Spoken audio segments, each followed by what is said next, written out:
The Picture of Dorian Gray. Oscar Wilde. Presented by Elon Musk. Audiobooks. Chapter 1. The studio was filled with the rich odor of roses, and when the light summer wind stirred amidst the trees of the garden there came through the open door the heavy scent of the lilac, or the more delicate perfume of the pink flowering thorn.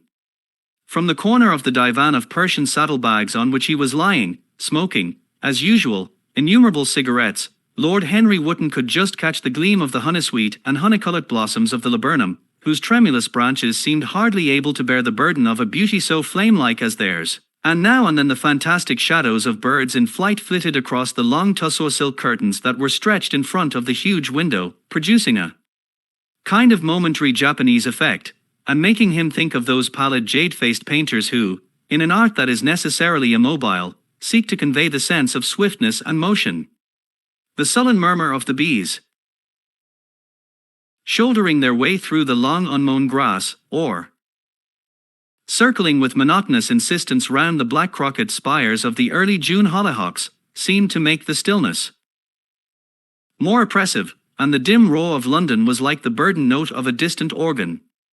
In the centre of the room, clamped to an upright easel, stood the full-length portrait of a young man of extraordinary personal beauty, and in front of it, some little distance away, was sitting the artist himself, Basil Hallward, whose sudden disappearance some years ago caused, at the time, such public excitement, and gave rise to so many strange conjectures. As he looked at the gracious and comely form he had so skillfully mirrored in his art, a smile of pleasure passed across his face, and seemed about to linger there. But he suddenly started up, and, closing his eyes, placed his fingers upon the lids, as though he sought to imprison within his brain some curious dream from which he feared he might awake. "It is your best work, Basil, the best thing you have ever done," said Lord Henry, languidly. "You must certainly send it next year to the Grosvenor. The Academy is too large and too vulgar. The Grosvenor is the only place." "I don't think I will send it anywhere," he answered, tossing his head back in that odd way that used to make his friends laugh at him at Oxford. "No, I won't send it anywhere."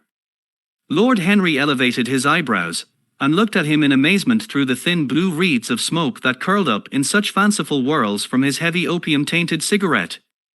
"Not send it anywhere? My dear fellow, why? Have you any reason? What odd chaps you painters are. You do anything in the world to gain a reputation. As soon as you have one, you seem to want to throw it away. It is silly of you, for there is only one thing in the world worse than being talked about, and that is not being talked about.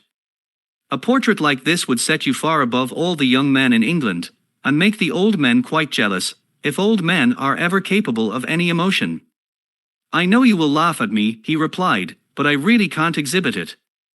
I have put too much of myself into it." Lord Henry stretched his long legs out on the divan and shook with laughter.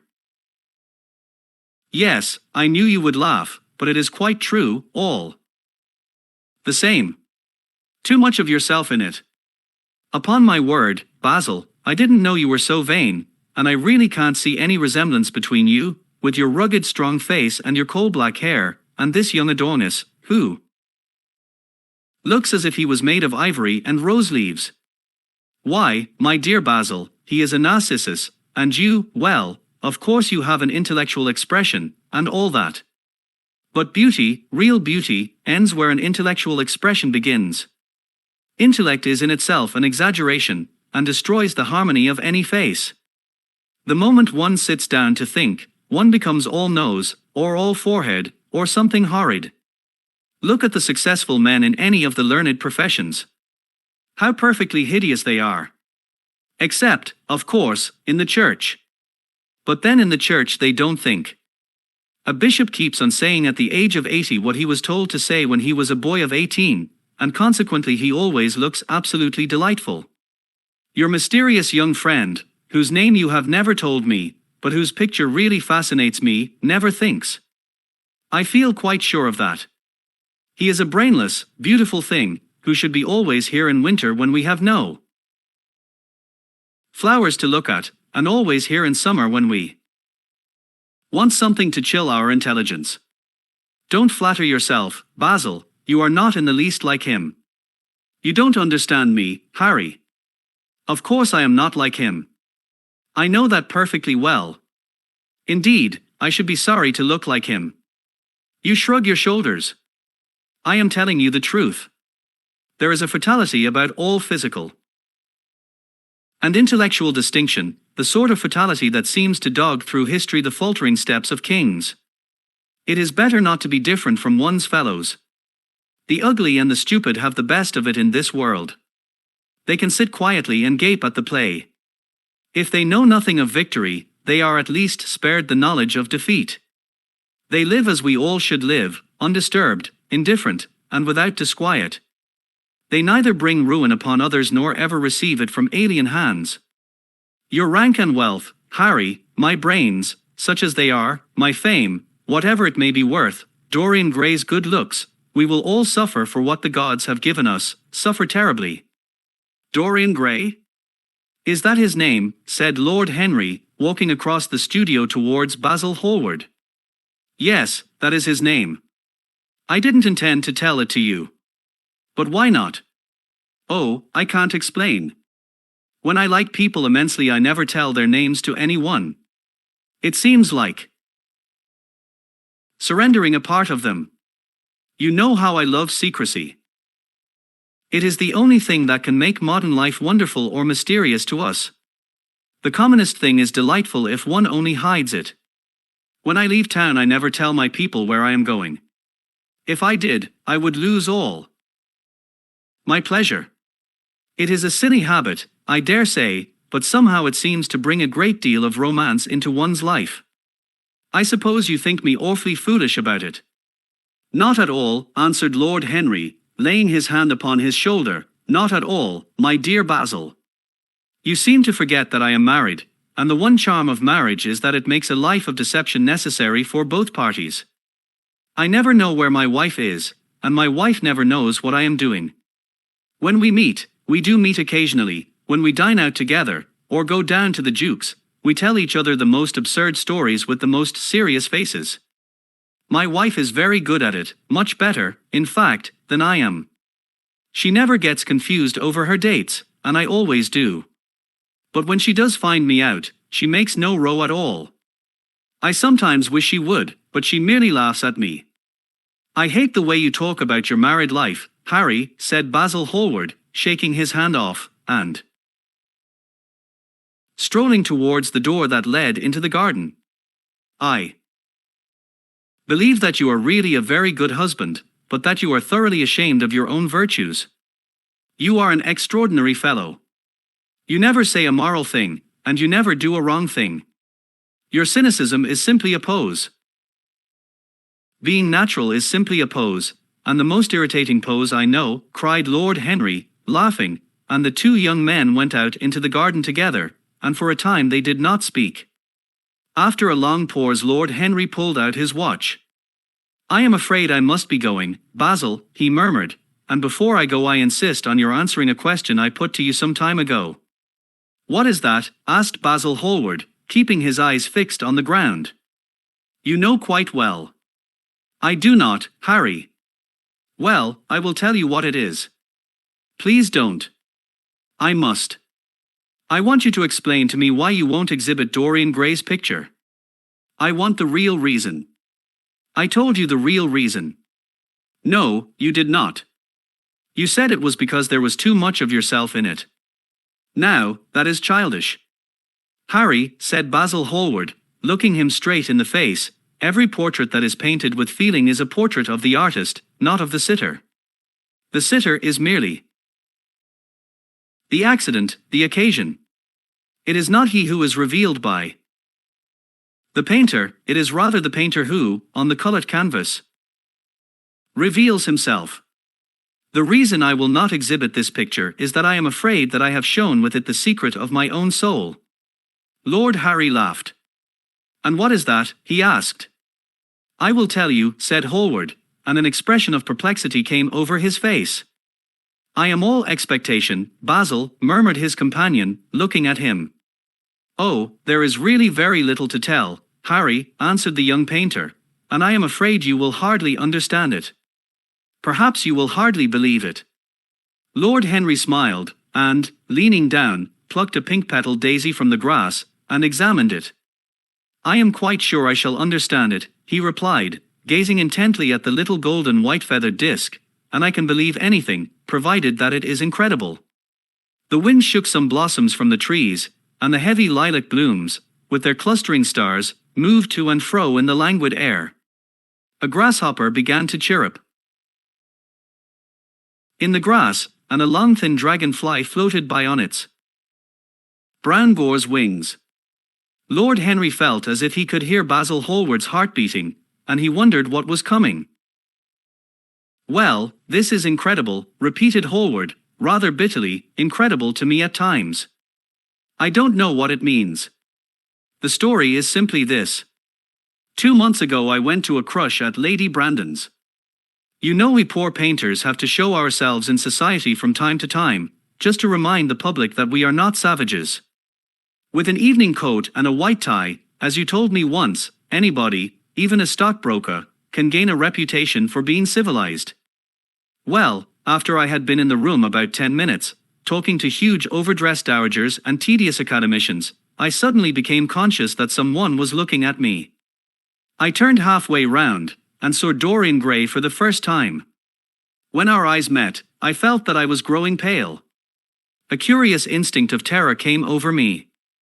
I knew that I had come face to face with someone whose mere personality was so fascinating that, if I allowed it to do so, it would absorb my whole nature.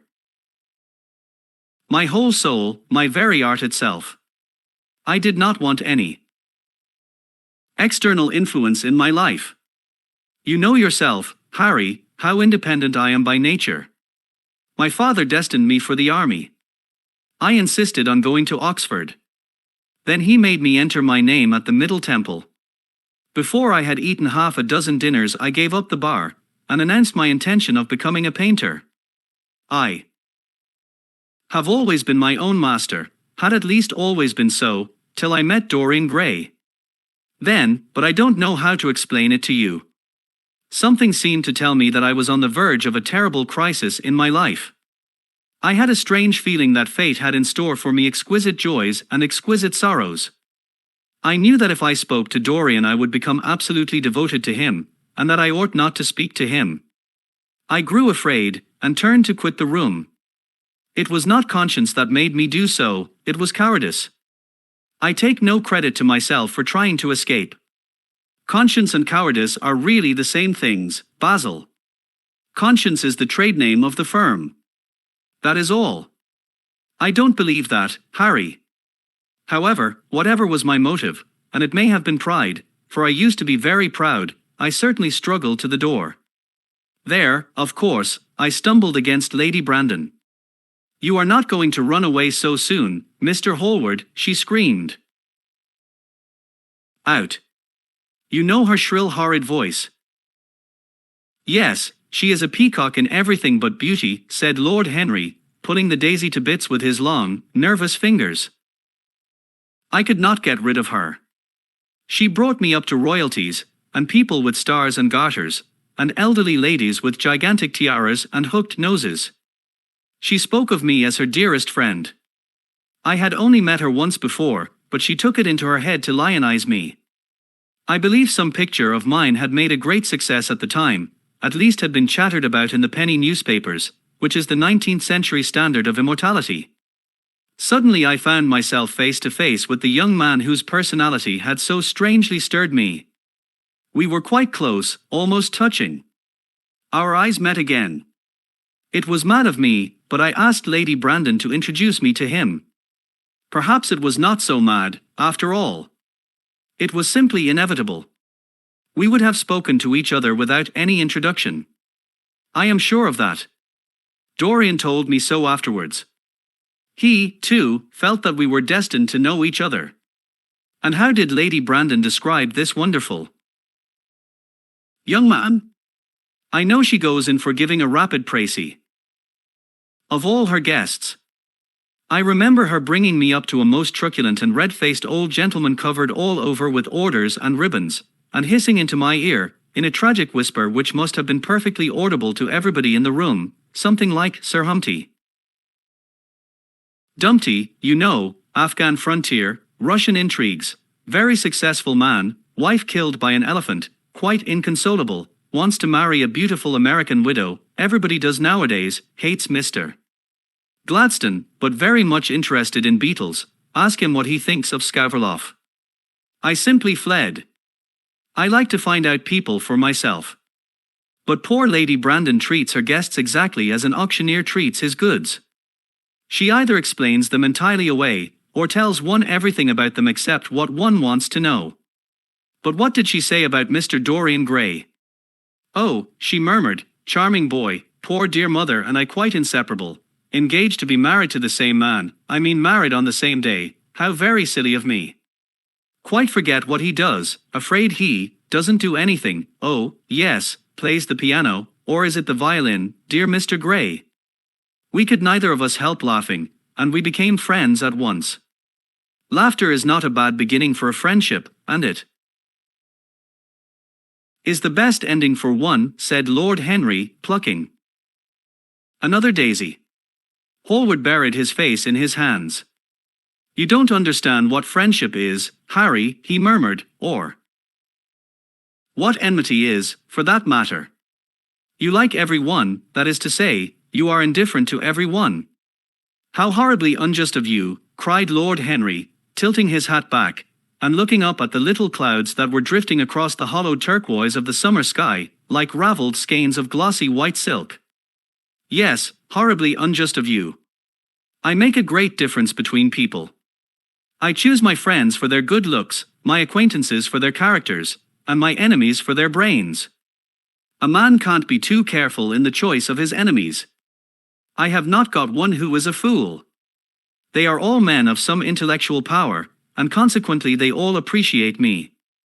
Is that very vain of me? I think it is rather vain. I should think it was, Harry. But according to your category I must be merely an acquaintance. My dear old Basil, you are much more than an acquaintance. And much less than a friend. A sort of brother, I suppose." "Oh, brothers. I don't care for brothers. My elder brother won't die, and my younger brothers seem never to do anything else. Harry. My dear fellow, I am not quite serious. But I can't help detesting my relations. I suppose it comes from the fact that we can't stand other people having the same faults as ourselves. I quite sympathize with the rage of the English democracy against what they call the vices of the upper classes. They feel that drunkenness, stupidity, and immorality should be their own special property, and that if any one of us makes an ass of himself he is poaching on their preserves. When poor Southwark got into the divorce court, their indignation was quite magnificent. And yet I don't suppose that 10% of the lower orders live correctly. I don't agree with a single word that you have said, and, what is more, Harry, I don't believe you do either." Lord Henry stroked his pointed brown beard, and tapped the toe of his patent leather boot with a tasseled malacca cane. "How English you are, Basil. If one puts forward an idea to a real Englishman, always a rash thing to do, he never dreams of considering whether the idea is right or wrong. The only thing he considers of any importance is whether one believes it oneself. Now, the value of an idea has nothing whatsoever to do with the sincerity of the man who expresses it. Indeed, the probabilities are that the more insincere the man is, the more purely intellectual will the idea be, as in that case it will not be colored by either his wants, his desires, or his prejudices. However, I don't propose to discuss politics, sociology, or metaphysics with you. I like persons better than principles. Tell me more about Dorian Gray. How often do you see him?" "Every day. I couldn't be happy if I didn't see him every day. Of course sometimes it is only for a few minutes. But a few minutes with somebody one worships mean a great deal." "But you don't really worship him." "I do." "How extraordinary. I thought you would never care for anything but your painting, your art, I should say." "Art sounds better, doesn't it? He is all my art to me now. I sometimes think, Harry, that there are only two eras of any importance in the history of the world.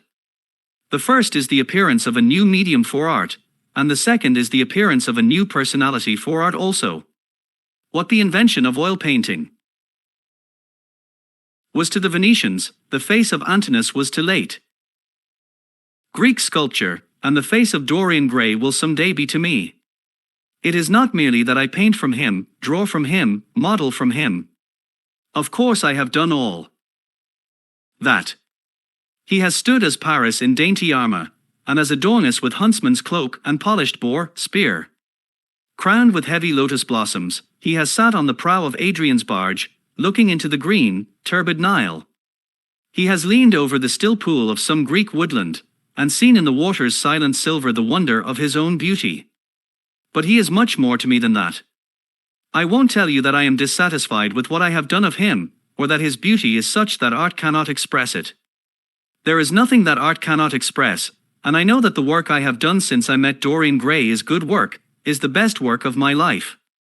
But in some curious way, I wonder will you understand me, his personality has suggested to me an entirely new manner in art, an entirely new mode of style. I see things differently, I think of them differently. I can now recreate life in a way that was hidden from me before. A dream of form in days of thought. Who is it who says that?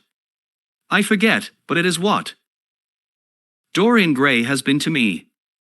The merely visible presence of this lad, for he seems to me little more than a lad, though he is really over 20, his merely visible presence, I wonder can you realize all that that means? Unconsciously he defines for me the lines of a fresh school, a school that is to have in itself all the passion of the romantic spirit, all the perfection of the spirit that is Greek. The harmony of soul and body, how much that is. We in our madness have separated the two, and have invented a realism that is bestial, an ideality that is void. Harry! If you only knew what Dorian Gray is to me.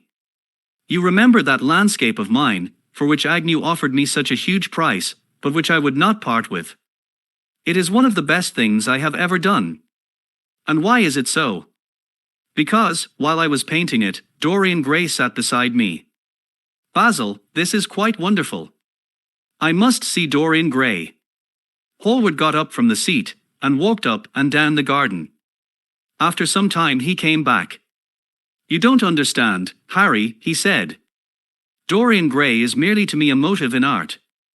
He is never more present in my work than when no image of him is there. He is simply a suggestion, as I have said, of a new manner. I see him in the curves of certain lines, in the loveliness and the subtleties of certain colors. That is all. Then why won't you exhibit his portrait? Because I have put into it all the extraordinary romance of which, of course, I have never dared to speak to him. He knows nothing about it. He will never know anything about it. But the world might guess it, and I will not bare my soul to their shallow, prying eyes. My heart shall never be put under their microscope. There is too much of myself in the thing, Harry, too much of myself.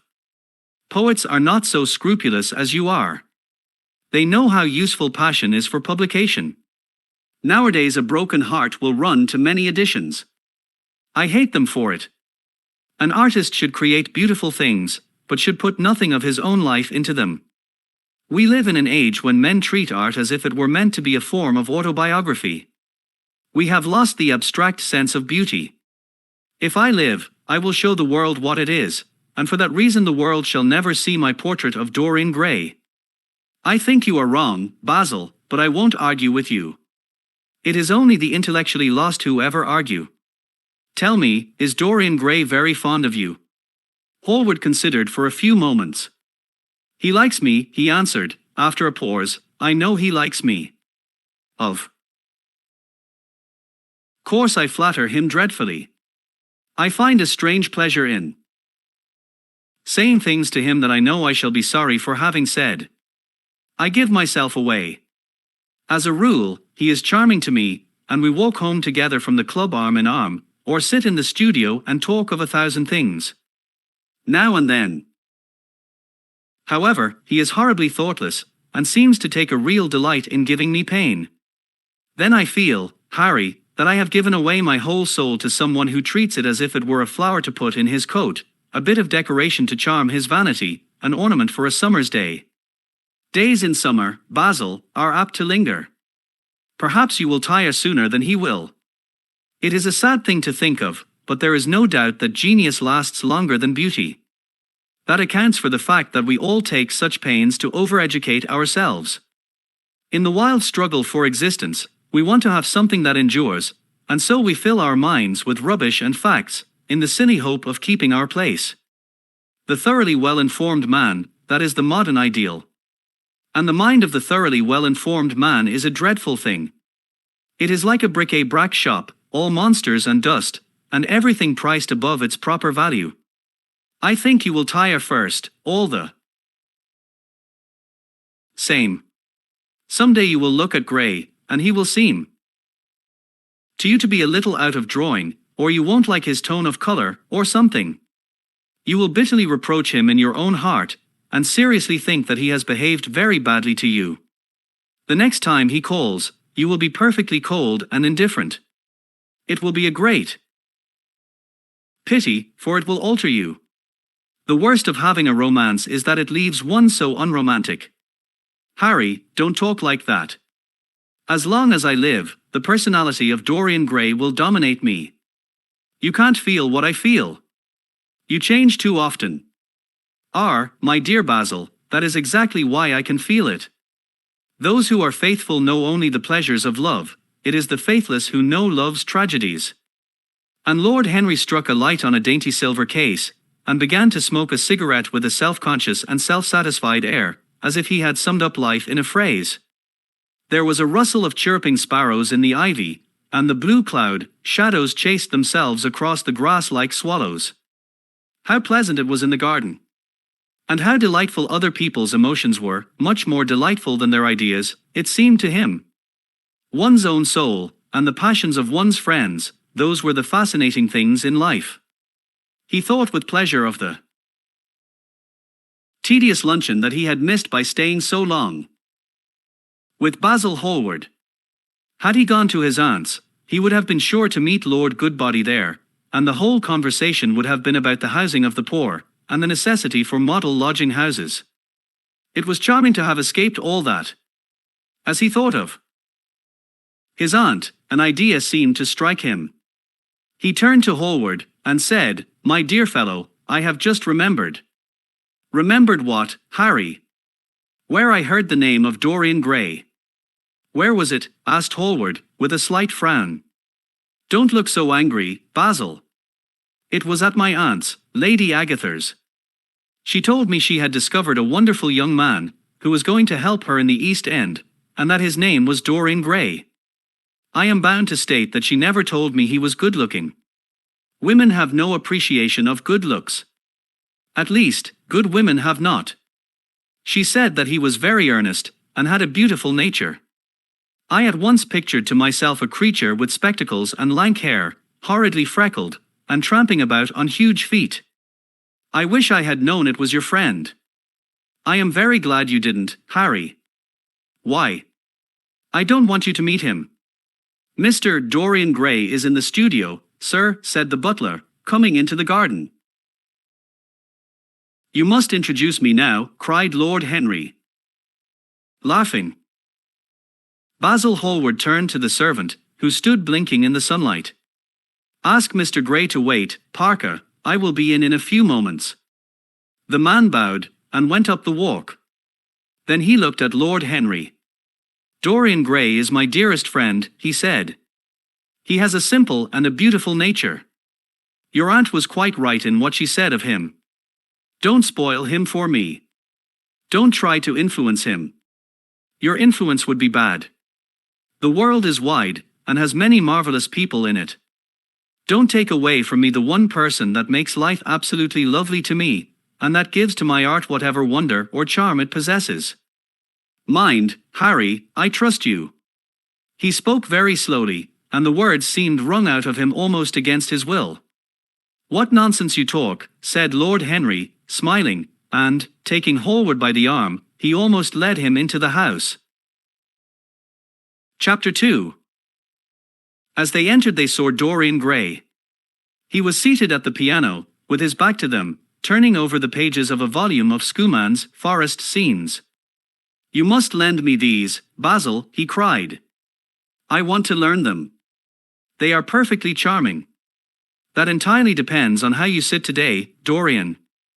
"Oh, I am tired of sitting, and I don't want a life-size portrait of myself," answered the lad, swinging round on the music stool, in a wilful, petulant manner. When he caught sight of Lord Henry, a faint blush coloured his cheeks for a moment, and he started up. "I beg your pardon, Basil, but I didn't know you had any one with you. This is Lord Henry Wotton, Dorian, an old Oxford friend of mine. I have just been telling him what a capital sitter you were, and now you have spoiled everything." "You have not spoiled my pleasure in meeting you, Mr.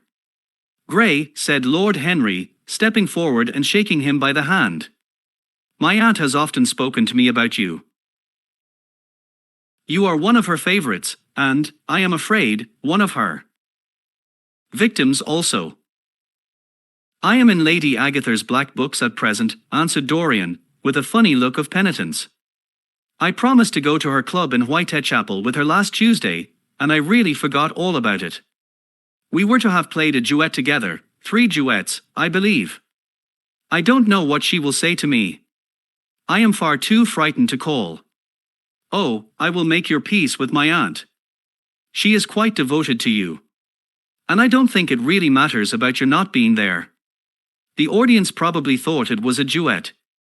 When Aunt Agatha sits down to the piano she makes quite enough noise for 2 people.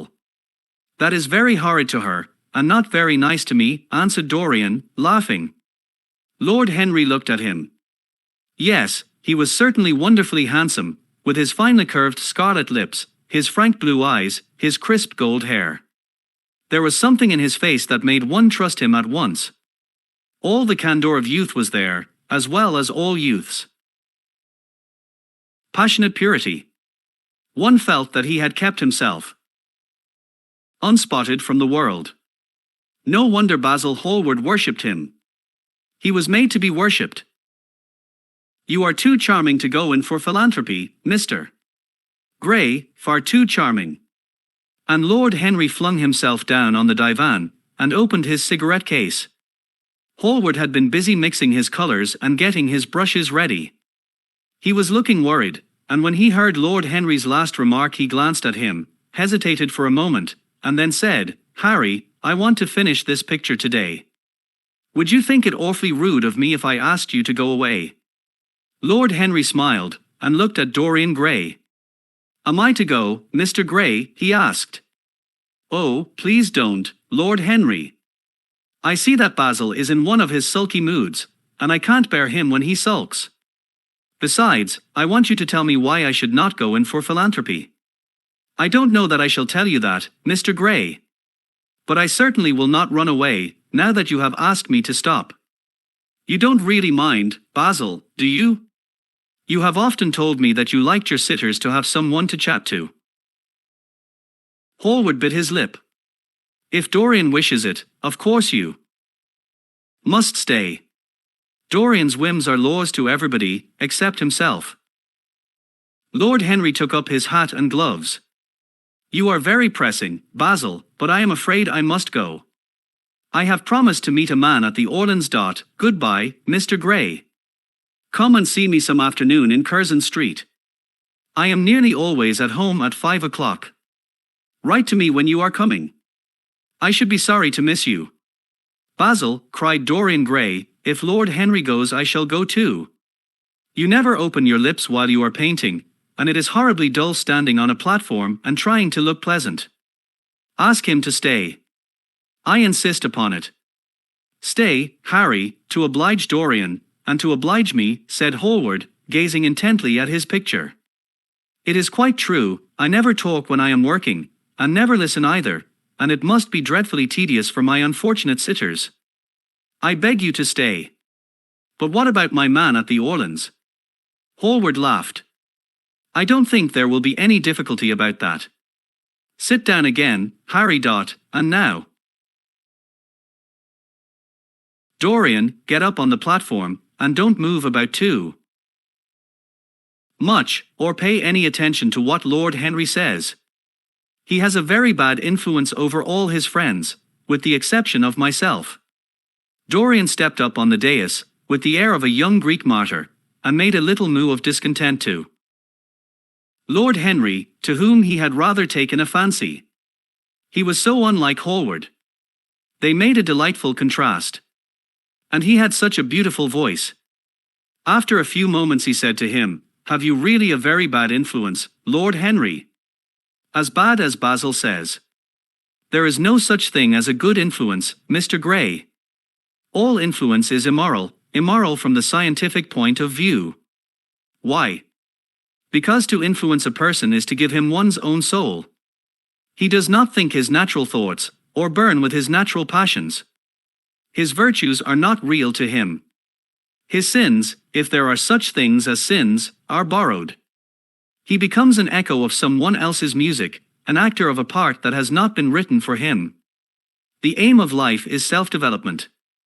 To realize one's nature perfectly, that is what each of us is here for. People are afraid of themselves, nowadays. They have forgotten the highest of all duties, the duty that one owes to one's self. Of course. They are charitable. They feed the hungry, and clothe the beggar. But their own souls starve, and are naked. Courage has gone out of our race. Perhaps we never really had it. The terror of society, which is the basis of morals. The terror of God, which is the secret of religion, these are the two things that govern us. And yet, just turn your head a little more to the right, Dorian, like a good boy, said Hallward, deep in his work, and conscious only that a look had come into the lad's face that he had never seen there before. And yet, continued Lord Henry, in his low, musical voice, and with that graceful wave of the hand that was always so characteristic of him, and that he had even in his Eton days, I believe that if one man were to live his life out fully and completely, were to give form to every feeling, expression to every thought, reality to every dream, I believe that the world would gain such a fresh impulse of joy that we would forget all the maladies of medievalism, and return to the Hellenic ideal, to something finer, richer, than the Hellenic ideal, it may be. But the bravest man among us is afraid of himself. The mutilation of the savage has its tragic survival in the self. Denial that mars our lives. We are punished for our refusals. Every impulse that we strive to strangle broods in the mind, and poisons us. The body sins once, and has done with its sin, for action is a mode of purification. Nothing remains then but the recollection of a pleasure, or the luxury of a regret. The only way to get rid of a temptation is to yield to it. Resist it, and your soul grows sick with longing for the things it has forbidden to itself, with desire for what its monstrous laws have made monstrous and unlawful.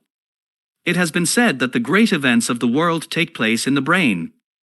It is in the brain, and the brain only, that the great sins of the world take place also.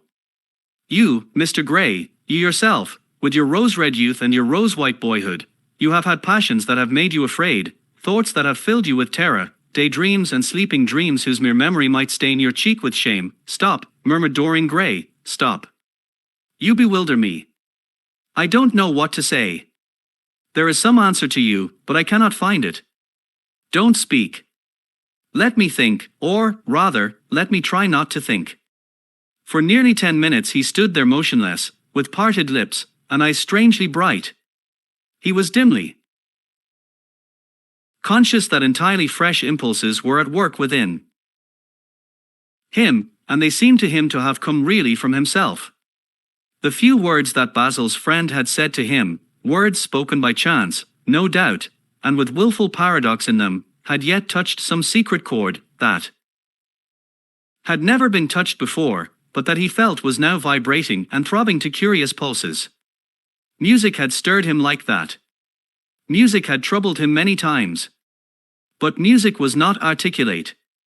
It was not a new world, but rather a new chaos, that it created in us. Words. Mere words. How terrible they were! How clear, and vivid, and cruel! One could not escape from them. And yet what a subtle magic there was in them! They seemed to be able to give a plastic form to formless things, and to have a music of their own as sweet as that of viol or of lute. Mere words. Was there anything so real as words? Yes, there had been things in his boyhood that he had not understood. He understood them now. Life suddenly became fire-colored to him. It seemed to him that he had been walking in fire. Why had he not known it? Lord Henry watched him, with his sad smile. He knew the precise psychological moment when to say nothing. He felt intensely interested. He was amazed at the sudden impression that his words had produced, and, remembering a book that he had read when he was 16, which had revealed to him much that he had not known before, he wondered whether Dorian Gray was passing through the same experience. He had merely shot an arrow into the air. Had it hit the mark? How fascinating the lad was! Hallward painted away with that marvelous bold touch of his, that had the true refinement and perfect delicacy that come only from strength. He was unconscious of the silence. "Basil, I am tired of standing," cried Dorian Gray, suddenly. "I must go out and sit in the garden. The air is stifling here. My dear fellow, I am so sorry. When I am painting, I can't think of anything else. But you never sat better. You were perfectly still. And I have caught the effect I wanted, the half-parted lips, and the bright look in the eyes. I don't know what Harry has been saying to you, but he has certainly made you have the most wonderful expression. I suppose he has been paying you compliments. You mustn't believe a word that he says. He has certainly not been paying me compliments. Perhaps that is the reason I don't think I believe anything he has told me." "You know you believe it all," said Lord Henry, looking at him with his dreamy, heavy-lidded eyes. "I will go out to the garden with you. It is horridly hot in the studio. Basil, let us have something iced to drink, something with strawberries in it." "Certainly, Harry. Just touch the bell, and when Parker comes I will tell him what you want. I have got to work up this background, so I will join you later on. Don't keep Dorian too long. I have never been in better form for painting than I am today. This is going to be my masterpiece. It is my masterpiece as it stands." Lord Henry went out to the garden, and found Dorian Gray burying his face in the great cool lilac blossoms, feverishly drinking in their perfume as if it had been wine. He came close to him, and put his hand upon his shoulder. "You are quite right to do that," he murmured. "Nothing can cure the soul but the senses, just as nothing can cure the senses but the soul." The lad started and drew back. He was bareheaded, and the leaves had tossed his rebellious curls and tangled all their gilded threads. There was a look of fear in his eyes, such as people have when they are suddenly awakened. His finely chiseled nostrils quivered, and some hidden nerve shook the scarlet of his lips and left them trembling. "Yes," continued Lord Henry, "that is one of the great secrets of life, to cure the soul by means of the senses, and the senses by means of the soul. You are a wonderful creature. You know more than you think you know, just as you know less than you want to know." Dorian Gray frowned and turned his head away. He could not help liking the tall, graceful young man who was standing by him. His romantic olive-colored face and worn expression interested him. There was something in his low, languid voice that was absolutely fascinating. His cool, white, flower-like hands, even, had a curious charm. They moved, as he spoke, like music, and seemed to have a language of their own. But he felt afraid of him, and ashamed of being afraid. Why had it been left for a stranger to reveal him to himself? He had known Basil Hallward for months, but the friendship between them had never altered him. Suddenly there had come someone across his life who seemed to have disclosed to him life's mystery. And, yet, what was there to be afraid of? He was not a schoolboy, or a girl. It was absurd to be frightened. "Let us go and sit in the shade," said Lord Henry. "Parker has brought out the drinks, and if you stay any longer in this glare you will be quite spoiled, and Basil will never paint you again. You really must not let yourself become sunburnt. It would be very unbecoming to you." "What does it matter?" cried Dorian, laughing, as he sat down on the seat at the end of the garden. "It should matter everything to you, Mr. Gray." "Why?" "Because you have now the most marvelous youth, and youth is the one thing worth having." "I don't feel that, Lord Henry." "No, you don't feel it now. Some day, when you are old and wrinkled and ugly, when thought has seared your forehead with its lines, and passion branded your lips with its hideous fires, you will feel it terribly. Now, wherever you go, you charm the world. Will it always be so? You have a wonderfully beautiful face, Mr. Gray. Don't frown. You have. And beauty is a form of genius, is higher, indeed, than genius, as it needs no explanation. It is one of the great facts of the world, like sunlight, or springtime, or the reflection in dark waters of that silver shell we call the moon. It cannot be questioned. It has its divine right of sovereignty. It makes princes of those who have it. You smile. When you have lost it you won't smile. People say sometimes that beauty is only superficial. That may be so. But at least it is not so superficial as thought. To me, beauty is the wonder of wonders. It is only shallow people who do not judge by appearances. The true mystery of the world is the visible, not the invisible. Yes, Mr. Gray, the gods have been good to you. But what the gods give they quickly take away. You have only a few years in which really to live.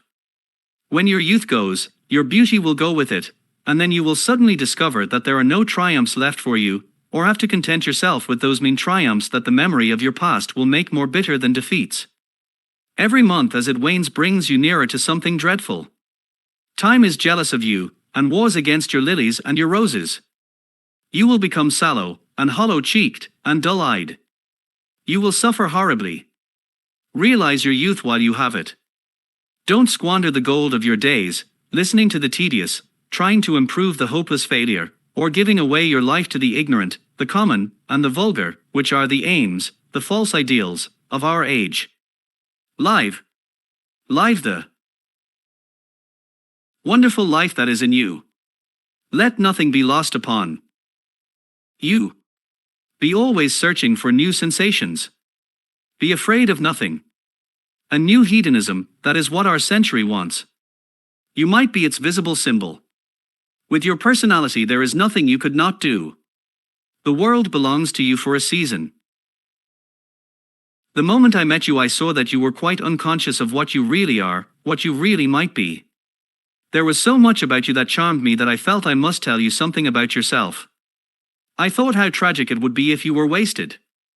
For there is such a little time that your youth will last, such a little time. The common hill flowers wither, but they blossom again. The laburnum will be as golden next June as it is now. In a month there will be purple stars on the clematis, and year after year the green night of its leaves will have its purple stars. But we never get back our youth. The pulse of joy that beats in us at 20 becomes sluggish. Our limbs fail, our senses rot. We degenerate into hideous puppets, haunted by the memory of the passions of which we were too much afraid, and the exquisite temptations that we did not dare to yield to. Youth. Youth. There is absolutely nothing in the world but youth. Dorian Gray listened, open-eyed and wondering.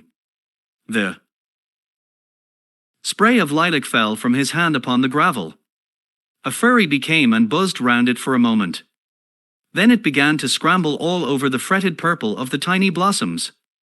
He watched it with that strange interest in trivial things that we try to develop when things of high import make us afraid, or when we are stirred by some new emotion, for which we cannot find expression, or when some thought that terrifies us lays sudden siege to the brain and calls on us to yield.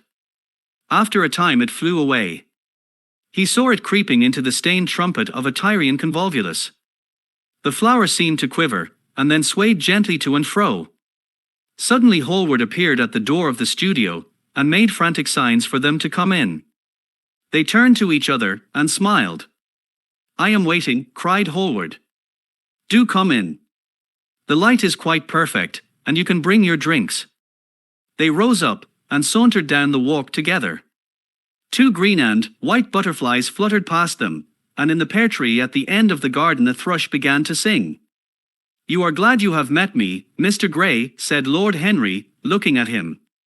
"Yes, I am glad now. I wonder, shall I always be glad?" "Always. That is a dreadful word. It makes me shudder when I hear it. Women are so fond of using it. They spoil every romance by trying to make it last forever. It is a meaningless word, too. The only difference between a caprice and a lifelong passion is that the caprice lasts a little longer."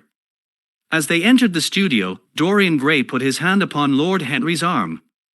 "In that case, let our friendship be a caprice," he murmured, flushing at his own boldness, then stepped upon the platform and resumed his pose. Lord Henry flung himself into a large wicker armchair and watched him.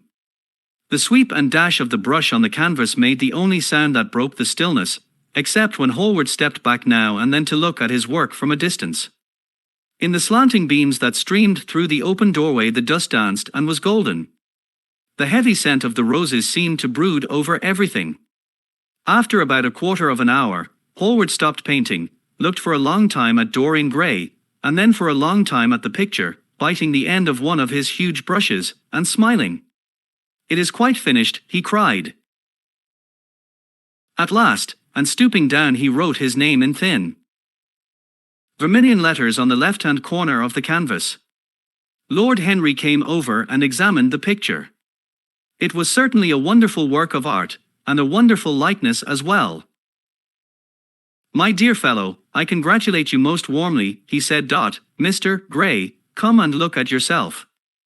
The lad started, as if awakened from some dream. "Is it really finished?" he murmured, stepping down from the platform. "Quite finished," said Hallward. "And you have sat splendidly today. I am awfully obliged to you." "That is entirely due to me," broke in Lord Henry. "Isn't it, Mr. Gray?" Dorian made no answer, but passed listlessly in front of his picture and turned towards it. When he saw it he drew back, and his cheeks flushed for a moment with pleasure. A look of joy came into his eyes, as if he had recognized himself for the first time. He stood there motionless, and in wonder, dimly conscious that Hallward was speaking to him, but not catching the meaning of his words. The sense of his own beauty came on him like a revelation. He had never felt it before. Basil Hallward's compliments had seemed to him to be merely the charming exaggerations of friendship. He had listened to them, laughed at them, forgotten them. They had not influenced his nature. Then had come Lord Henry, with his strange panegyric on youth, his terrible warning of its brevity. That had stirred him at the time, and now, as he stood gazing at the shadow of his own loveliness, the full reality of the description flashed across him.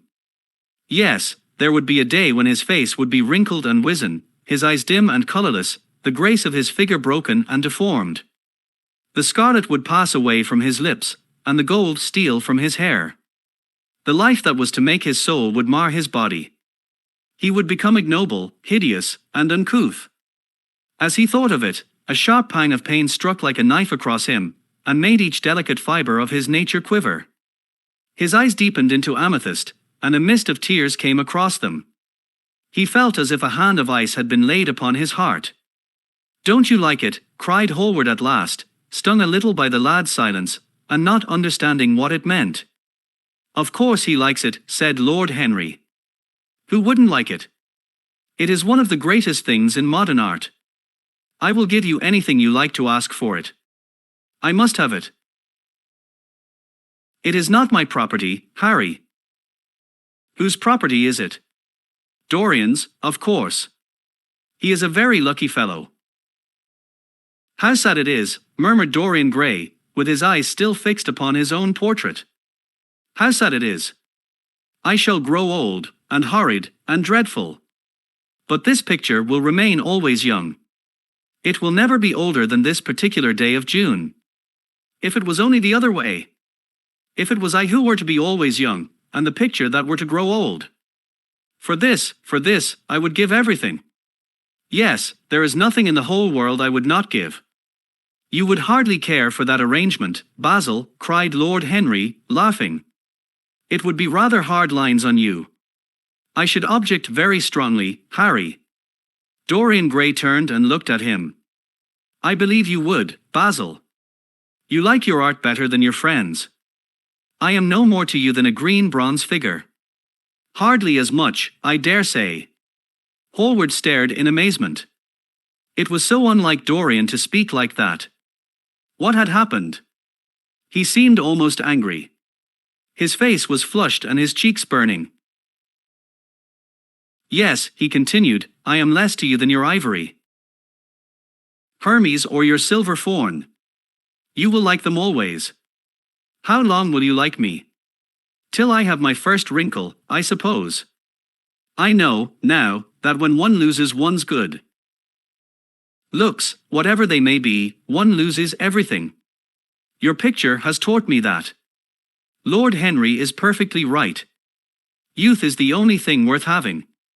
When I find that I am growing old, I will kill myself. Hallward turned pale, and caught his hand. Dorian! Dorian, he cried, don't talk like that. I have never had such a friend as you, and I shall never have such another. You are not jealous of material things, are you? I am jealous of everything whose beauty does not die. I am jealous of the portrait you have painted of me. Why should it keep what I must lose? Every moment that passes takes something from me, and gives something to it. Oh, if it was only the other way! If the picture could change, and I could be always what I am now. Why did you paint it? It will mock me some day, mock me horribly. The hot tears welled into his eyes, he tore his hand away, and, flinging himself on the divan, he buried his face in the cushions, as if he was praying. This is your doing, Harry, said Hallward. Bitterly. My doing? Yes, yours, and you know it. Lord Henry shrugged his shoulders. It is the real Dorian Gray, that is all, he answered. It is not. If it is not, what have I to do with it? You should have gone away when I asked you. I stayed when you asked me. Harry, I can't quarrel with my two best friends at once, but between you both you have made me hate the finest piece of work I have ever done, and I will destroy it. What is it but canvas and colour? I will not let it come across our three lives and mar them. Dorian Gray lifted his golden head from the pillow, and looked at him with pallid face and tear-stained eyes, as he walked over to the deal painting table that was set beneath the large curtained window. What was he doing there? His fingers were straying about among the litter of tin tubes and dry brushes, seeking for something. Yes, it was the long palette knife, with its thin blade of light steel. He had found it at last. He was going to rip up the canvas.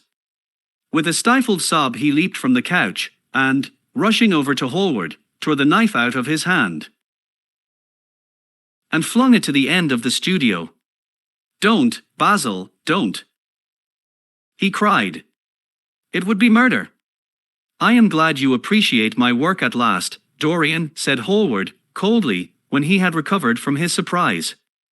I never thought you would. Appreciate it. I am in love with it, Basil. It is part of myself, I feel that. Well, as soon as you are dry, you shall be varnished, and framed, and sent home. Then you can do what you like with yourself. And he walked across the room and rang the bell for tea. You will have tea, of course, Dorian? And so will you, Harry. Tea is the only simple pleasure left to us. I don't like simple pleasures, said Lord Henry. And I don't like scenes, except on the stage. What absurd fellows you are, both of you. I wonder who it was defined man as a rational animal. It was the most pragmatic definition ever given. Man is many things, but he is not rational. I am glad he is not, after all, though I wish you chaps would not squabble over the picture. You had much better let me have it, Basil. This silly boy doesn't really want it, and I do. If you let any one have it but me, Basil, I will never forgive you, cried Dorian Gray. And I don't allow people to call me a silly boy. You know the picture is yours, Dorian. I gave it to you before it existed. And you know you have been a little silly, Mr. Gray, and that you don't really mind being called a boy. I should have minded very much this morning, Lord Henry. This morning. You have lived since then. There came a knock to the door, and the butler entered with the tea tray and set it down upon a small Japanese table. There was a rattle of cups and saucers and the hissing of a fluted Georgian urn. 2 globe-shaped china dishes were brought in by a page. Dorian Gray went over and poured the tea out. The 2 men sauntered languidly to the table and examined what was under the covers. Let us go to the theatre tonight, said Lord Henry. There is sure to be something on, somewhere. I have promised to dine at White's, but it is only with an old friend, so I can send him a wire and say that I am ill, or that I am prevented from coming in consequence of a subsequent engagement. I think that would be a rather nice excuse. It would have the surprise of candor. It is such a bore putting on one's dress clothes, muttered Hallward. And, when one has them on, they are so horrid. Yes, answered Lord Henry, dreamily, and #X 2018, the costume of our day is detestable. It is so somber, so depressing. Sin is the only element left in modern life. You really must not say things like that before Dorian, Harry. Before which Dorian? The one who is pouring out tea for us, or the one in the picture? Before either. I should like to come to the theatre with you, Lord Henry, said the lad. Then you shall come, and you will come too, Basil, won't you? I can't, really. I would sooner not. I have a lot of work to do. Well, then, you and I will go alone, Mr. Gray. I should like that awfully.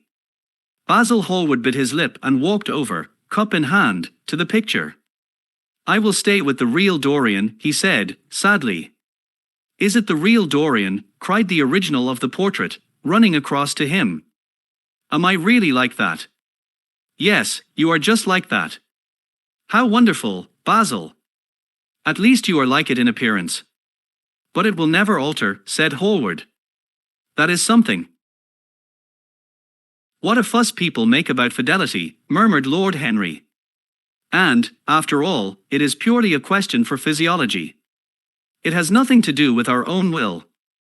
It is either an unfortunate accident, or an unpleasant result of temperament. Young men want to be faithful, and are not. Old men want to be faithless, and cannot. That is all one can say. Don't go to the theatre tonight, Dorian, said Hallward. Stop and dine with me. I can't, really. Why? Because I have promised Lord Henry to go with him. He won't like you better for keeping your promises. He always breaks his own. I beg you not to go. Dorian Gray laughed and shook his head. I entreat you. The lad hesitated, and looked over at Lord Henry, who was watching them from the tea table with an amused smile. I must go, Basil, he answered. Very well, said Hallward, and he walked over and laid his cup down on the tray. It is rather late, and, as you have to dress, you had better lose no time. Goodbye. Harry, goodbye, Dorian. Come and see me soon. Come tomorrow. Certainly. You won't forget. No, of course not. And Harry. Yes, Basil. Remember what I asked you, when in the garden this morning. I have forgotten it. I trust you. I wish I could trust myself, said Lord Henry, laughing. Come, Mr. Gray, my hansom is outside, and I can drop you at your own place. Goodbye, Basil. It has been a most interesting afternoon. As the door closed behind them, Hallward flung himself down on a sofa, and a look of pain came into his face. Chapter 3. One afternoon, a month later, Dorian Gray was reclining in a luxurious armchair, in the little library of Lord Henry's house in Curzon Street. It was, in its way, a very charming room, with its high-panelled wainscoting of olive-stained oak, its cream-coloured frieze and ceiling of raised plasterwork, and its brick-dust felt carpet strewn with long-fringed silk Persian rugs. On a tiny satinwood table stood a statuette by Claudian, and beside it lay a copy of Les Cent Nouvelles, bound for Margaret of Valois by Clovis Eve, and powdered with the gilt daisies that the Queen had selected for her device. Some large blue china jars, filled with parrot, tulips, were ranged on the mantel shelf, and through the small leaded panes of the window streamed the apricot-coloured light of a summer's day in London. Lord Henry had not come in yet. He was always late on principle, his principle being that punctuality is the thief of time. So the lad was looking rather sulky, as with listless fingers he turned over the pages of an elaborately illustrated edition of Manoncourt that he had found in one of the bookcases. The formal monotonous ticking of the Louis Quator's clock annoyed him. Once or twice he thought of going away. At last he heard a light step outside, and the door opened. "How late you are, Harry," he murmured. "I am afraid it is not Harry, Mr. Gray," said a woman's voice. He glanced quickly round, and rose to his feet. "I beg your pardon. You thought it was my husband. It is only his wife. You must let me introduce myself. I know you quite well by your photographs. I think my husband has got 27 of them." "Not 27, Lady Henry." "Well, 26, then. And I saw you with him the other night at the opera." She laughed nervously, as she spoke, and watched him with her vague forget-me-not eyes. She was a curious woman, whose dresses always looked as if they had been designed in a rage and put on in a tempest. She was always in love with somebody, and, as her passion was never returned, she had kept all her illusions. She tried to look picturesque, but only succeeded in being untidy. Her name was Victoria, and she had a perfect mania for going to church. That was at Lohengrin, Lady Henry, I think. Yes, it was at dear Lohengrin. I like Wagner's music better than any other music. It is so loud that one can talk the whole time, without people hearing what one says. That is a great advantage, don't you think so, Mr. Gray?" The same nervous staccato laugh broke from her thin lips, and her fingers began to play with a long paper knife. Dorian smiled, and shook his head. "I am afraid I don't think so, Lady Henry. I never talk during music, at least during good music. If one hears bad music, it is one's duty to drown it by conversation." "Ah. That is one of Harry's views, isn't it, Mr. Gray? But you must not think I don't like good music. I adore it, but I am afraid of it. It makes me too romantic. I have simply worshipped pianists, 2 at a time, sometimes. I don't know what it is about them. Perhaps it is that they are foreigners. They all are, aren't they? Even those that are born in England become foreigners after a time, don't they? It is so clever of them, and such a compliment to art. Makes it quite cosmopolitan, doesn't it? You have never been to any of my parties, have you, Mr. Gray? You must come. I can't afford orchids, but I spare no expense in foreigners. They make one's rooms look so picturesque. But here is Harry. Harry, I came in to look for you, to ask you something, I forget what it was, and I found Mr. Gray here. We have had such a pleasant chat about music. We have quite the same views. No, I think our views are quite different. But he has been most pleasant. I am so glad I've seen him. I am charmed, my love, quite charmed, said Lord Henry, elevating his dark crescent-shaped eyebrows and looking at them both with an amused smile. So sorry I am late, Dorian. I went to look after a piece of old brocade in Wardour Street, and had to bargain for hours for it. Nowadays people know the price of everything, and the value of nothing. I am afraid I must be going, exclaimed Lady Henry, after an awkward silence, with her silly sudden laugh. I have promised to drive with the Duchess. Goodbye, Mr. Gray. Goodbye, Harry. You are dining out, I suppose?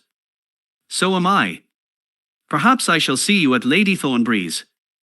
I dare say, my dear, said Lord Henry, shutting the door behind her, as she flitted out of the room, looking like a bird of paradise that had been out in the rain, and leaving a faint odour of patchouli behind her. Then he shook hands with Dorian Gray, lit a cigarette, and flung himself down on the sofa. Never marry a woman with straw-colored hair, Dorian, he said, after a few puffs. Why, Harry? Because they are so sentimental. But I like sentimental people. Never marry at all, Dorian. Men marry because they are tired, women, because they are curious, both are disappointed. I don't think I am likely to marry, Harry. I am too much in love. That is one of your aphorisms. I am putting it into practice, as I do everything you say. Whom are you in love with? Said Lord Henry, looking at him with a curious smile. With an actress, said Dorian Gray, blushing. Lord Henry shrugged his shoulders. That is a rather commonplace debut, he murmured. You would not say so if you saw her, Harry. Who is she? Her name is Sybil Vane. Never heard of her. No one has. People will some day, however. She is a genius. My dear boy, no woman is a genius, women are a decorative sex. They never have anything to say, but they say it charmingly. They represent the triumph of matter over mind, just as we men represent the triumph of mind over morals. There are only two kinds of women, the plain and the colored. The plain women are very useful. If you want to gain a reputation for respectability, you have merely to take them down to supper. The other women are very charming. They commit one mistake, however. They paint in order to try to look young. Our grandmothers painted in order to try to talk brilliantly. Rouge and esprit used to go together. That has all gone out now. As long as a woman can look 10 years younger than her own daughter, she is perfectly satisfied. As for conversation, there are only 5 women in London worth talking to, and 2 of these can't be admitted into decent society. However, tell me about your genius. How long have you known her? About 3 weeks. Not so much. About 2 weeks and 2 days. How did you come across her? I will tell you, Harry, but you mustn't be unsympathetic about it. After all, it never would have happened if I had not met you. You filled me with a wild desire to know everything about life. For days after I met you, something seemed to throb in my veins. As I lounged in the park, or strolled down Piccadilly, I used to look at everyone who passed me, and wonder with a mad curiosity what sort of lives they led. Some of them fascinated me. Others filled me with terror. There was an exquisite poison in the air. I had a passion for sensations. One evening about 7 o'clock I determined to go out in search of some adventure. I felt that this grey, monstrous London of ours, with its myriads of people, its splendid sinners, and its sordid sins, as you once said, must have something in store for me. I fancied 1,000 things. The mere danger gave me a sense of delight. I remembered what you had said to me on that wonderful night when we first dined together, about the search for beauty being the poisonous secret of life. I don't know what I expected, but I went out, and wandered eastward, soon losing my way in a labyrinth of grimy streets and black, grassless squares. About 8:30 I passed by a little third-rate theatre, with great flaring gas jets and gaudy playbills. A hideous Jew, in the most amazing waistcoat I ever beheld in my life, was standing at the entrance, smoking a vile cigar. He had greasy ringlets, and an enormous diamond blazed in the center of a soiled shirt. "Arve a box, my lord," he said, when he saw me, and he took off his hat with an act of gorgeous servility. There was something about him, Harry, that amused me. He was such a monster. You will laugh at me, I know, but I really went in and paid a whole guinea for the stage box. To the present day I can't make out why I did so, and yet if I hadn't, my dear Harry, if I hadn't, I would have missed the greatest romance of my life. I see you are laughing. It is horrid of you. I am not laughing, Dorian, at least I am not laughing at you. But you should not say the greatest romance of your life. You should say the first romance of your life. You will always be loved, and you will always be in love with love. There are exquisite things in store for you. This is merely the beginning. Do you think my nature so shallow? Cried Dorian Gray, angrily. No, I think your nature so deep. How do you mean? My dear boy, people who only love once in their lives are really shallow people. What they call their loyalty, and their fidelity, I call either the lethargy of custom or the lack of imagination. Faithlessness is to the emotional life what consistency is to the intellectual life, simply a confession of failure. But I don't want to interrupt you. Go on with your story. Well, I found myself seated in a horrid little private box, with a vulgar drop scene staring me in the face. I looked out behind the curtain, and surveyed the house. It was a tawdry affair, all cupids and cornucopias, like a third-rate wedding cake. The gallery and pit were fairly full, but the 2 rows of dingy stalls were quite empty, and there was hardly a person in what I suppose they called the dress circle. Women went about with oranges and ginger beer, and there was a terrible consumption of nuts going on.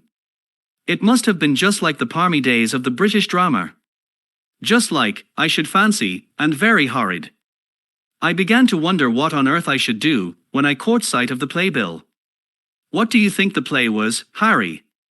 I should think The Idiot Boy, or Dumb but Innocent. Our fathers used to like that sort of piece, I believe. The longer I live, Dorian, the more keenly I feel that whatever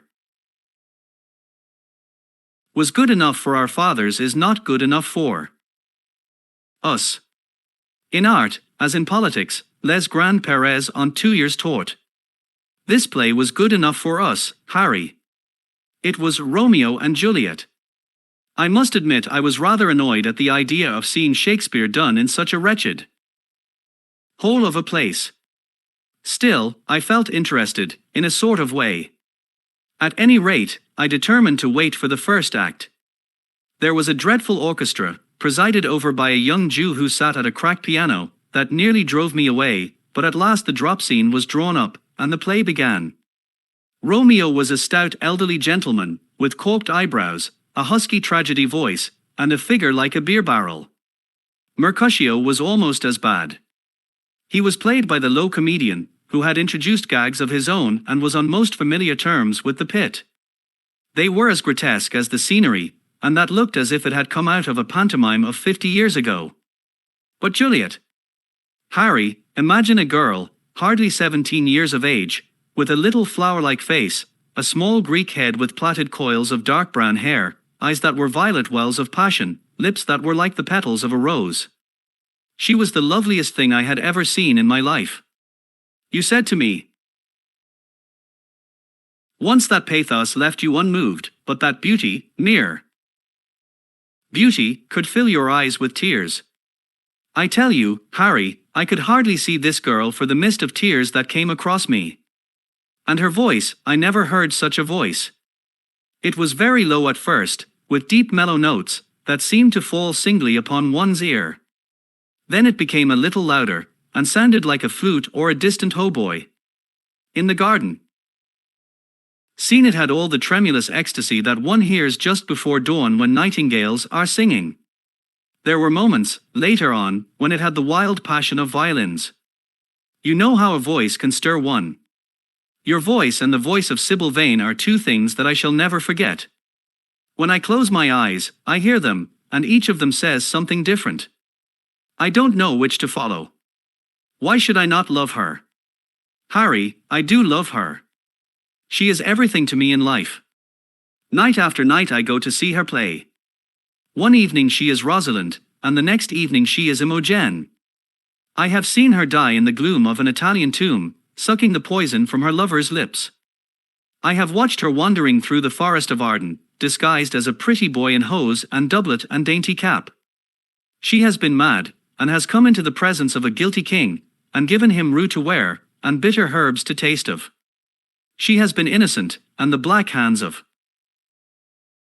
jealousy have crushed her reed-like throat. I have seen her. In every age and in every costume. Ordinary women never appeal to one's imagination. They are limited to their century. No glamour ever transfigures them. One knows their minds as easily as one knows their bonnets. One can always find them. There is no mystery in one of them. They ride in the park in the morning and chatter at tea parties in the afternoon. They have their stereotyped smile and their fashionable manner. They are quite obvious. But an actress. How different an actress is. Why didn't you tell me that the only thing worth loving is an actress? Because I have loved so many of them, Dorian. Oh, yes, horrid people with dyed hair and painted faces. Don't run down dyed hair and painted faces. There is an extraordinary charm in them, sometimes.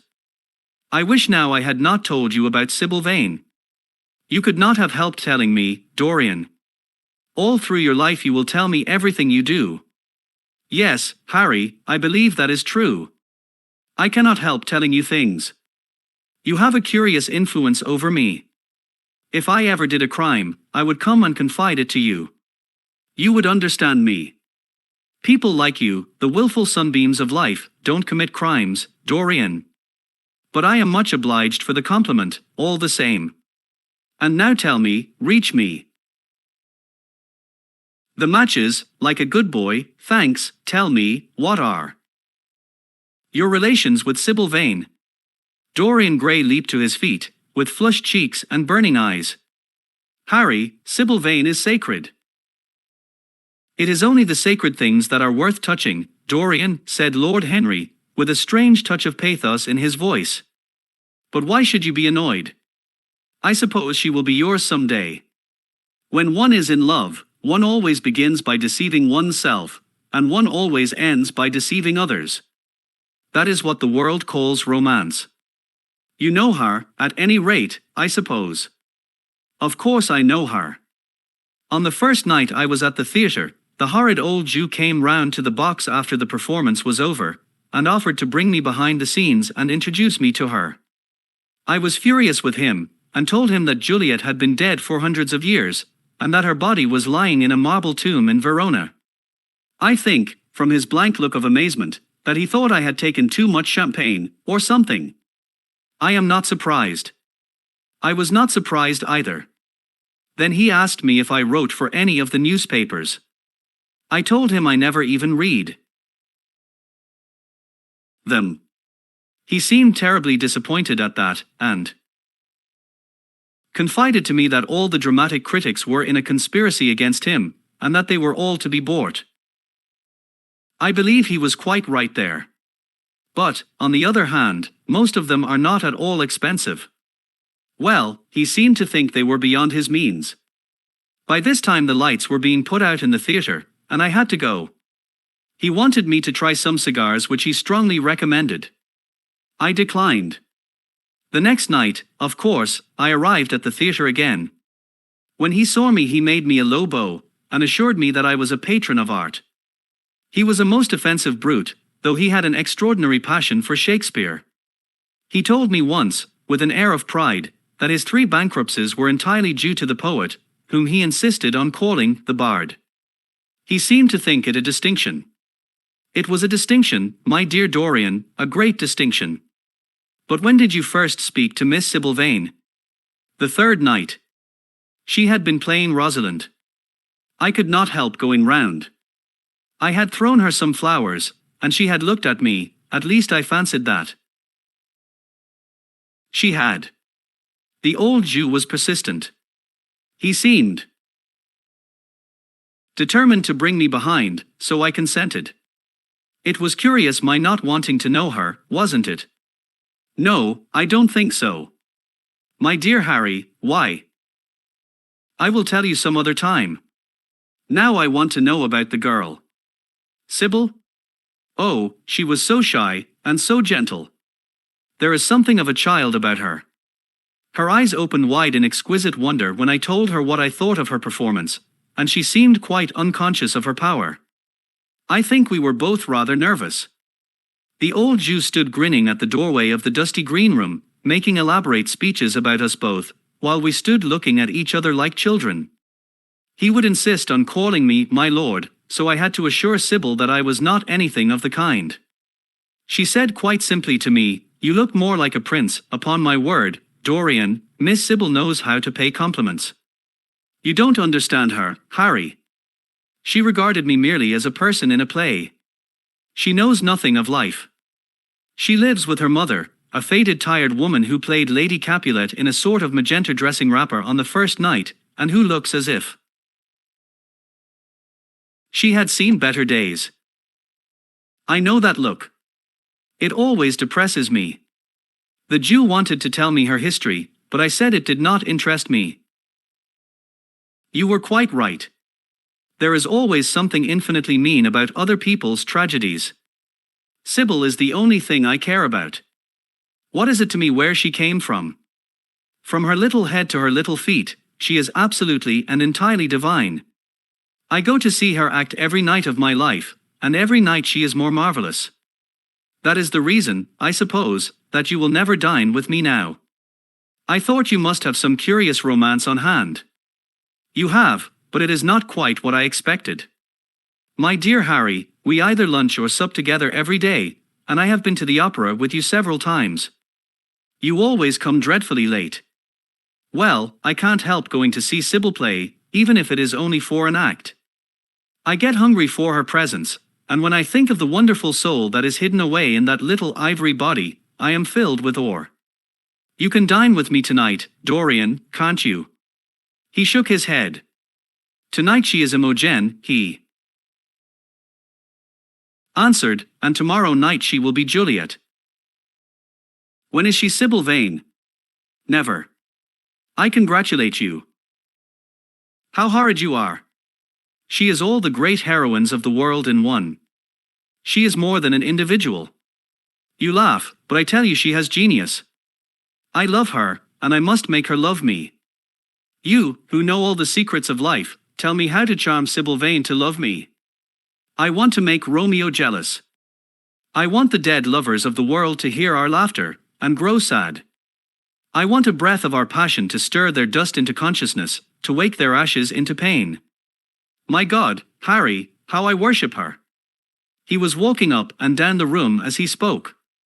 Hectic spots of red burned on his cheeks. He was terribly excited. Lord Henry watched him with a subtle sense of pleasure. How different he was now from the shy, frightened boy he had met in Basil Hallward's studio. His nature had developed like a flower, had borne blossoms of scarlet flame. Out of its secret hiding place had crept his soul, and desire had come to meet it on the way. "And what do you propose to do?" said Lord Henry, at last. "I want you and Basil to come with me some night and see her act. I have not the slightest fear of the result. You won't be able to refuse to recognize her genius. Then we must get her out of the Jew's hands. She is bound to him for 3 years, at least for 2 years and 8 months. From the present time. I will have to pay him something, of course. When all that is settled, I will take a West End theatre and bring her out properly. She will make the world as mad as she has made me." "Impossible, my dear boy." "Yes, she will. She has not merely art, consummate art instinct, in her, but she has personality also, and you have often told me that it is personalities, not principles, that move the age. Well, what night shall we go? Let me see. Today is Tuesday. Let us fix tomorrow. She plays Juliet tomorrow. All right. The Bristol at 8 o'clock, and I will get Basil. Not 8, Harry, please. 6:30. We must be there before the curtain rises. You must see her in the first act, where she meets Romeo. 6:30. What an hour. It will be like having a meat tea. However, just as you wish. Shall you see Basil between this and then? Or shall I write to him? Dear Basil, I have not laid eyes on him for a week. It is rather horrid of me, as he has sent me my portrait in the most wonderful frame, designed by himself, and, though I am a little jealous of it for being a whole month younger than I am, I must admit that I delight in it. Perhaps you had better write to him. I don't want to see him alone.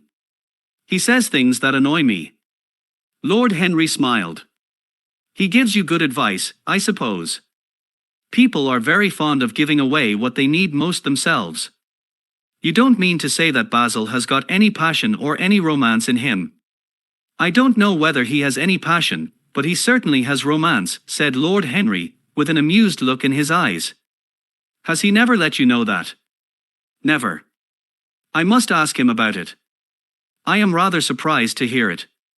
He is the best of fellows, but he seems to me to be just a bit of a Philistine. Since I have known you, Harry, I have discovered that Basil, my dear boy, puts everything that is charming in him into his work. The consequence is that he has nothing left for life but his prejudices, his principles, and his common sense. The only artists I have ever known who are personally delightful are bad artists. Good artists give everything to their art, and consequently are perfectly uninteresting in themselves. A great poet, a really great poet, is the most unpoetical of all creatures. But inferior poets are absolutely fascinating. The worse their rhymes are, the more picturesque they look. The mere fact of having published a book of second-rate sonnets makes a man quite irresistible. He lives the poetry that he cannot write. The others write the poetry that they dare not realize. I wonder, is that really so, Harry, said Dorian Gray, putting some perfume on his handkerchief out of a large gold-topped bottle that stood on the table.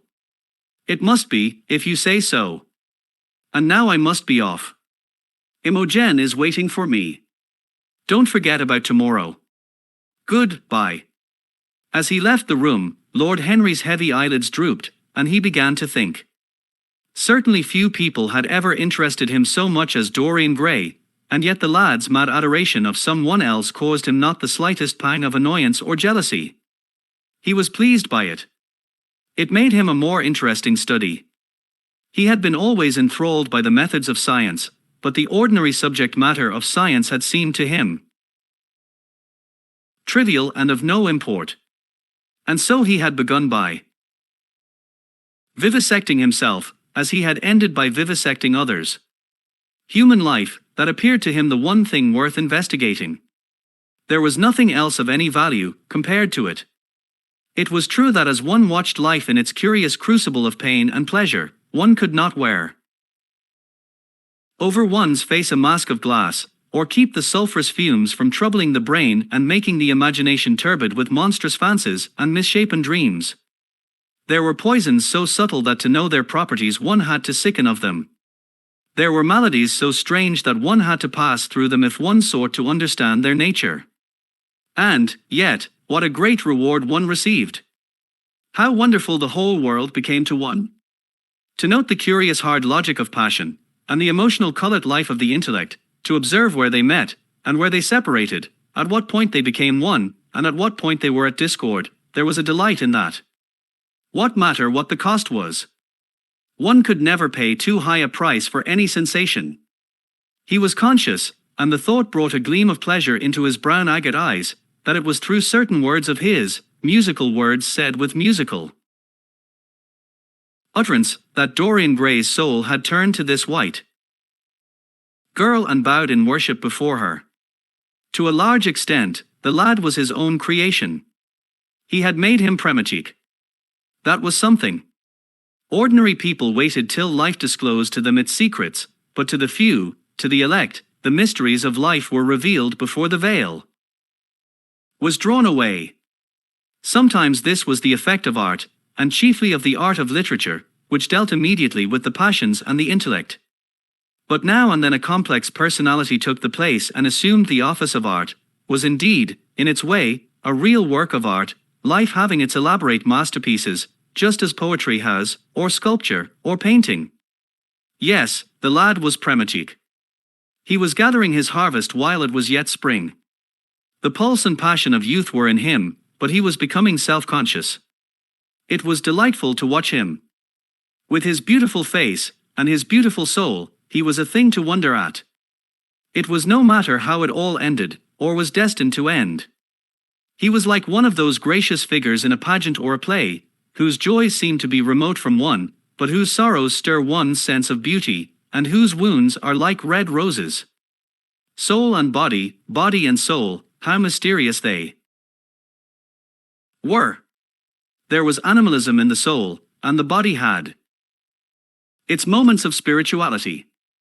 The senses could refine, and the intellect could degrade. Who could say where the fleshly impulse ceased, or the psychical impulse began? How shallow were the arbitrary definitions of ordinary psychologists?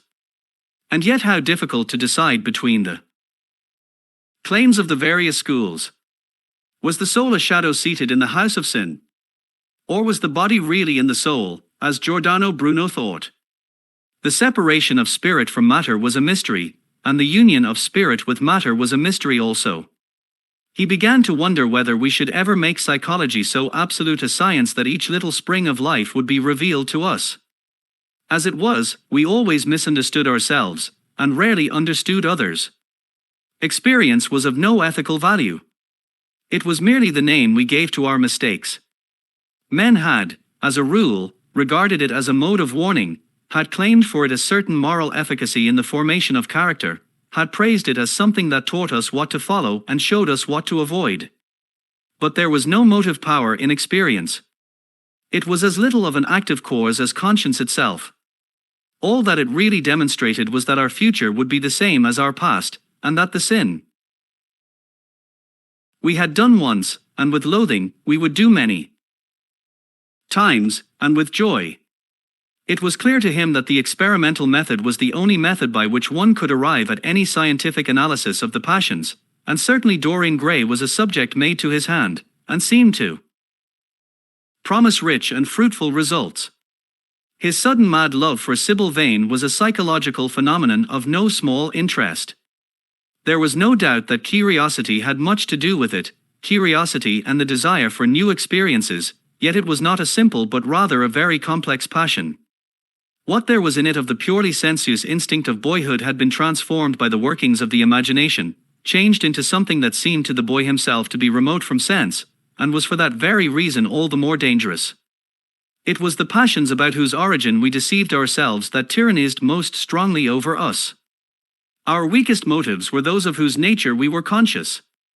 It often happened that when we thought we were experimenting on others, we were really experimenting on ourselves. While Lord Henry sat dreaming on these things, a knock came to the door, and his valet entered, and reminded him it was time to dress for dinner. He got up and looked out into the street. The sunset had smitten into scarlet gold the upper windows of the houses opposite. The panes glowed like plates of heated metal. The sky above was like a faded rose. He thought of Dorian Gray's young fire-colored life, and wondered how it was all going to end. When he arrived home, about 12:30, he saw a telegram lying on the hall table. He opened it and found it was from Dorian.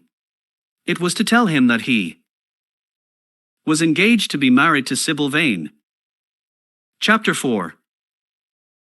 I suppose you have heard the news, Basil, said Lord Henry on the following evening, as Hallward was shown into a little private room at the Bristol where dinner had been laid for 3. No, Harry, answered Hallward, giving his hat and coat to the bowing waiter. What is it? Nothing about politics, I hope. They don't interest me.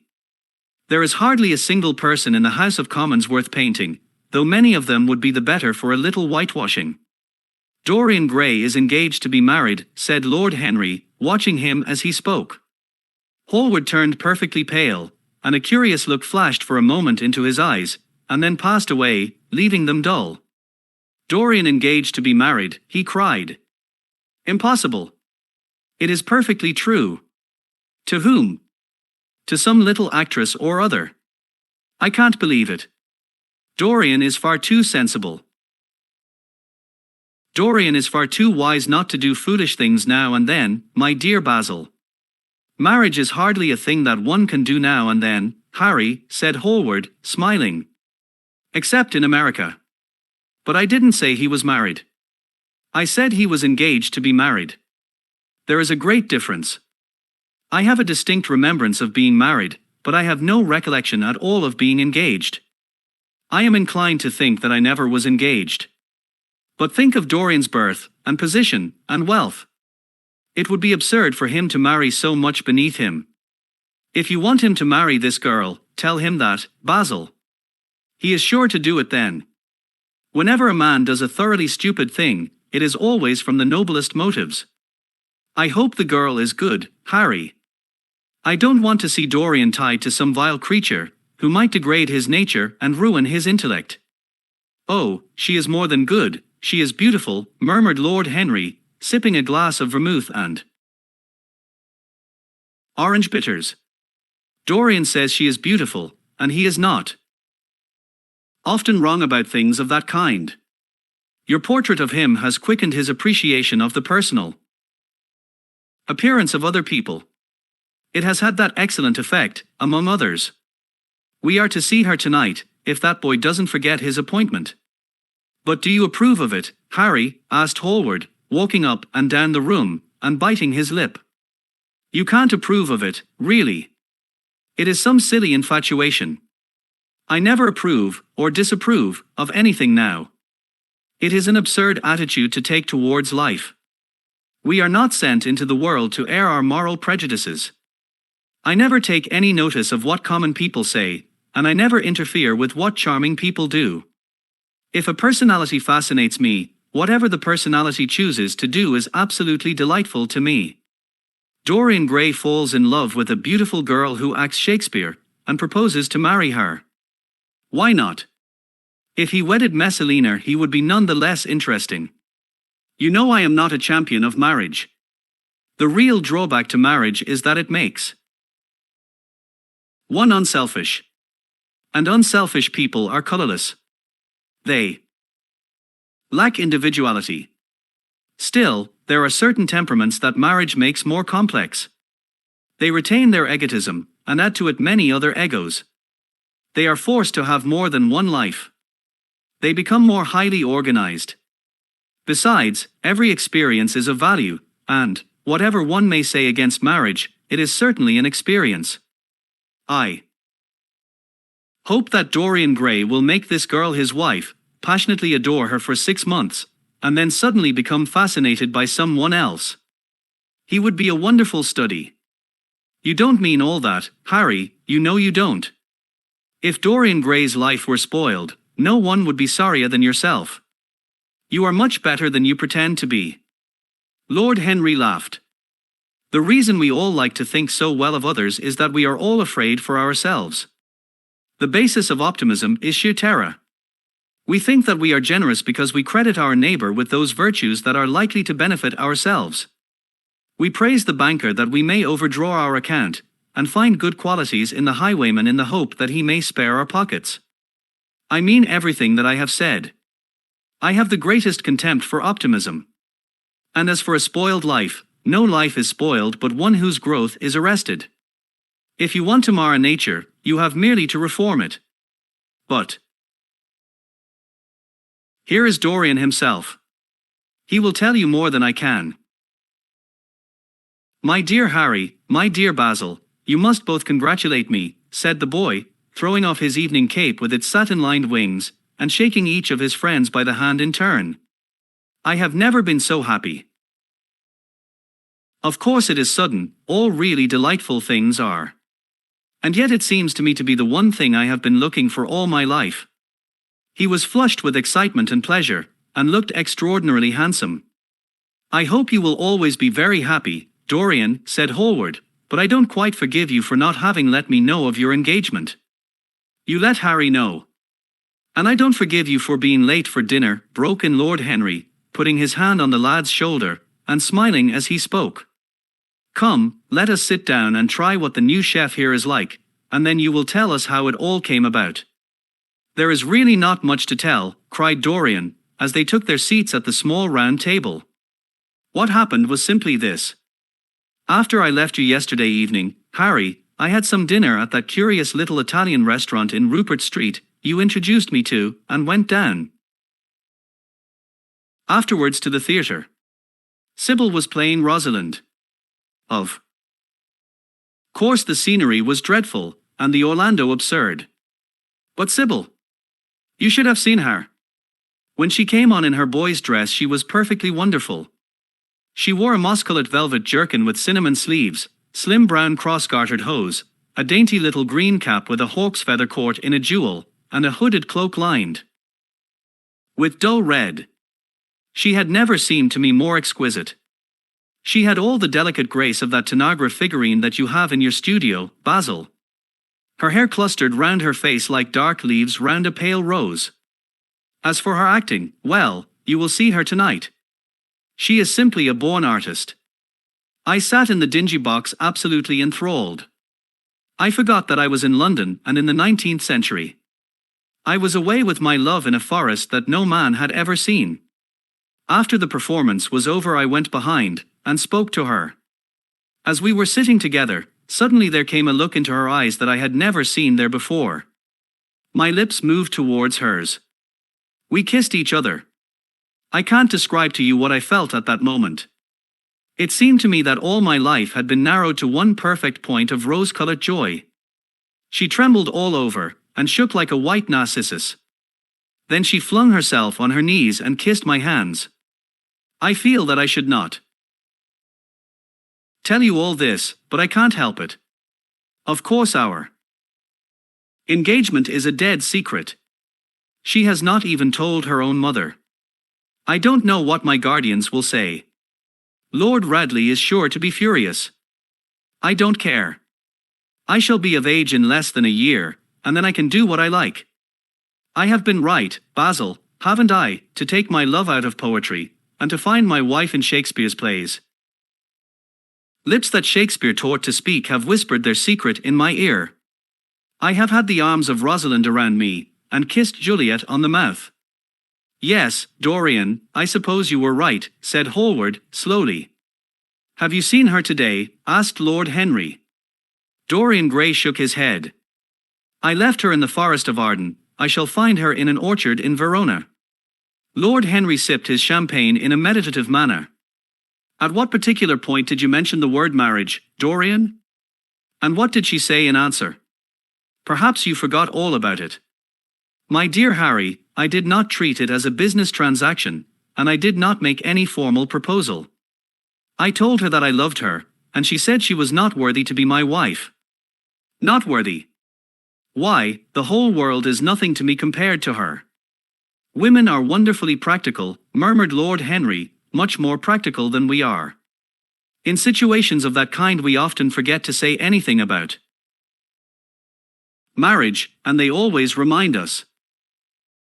Hallward laid his hand upon his arm. Don't, Harry. You have annoyed Dorian.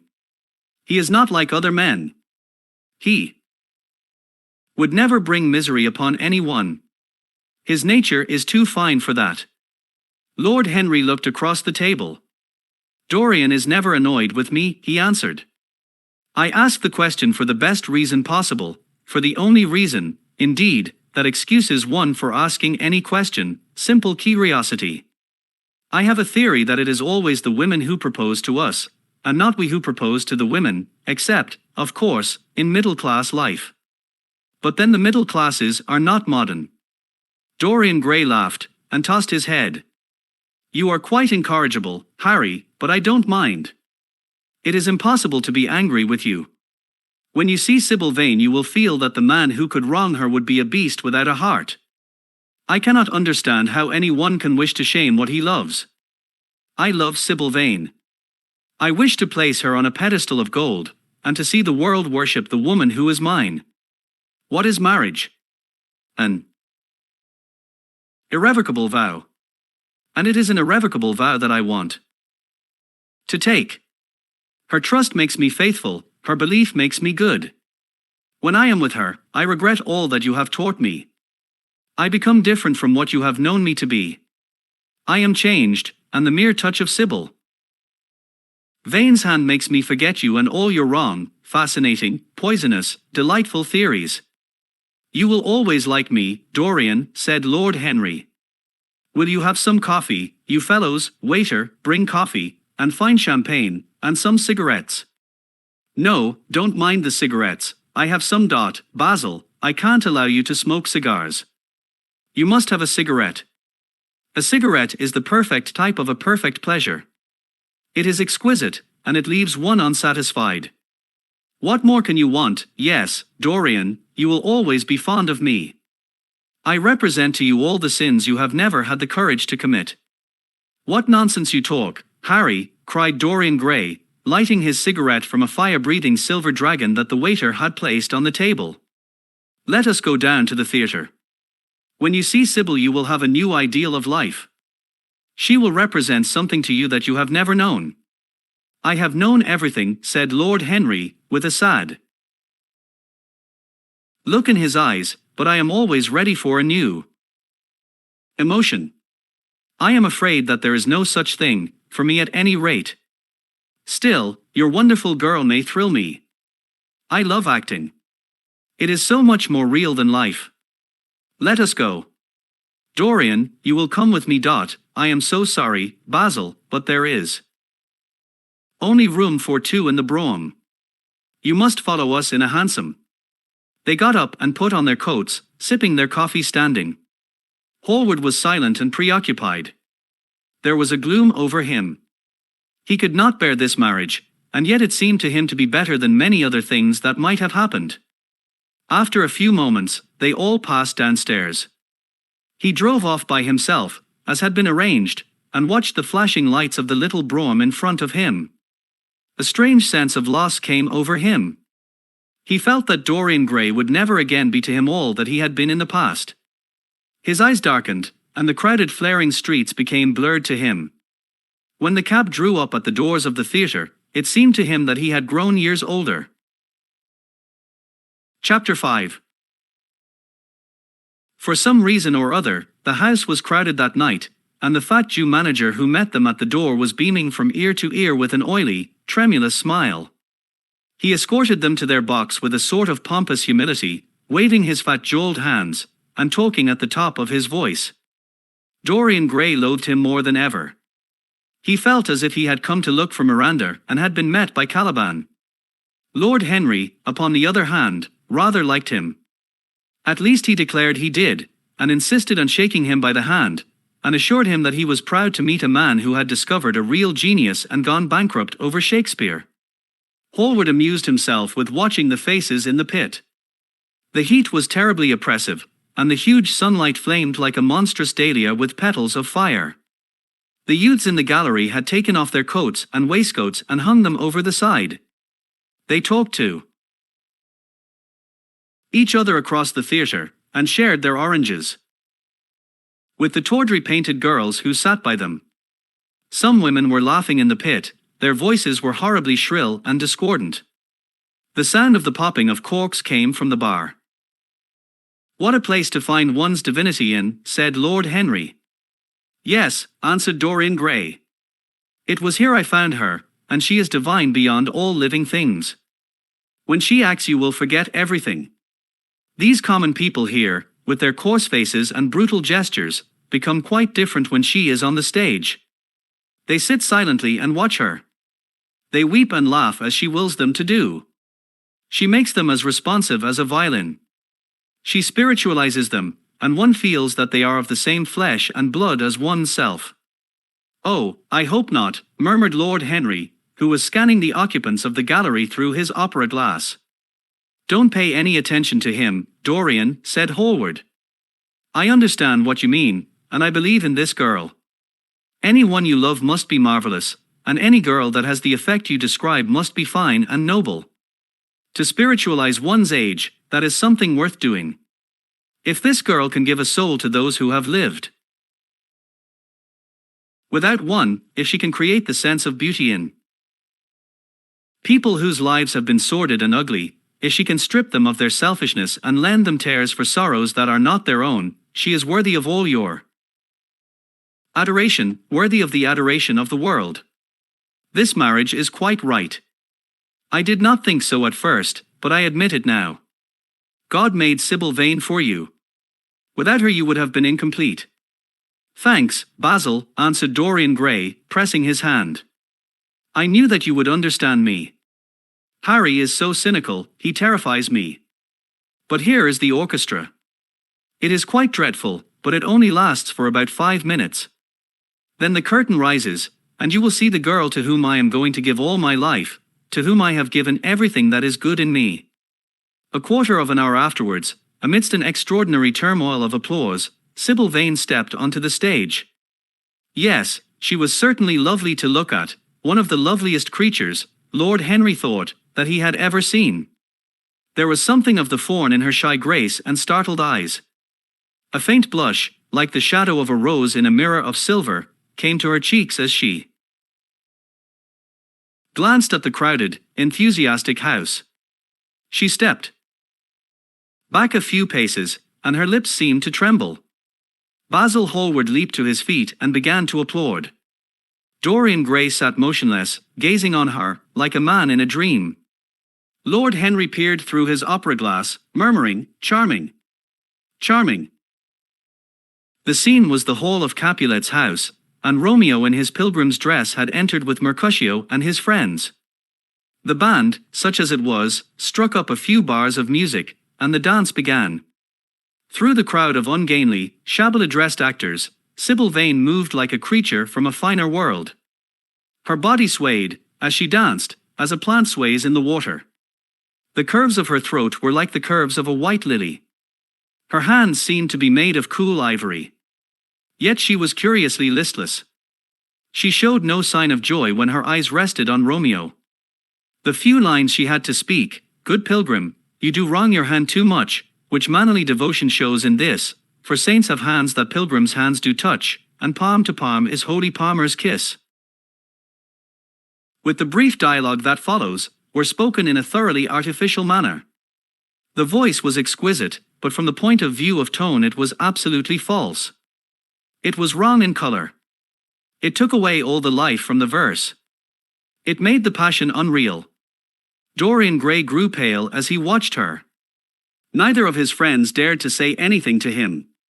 She seemed to them to be absolutely incompetent. They were horribly disappointed. Yet they felt that the true test of any Juliet is the balcony scene of the second act. They waited for that. If she failed there was nothing in her. She looked charming as she came out in the moonlight. That could not be denied. But the staginess of her acting was unbearable, and grew worse as she went on.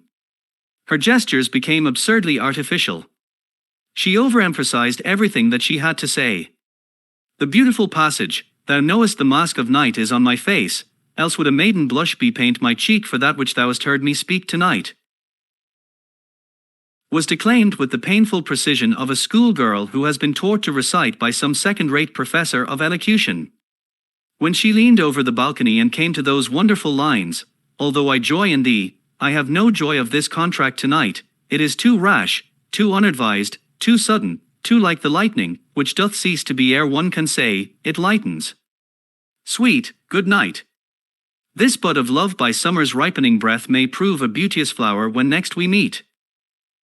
She spoke the words as if they conveyed no meaning to her. It was not nervousness. Indeed, so far from being nervous, she seemed absolutely self-contained. It was simply bad art. She was a complete failure. Even the common uneducated audience of the pit and gallery lost their interest in the play. They got restless, and began to talk loudly and to whistle. The Jew manager, who was standing at the back of the dress circle, stamped and swore with rage. The only person unmoved was the girl herself. When the second act was over there came a storm of hisses, and Lord Henry got up from his chair and put on his coat. "She is quite beautiful, Dorian," he said, "but she can't act. Let us go." "I am going to see the play through," answered the lad, in a hard, bitter voice. "I am awfully sorry that I have made you waste an evening, Harry. I apologize to both of you." "My dear Dorian, I should think Miss Vane was ill," interrupted Hallward. "We will come some other night." "I wish she was ill," he rejoined. "But she seems to me to be simply callous and cold. She has entirely altered. Last night she was a great artist. Tonight she is merely a commonplace, mediocre actress. Don't talk like that about anyone you love, Dorian. Love is a more wonderful thing than art. They are both simply forms of imitation, murmured Lord Henry. But do let us go. Dorian, you must not stay here any longer. It is not good for one's morals to see bad acting. Besides, I don't suppose you will want your wife to act. So what does it matter if she plays Juliet like a wooden doll? She is very lovely, and if she knows as little about life as she does about acting, she will be a delightful experience. There are only two kinds of people who are really fascinating: people who know absolutely everything, and people who know absolutely nothing. Good heavens, my dear boy, don't look so tragic. The secret of remaining young is never to have an emotion that is unbecoming. Come to the club with Basil and myself. We will smoke cigarettes and drink to the beauty of Sybil Vane. She is beautiful. What more can you want? Please go away, Harry, cried the lad. I really want to be alone. Basil, you don't mind my asking you to go? Can't you see that my heart is breaking? The hot tears came to his eyes. His lips trembled, and, rushing to the back of the box, he leaned up against the wall, hiding his face in his hands. Let us go, Basil, said Lord Henry, with a strange tenderness in his voice, and the two young men passed out together. A few moments afterwards the footlights flared up, and the curtain rose on the third act. Dorian Gray went back to his seat. He looked pale, and proud, and indifferent. The play dragged on, and seemed interminable. Half of the audience went out, tramping in heavy boots, and laughing. The whole thing was a fiasco. The last act was played to almost empty benches. As soon as it was over, Dorian Gray rushed behind the scenes into the green room. The girl was standing alone there, with a look of triumph on her face. Her eyes were lit with an exquisite fire. There was a radiance about her. Her parted lips were smiling over some secret of their own. When he entered, she looked at him, and an expression of infinite joy came over her. How badly I acted tonight, Dorian, she cried. Horribly, he answered, gazing at her in amazement. Horribly. It was dreadful. Are you ill? You have no idea what it was. You have no idea what I suffered. The girl smiled. Dorian, she answered, lingering over his name with long-drawn music in her voice, as though it were sweeter than honey to the red petals of her lips. Dorian, you should have understood. But you understand now, don't you? Understand what? He asked, angrily. Why I was so bad tonight. Why I shall always be bad. Why I shall never act well again. He shrugged his shoulders. You are ill, I suppose. When you are ill you shouldn't act. You make yourself ridiculous. My friends were bored. I was bored. She seemed not to listen to him. She was transfigured with joy. An ecstasy of happiness dominated her. Dorian, Dorian, she cried, before I knew you, acting was the one reality of my life. It was only in the theatre that I lived. I thought that it was all true. I was Rosalind one night, and Portia the other. The joy of Beatrice was my joy, and the sorrows of Cordelia were mine also. I believed in everything. The common people who acted with me seemed to me to be godlike. The painted scenes were my world. I knew nothing but shadows, and I thought them real. You came, oh, my beautiful love. And you freed my soul from prison. You taught me what reality really is. Tonight, for the first time in my life, I saw through the hollowness, the sham, the silliness, of the empty pageant in which I had always played. Tonight. For the first time, I became conscious that the Romeo was hideous, and old, and painted, that the moonlight in the orchard was false, that the scenery was vulgar, and that the words I had to speak were unreal, were not my words, not what I wanted to say. You had brought me something higher, something of which all art is but a reflection. You have made me understand what love really is. My love. My love. I am sick of shadows. You are more to me than all art can ever be. What have I to do with the puppets of a play? When I came on tonight, I could not understand how it was that everything had gone from me. Suddenly it dawned on my soul what it all meant. The knowledge was exquisite to me. I heard them hissing, and I smiled. What should they know of love? Take me away, Dorian, take me away with you, where we can be quite alone. I hate the stage. I might mimic a passion that I do not feel, but I cannot mimic one that burns me like fire. Oh, Dorian. Dorian, you understand now what it all means. Even if I could do it, it would be profanation for me to play at being in love. You have made me see that. He flung himself down on the sofa, and turned away his face. You have killed my love, he muttered. She looked at him in wonder, and laughed. He made no answer. She came across to him, and stroked his hair with her little fingers. She knelt down and pressed his hands to her lips. He drew them away, and a shudder ran through him. Then he leaped up, and went to the door. Yes, he cried, you have killed my love. You used to stir my imagination. Now you don't even stir my curiosity. You simply produce no effect. I loved you because you were wonderful, because you had genius and intellect, because you realized the dreams of great poets and gave shape and substance to the shadows of art. You have thrown it all away. You are shallow and stupid. My God! How much I was to love you! What a fool I have been! You are nothing to me now. I will never see you again. I will never think of you. I will never mention your name. You don't know what you were to me, once. Why, once?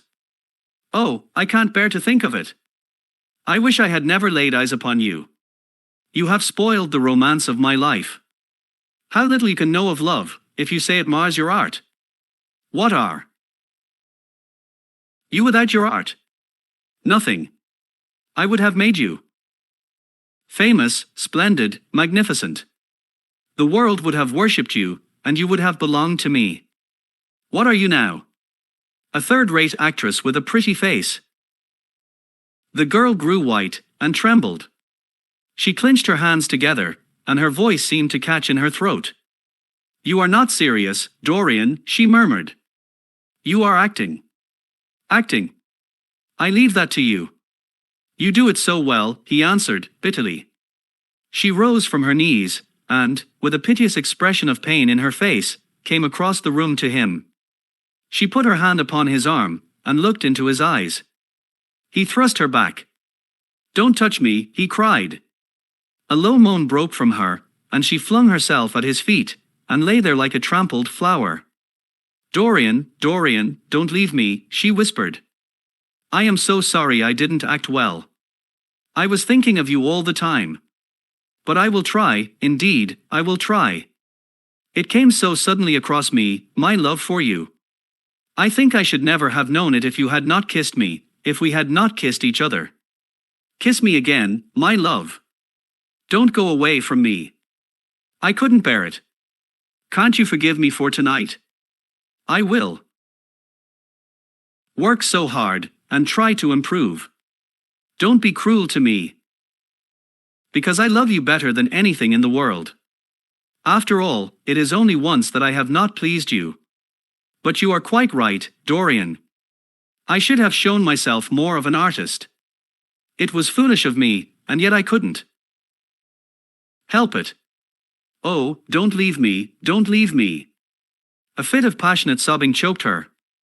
She crouched on the floor like a wounded thing, and Dorian Gray, with his beautiful eyes, looked down at her, and his chiseled lips curled in exquisite disdain. There is always something ridiculous about the passions of people whom one has ceased to love.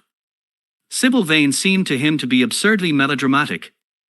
Her tears and sobs annoyed him. I am going, he said at last, in his calm, clear voice. I don't wish to be unkind, but I can't see you again. You have disappointed me. She wept silently, and made no answer, but crept nearer to him. Her little hands stretched blindly out, and appeared to be seeking for him. He turned on his heel, and left the room. In a few moments he was out of the theatre. Where he went to, he hardly knew. He remembered wandering through dimly lit streets with gaunt black shadowed archways and evil-looking houses. Women with hoarse voices and harsh laughter had called after him. Drunkards had reeled by cursing and chattering to themselves like monstrous apes. He had seen grotesque children huddled upon doorsteps, and had heard shrieks and oaths from gloomy courts. When the dawn was just breaking, he found himself at Covent Garden. Huge carts filled with nodding lilies rumbled slowly down the polished empty street. The air was heavy with the perfume of the flowers, and their beauty seemed to bring him an anodyne for his pain. He followed into the market, and watched the men unloading their wagons. A white-smarked carter offered him some cherries. He thanked him, wondered why he refused to accept any money for them, and began to eat them listlessly. They had been plucked at midnight, and the coldness of the moon had entered into them. A long line of boys carrying crates of striped tulips, and of yellow and red roses, defiled in front of him, threading their way through the huge jade, green piles of vegetables. Under the portico, with its grey sun-bleached pillars, loitered a troop of draggled bareheaded girls, waiting for the auction to be over. After some time he hailed a hansom and drove home. The sky was pure opal now, and the roofs of the houses glistened like silver against it. As he was passing through the library towards the door of his bedroom, his eye fell upon the portrait Basil Hallward had painted of him. He started back in surprise, and then went over to it and examined it. In the dim arrested light that struggled through the cream-colored silk blinds, the face seemed to him to be a little changed. The expression looked different. One would have said that there was a touch of cruelty in the mouth. It was certainly curious. He turned round, and, walking to the window, drew the blinds up. The bright dawn flooded the room, and swept the fantastic shadows into dusky corners, where they lay shuddering. But the strange expression that he had noticed in the face of the portrait seemed to linger there, to be more intensified even. The quivering, ardent sunlight showed him the lines of cruelty round the mouth as clearly as if he had been looking into a mirror after he had done some dreadful thing. He winced, and, taking up from the table an oval glass framed in ivory cupids, that Lord Henry had given him, he glanced hurriedly into it. No line like that warped his red lips. What did it mean? He rubbed his eyes, and came close to the picture, and examined it again. There were no signs of any change. When he looked into the actual painting, and yet there was no doubt that the whole expression had altered. It was not a mere fancy of his own. The thing was horribly apparent. He threw himself into a chair, and began to think. Suddenly there flashed across his mind what he had said in Basil Hallward's studio the day the picture had been finished. Yes, he remembered it perfectly. He had uttered a mad wish that he himself might remain young, and the portrait grow old, that his own beauty might be untarnished, and the face on the canvas bear the burden of his passions and his sins, that the painted image might be seared with the lines of suffering and thought, and that he might keep all the delicate bloom and loveliness of his then just conscious boyhood. Surely his prayer had not been answered. Such things were impossible. It seemed monstrous even to think of them. And, yet, there was the picture before him, with the touch of cruelty in the mouth. Cruelty. Had he been cruel? It was the girl's fault, not his. He had dreamed of her as a great artist, had given his love to her because he had thought her great. Then she had disappointed him. She had been shallow and unworthy. And, yet, a feeling of infinite regret came over him, as he thought of her lying at his feet sobbing like a little child. He remembered with what callousness he had watched her. Why had he been made like that? Why had such a soul been given to him? But he had suffered also. During the 3 terrible hours that the play had lasted, he had lived centuries of pain, eon upon eon of torture. His life was well worth hers. She had marred him for a moment, if he had wounded her for an age. Besides, women were better suited to bear sorrow than men. They lived on their emotions. They only thought of their emotions. When they took lovers, it was merely to have someone with whom they could have scenes. Lord Henry had told him that, and Lord Henry knew what women were. Why should he trouble about Sybil Vane? She was nothing to him now. But the picture? What was he to say of that? It held the secret of his life, and told his story. It had taught him to love his own beauty. Would it teach him to loathe his own soul? Would he ever look at it again? No, it was merely an illusion wrought on the troubled senses. The horrible night that he had passed had left phantoms behind it. Suddenly there had fallen upon his brain that tiny scarlet speck that makes men mad. The picture had not changed. It was folly to think so. Yet it was watching him, with its beautiful marred face. And its cruel smile. Its bright hair gleamed in the early sunlight. Its blue eyes met his own. A sense of infinite pity, not for himself, but for the painted image of himself, came over him. It had altered already, and would alter more. Its gold would wither into grey. Its red and white roses would die. For every sin that he committed, a stain would fleck and wreck its fairness. But he would not sin. The picture, changed or unchanged, would be to him the visible emblem of conscience. He would resist temptation.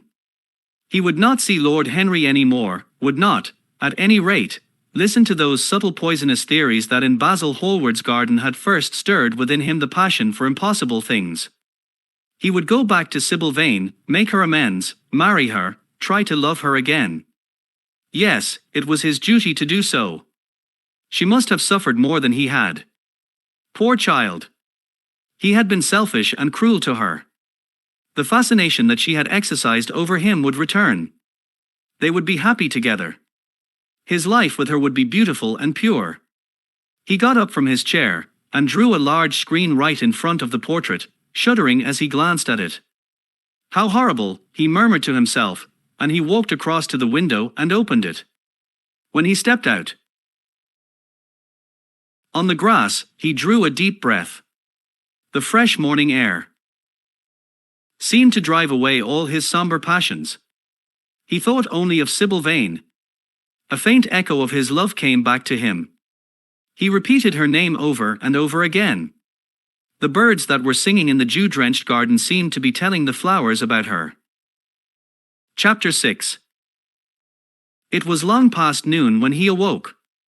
His valet had crept several times into the room on tiptoe to see if he was stirring, and had wondered what made his young master sleep so late.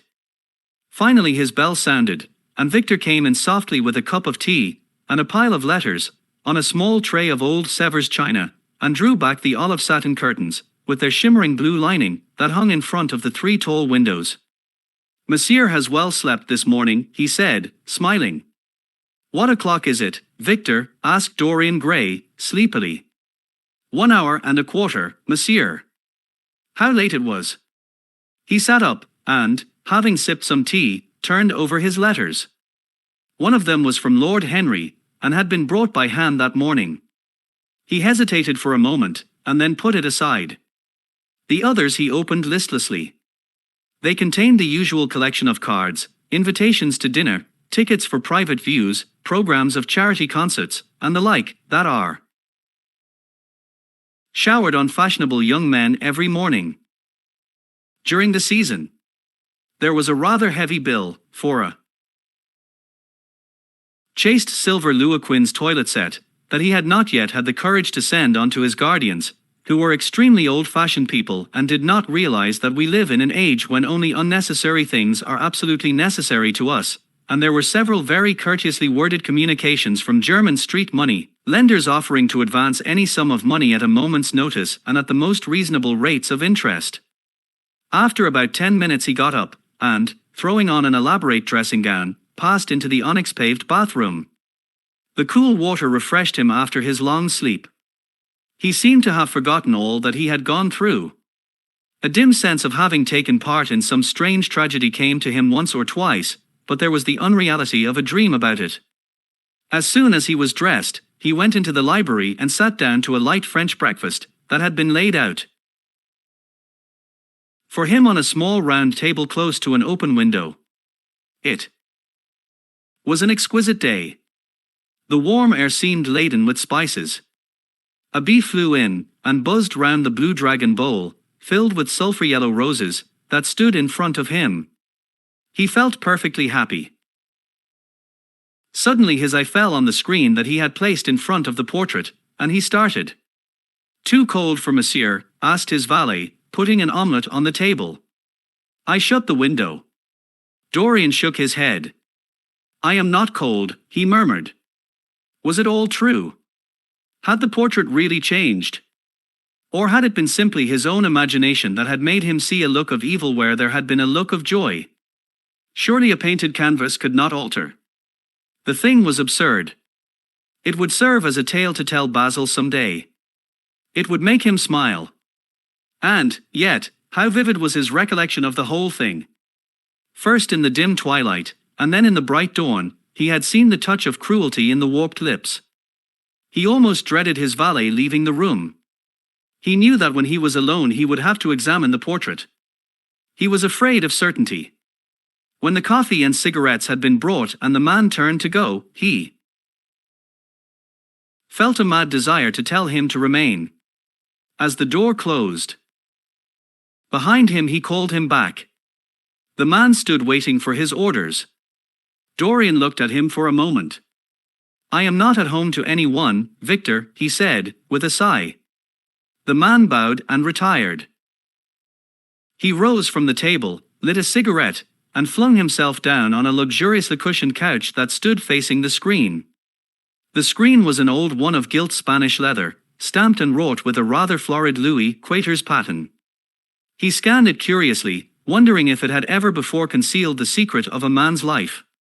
Should he move it aside, after all? Why not let it stay there? What was the use of knowing? If the thing was true, it was terrible. If it was not true, why trouble about it? But what if, by some fate or deadly a chance, other eyes than his spied behind, and so the horrible change? What should he do if Basil Hallward came and asked to look at his own picture? He would be sure to do that. No, the thing had to be examined, and at once. Anything would be better than this dreadful state of doubt. He got up, and locked both doors. At least he would be alone when he looked upon the mask of his shame. Then he drew the screen aside, and saw himself face to face. It was perfectly true. The portrait had altered.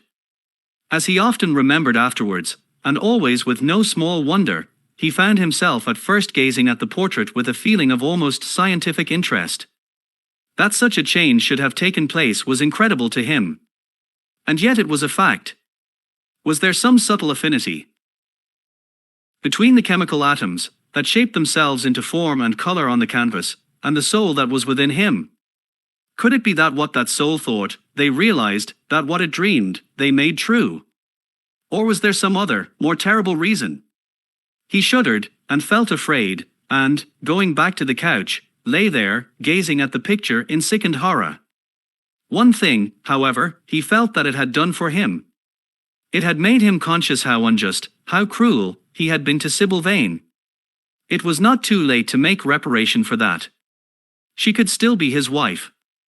His unreal and selfish love would yield to some higher influence, would be transformed into some nobler passion, and the portrait that Basil Hallward had painted of him would be a guide to him through life, would be to him what holiness was to some, and conscience to others, and the fear of God to us all. There were opiates for remorse, drugs that could lull the moral sense to sleep. But here was a visible symbol of the degradation of sin. Here was an ever-present sign of the ruin men brought upon their souls. 3 o'clock struck, and 4, and 4:30, but he did not stir. He was trying to gather up the scarlet threads of life, and to weave them into a pattern, to find his way through the sanguine labyrinth of passion through which he was wandering. He did not know what to do, or what to think. Finally, he went over to the table and wrote a passionate letter to the girl he had loved, imploring her forgiveness, and accusing himself of madness. He covered page after page with wild words of sorrow, and wilder words of pain. There is a luxury in self-reproach. When we blame ourselves, we feel that no one else has a right to blame us. It is the confession, not the priest, that gives us absolution. When Dorian Gray had finished the letter, he felt that he had been forgiven. Suddenly there came a knock to the door, and he heard Lord Henry's voice outside. "My dear Dorian, I must see you. Let me in at once. I can't bear your shutting yourself up like this." He made no answer at first, but remained quite still. The knocking still continued, and grew louder. Yes, it was better to let Lord Henry in, and to explain to him the new life he was going to lead, to quarrel with him if it became necessary to quarrel, to part if parting was inevitable. He jumped up, drew the screen hastily across the picture, and unlocked the door. "I am so sorry for it all, my dear boy," said Lord Henry, coming in. "But you must not think about it too much." "Do you mean about Sybil Vane?" asked Dorian. "Yes, of course," answered Lord Henry, sinking into a chair, and slowly pulling his gloves off. "It is dreadful, from one point of view, but it was not your fault. Tell me, did you go behind and see her after the play was over?" "Yes." "I felt sure you had. Did you make a scene with her?" "I was brutal, Harry, perfectly brutal. But it is all right now. I am not sorry for anything that has happened. It has taught me to know myself better." "Ah, Dorian, I am so glad you take it in that way. I was afraid I would find you plunged in remorse, and tearing your nice hair." "I have got through all that," said Dorian, shaking his head, and smiling. "I am perfectly happy now. I know what conscience is, to begin with. It is not what you told me it was. It is the divinest thing in us. Don't sneer at it, Harry, any more, at least not before me. I want to be good. I can't bear the idea of my soul being hideous. A very charming artistic basis for ethics, Dorian. I congratulate you on it. But how are you going to begin?" "By marrying Sybil Vane." "Marrying Sybil Vane," cried Lord Henry, standing up, and looking at him in perplexed amazement. "But, my dear Dorian." "Yes, Harry, I know what you are going to say. Something dreadful about marriage. Don't say it. Don't ever say things of that kind to me again. 2 days ago I asked Sybil to marry me. I am not going to break my word to her. She is to be my wife." "Your wife? Dorian, didn't you get my letter? I wrote to you this morning, and sent the note down, by my own man." "Your letter? Oh, yes, I remember. I have not read it yet, Harry. I was afraid there might be something in it that I wouldn't like." Lord Henry walked across the room, and, sitting down by Dorian Gray, took both his hands in his, and held them tightly. "Dorian," he said, "my letter, don't be frightened, was to tell you that Sybil Vane is dead." A cry of pain rose from the lad's lips, and he leaped to his feet, tearing his hands away from Lord Henry's grasp. "Dead? Sybil dead? It is not true. It is a horrible lie." "It is quite true, Dorian," said Lord Henry, gravely. "It is in all the morning papers. I wrote down to you to ask you not to see anyone till I came. There will have to be an inquest, of course, and you must not be mixed up in it. Things like that make a man fashionable in Paris.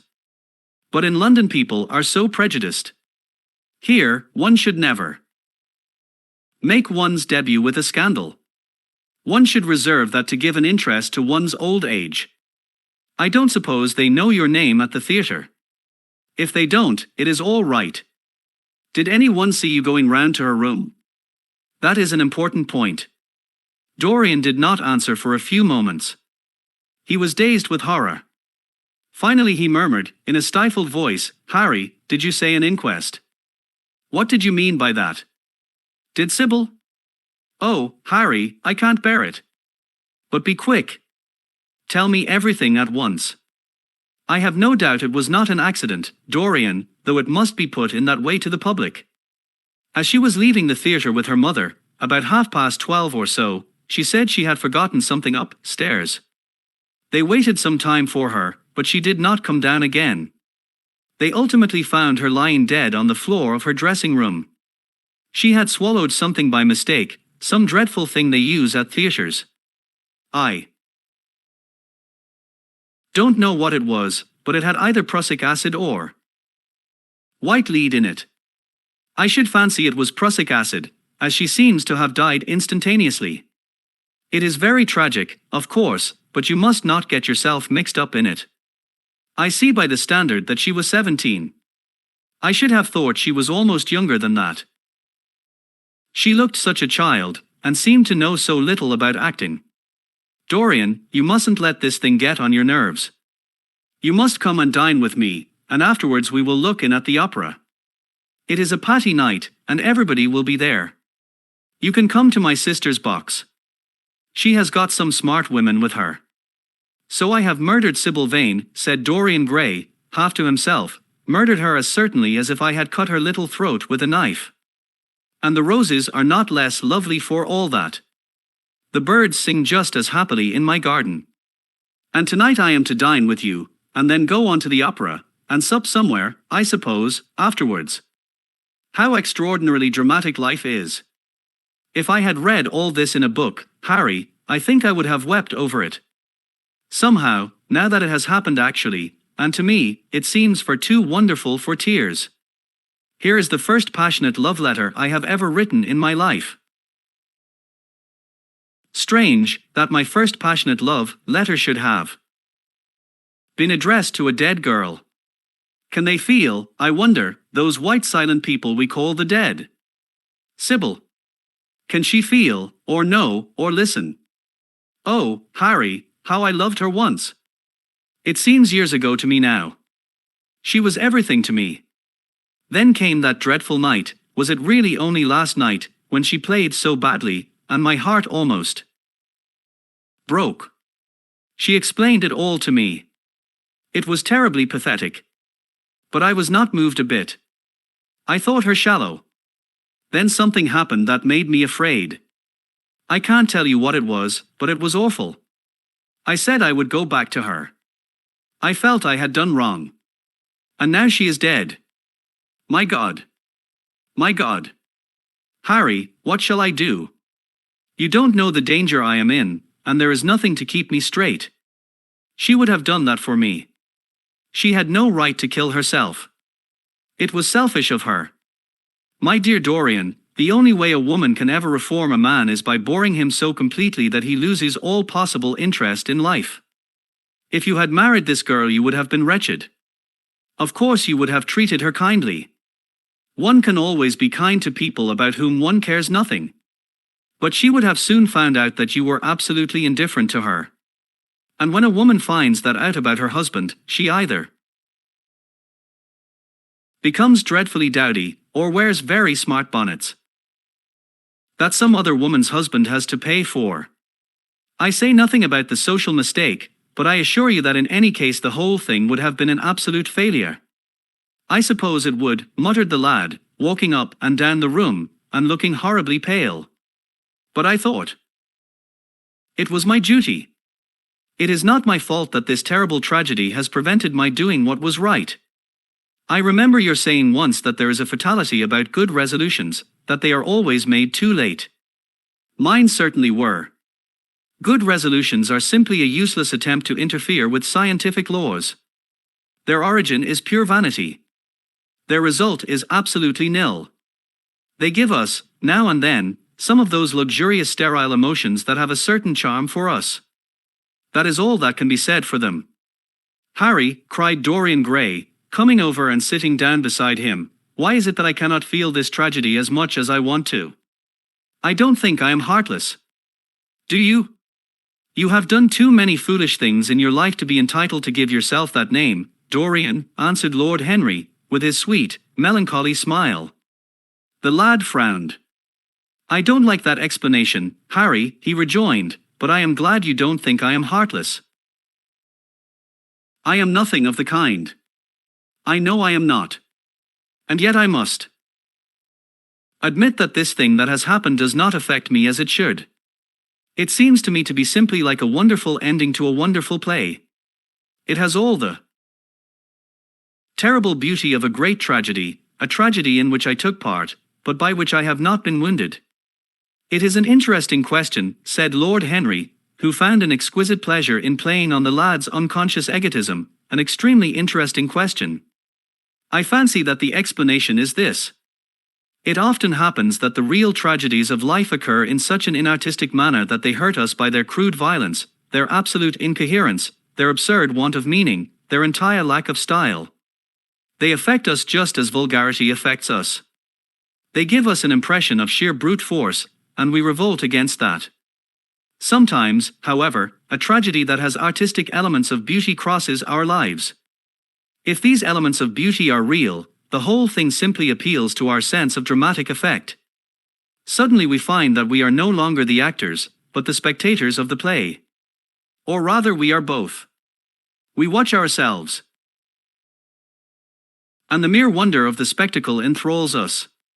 In the present case, what is it that has really happened?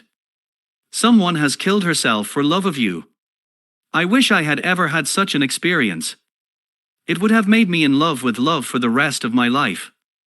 The people who have adored me, there have not been very many, but there have been some, have always insisted on living on, long after I had ceased to care for them, or they to care for me.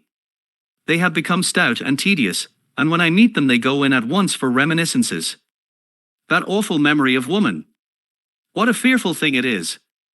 And what an utter intellectual stagnation it reveals. One should absorb the color of life, but one should never remember its details. Details are always vulgar. Of course, now and then things linger. I once wore nothing but violets all through one season, as mourning for a romance that would not die. Ultimately, however, it did die. I forget what killed it. I think it was her proposing to sacrifice the whole world for me. That is always a dreadful moment. It fills one with the terror of eternity. Well, would you believe it, a week ago, at Lady Hampshire's, I found myself seated at dinner next the lady in question, and she insisted on going over the whole thing again, and digging up the past, and raking up the future. I had buried my romance in a bed of poppies. She dragged it out again, and assured me that I had spoiled her life. I am bound to state that she ate an enormous dinner, so I did not feel any anxiety. But what a lack of taste she showed. The one charm of the past is that it is the past. But women never know when the curtain has fallen. They always want a sixth act, and as soon as the interest of the play is entirely over they propose to continue it. If they were allowed to have their way, every comedy would have a tragic ending, and every tragedy would culminate in a farce. They are charmingly artificial, but they have no sense of art. You are more fortunate than I am. I assure you, Dorian, that not one of the women I have known would have done for me what Sybil Vane did for you. Ordinary women always console themselves. Some of them do it by going in for sentimental colors. Never trust a woman who wears mauve, whatever her age may be, or a woman over 35 who is fond of pink ribbons. It always means that they have a history. Others find a great consolation in suddenly discovering the good qualities of their husbands. They flaunt their conjugal felicity in one's face, as if it was the most fascinating of sins. Religion consoles some. Its mysteries have all the charm of a flirtation, a woman once told me, and I can quite understand it. Besides, nothing makes one so vain as being told that one is a sinner. There is really no end to the consolations that women find in modern life. Indeed, I have not mentioned the most important one of all. What is that, Harry? Said Dorian Gray, listlessly. Oh, the obvious one. Taking someone else's admirer when one loses one's own. In good society that always whitewashes a woman. But really, Dorian, how different Sybil Vane must have been from all the women one meets. There is something to me quite beautiful about her death. I am glad I am living in a century when such wonders happen. They make one believe in the reality of the things that shallow, fashionable people play with, such as romance, passion, and love. I was terribly cruel to her. You forget that. I believe that women appreciate cruelty more than anything else. They have wonderfully primitive instincts. We have emancipated them, but they remain slaves looking for their masters, all the same. They love being dominated. I am sure you were splendid. I have never seen you angry, but I can fancy how delightful you looked. And, after all, you said something to me the day before yesterday that seemed to me at the time to be merely fanciful, but that I see now was absolutely true, and it explains everything. What was that, Harry? You said to me that Sybil Vane represented to you all the heroines of romance, that she was Desdemona one night, and Ophelia the other, that if she died as Juliet, she came to life as Imogen. She will never come to life again now, murmured the lad, burying his face in his hands. No, she will never come to life. She has played her last part. But you must think of that lonely death in the tawdry dressing room simply as a strange lurid fragment from some Jacobean tragedy, as a wonderful scene from Webster, or Ford, or Cyril Tourneur. The girl never really lived, and so she has never really died. To you at least she was always a dream, a phantom that flitted through Shakespeare's plays and left them lovelier for its presence, a reed through which Shakespeare's music sounded richer and more full of joy. The moment she touched actual life, she marred it, and it marred her, and so she passed away. Mourn for Ophelia, if you like. Put ashes on your head because Cordelia was strangled. Cry out against heaven because the daughter of Brabantio died. But don't waste your tears over Sybil Vane. She was less real than they are. There was a silence. The evening darkened in the room. Noiselessly, and with silver feet, the shadows crept in from the garden. The colors faded wearily out of things. After some time Dorian Gray looked up. You have explained me to myself, Harry, he murmured, with something of a sigh of relief. I felt all that you have said. But somehow I was afraid of it, and I could not express it to myself. How well you know me?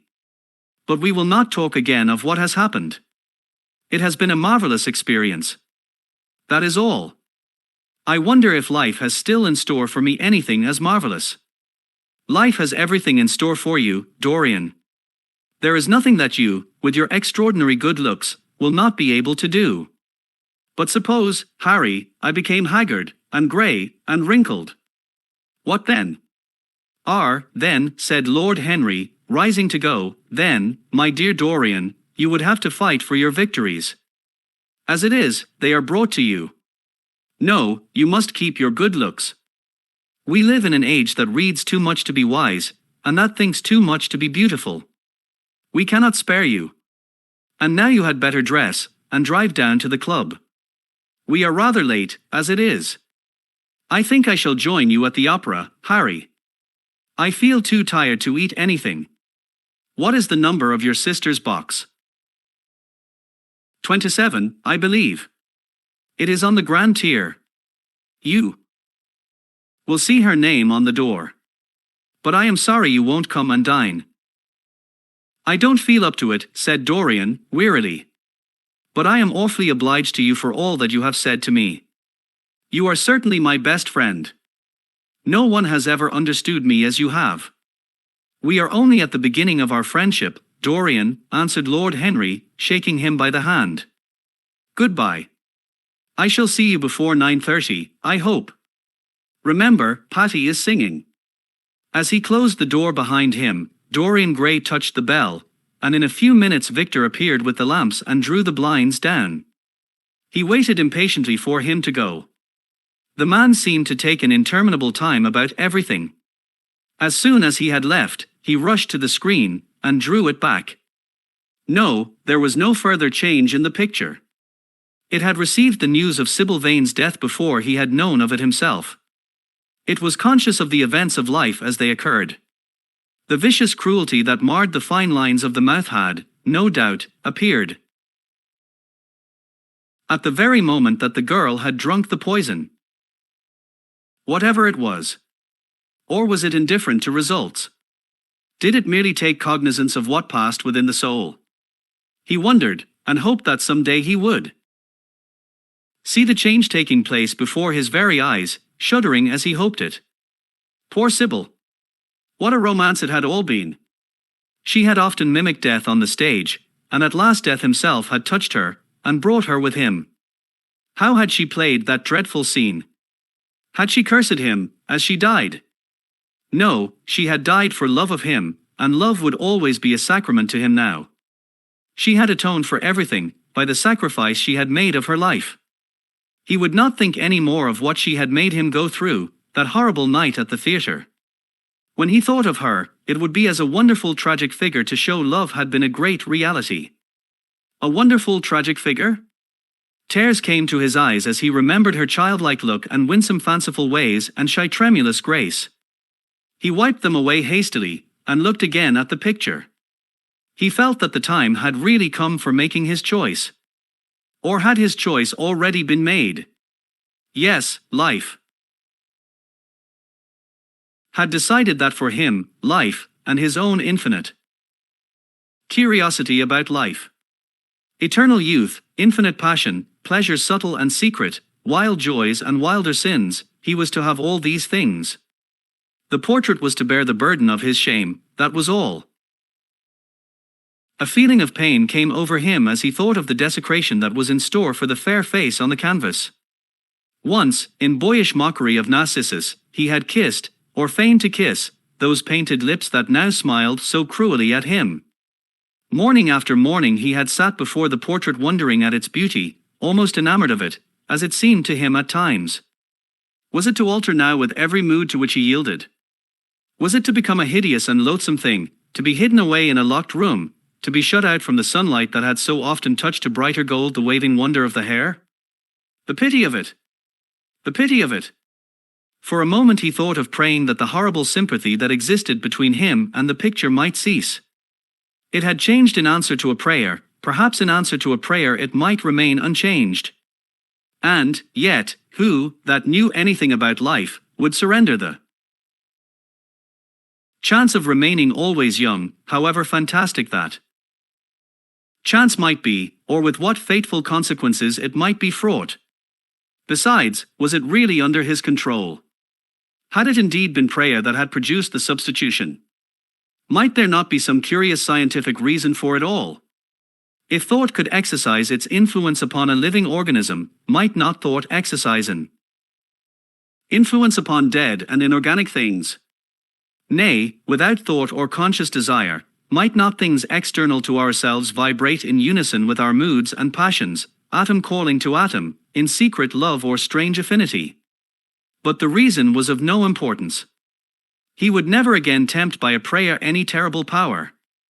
If the picture was to alter, it was to alter. That was all. Why inquire too closely into it? For there would be a real pleasure in watching it. He would be able to follow his mind into its secret places. This portrait would be to him the most magical of mirrors. As it had revealed to him his own body, so it would reveal to him his own soul. And when winter came upon it, he would still be standing where spring trembles on the verge of summer. When the blood crept from its face, and left behind a pallid mask of chalk with leaden eyes, he would keep the glamour of boyhood. Not one blossom of his loveliness would ever fade. Not one pulse of his life would ever weaken. Like the gods of the Greeks, he would be strong, and fleet, and joyous. What did it matter what happened to the colored image on the canvas? He would be safe. That was everything. He drew the screen back into its former place in front of the picture, smiling as he did so, and passed into his bedroom, where his valet was already waiting for him. An hour later he was at the opera, and Lord Henry was leaning over his chair. Chapter 7. As he was sitting at breakfast next morning, Basil Hallward was shown into the room. "I am so glad I have found you, Dorian," he said, gravely. "I called last night, and they told me you were at the opera. Of course I knew that was impossible. But I wish you had left word where you had really gone to. I passed a dreadful evening, half afraid that one tragedy might be followed by another. I think you might have telegraphed for me when you heard of it first. I read of it quite by chance in a late edition of the Globe that I picked up at the club. I came here at once, and was miserable at not finding you. I can't tell you how heartbroken I am about the whole thing. I know what you must suffer. But where were you? Did you go down and see the girl's mother? For a moment I thought of following you there. They gave the address in the paper. Somewhere in the Euston Road, isn't it? But I was afraid of intruding upon a sorrow that I could not lighten. Poor woman. What a state she must be in. And her only child, too. What did she say about it all? My dear Basil, how do I know, murmured Dorian, sipping some pale, yellow wine from a delicate gold-beaded bubble of Venetian glass, and looking dreadfully bored.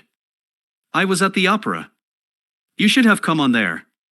I met Lady Gwendolen, Harry's sister, for the first time. We were in her box. She is perfectly charming, and Patty sang divinely. Don't talk about horrid subjects. If one doesn't talk about a thing, it has never happened. It is simply expression, as Harry says, that gives reality to things. Tell me about yourself and what you are painting. You went to the opera, said Hallward, speaking very slowly, and with a strained touch of pain in his voice. You went to the opera while Sybil Vane was lying dead in some sordid lodging. You can talk to me of other women being charming, and of Patty singing divinely, before the girl you loved has even the quiet of a grave to sleep in. Why, man, there are horrors in store for that little white body of hers. Stop, Basil. I won't hear it, cried Dorian, leaping to his feet. You must not tell me about things. What is done is done. What is past is past. You call yesterday the past. What has the actual lapse of time got to do with it? It is only shallow people who require years to get rid of an emotion. A man who is master of himself can end a sorrow as easily as he can invent a pleasure. I don't want to be at the mercy of my emotions. I want to use them, to enjoy them, and to dominate them. Dorian, this is horrible. Something has changed you completely. You look exactly the same wonderful boy who used to come down to my studio, day after day, to sit for his picture. But you were simple, natural, and affectionate then. You were the most unspoiled creature in the whole world. Now, I don't know what has come over you. You talk as if you had no heart, no pity in you. It is all Harry's influence. I see that. The lad flushed up, and, going to the window, looked out on the green, flickering garden for a few moments. I owe a great deal to Harry, Basil, he said, at last, more than I owe to you. You only taught me to be vain. Well, I am punished for that, Dorian, or shall be some day. I don't know what you mean, Basil, he exclaimed, turning round. I don't know what you want. What do you want? I want the Dorian Gray I used to know. Basil, said the lad, going over to him, and putting his hand on his shoulder, you have come too late. Yesterday when I heard that Sybil Vane had killed herself. Good heavens! Is there no doubt about that? Cried Hallward, looking up at him with an expression of horror. My dear Basil, surely you don't think it was a vulgar accident? Of course she killed herself. It is one of the great romantic tragedies of the age.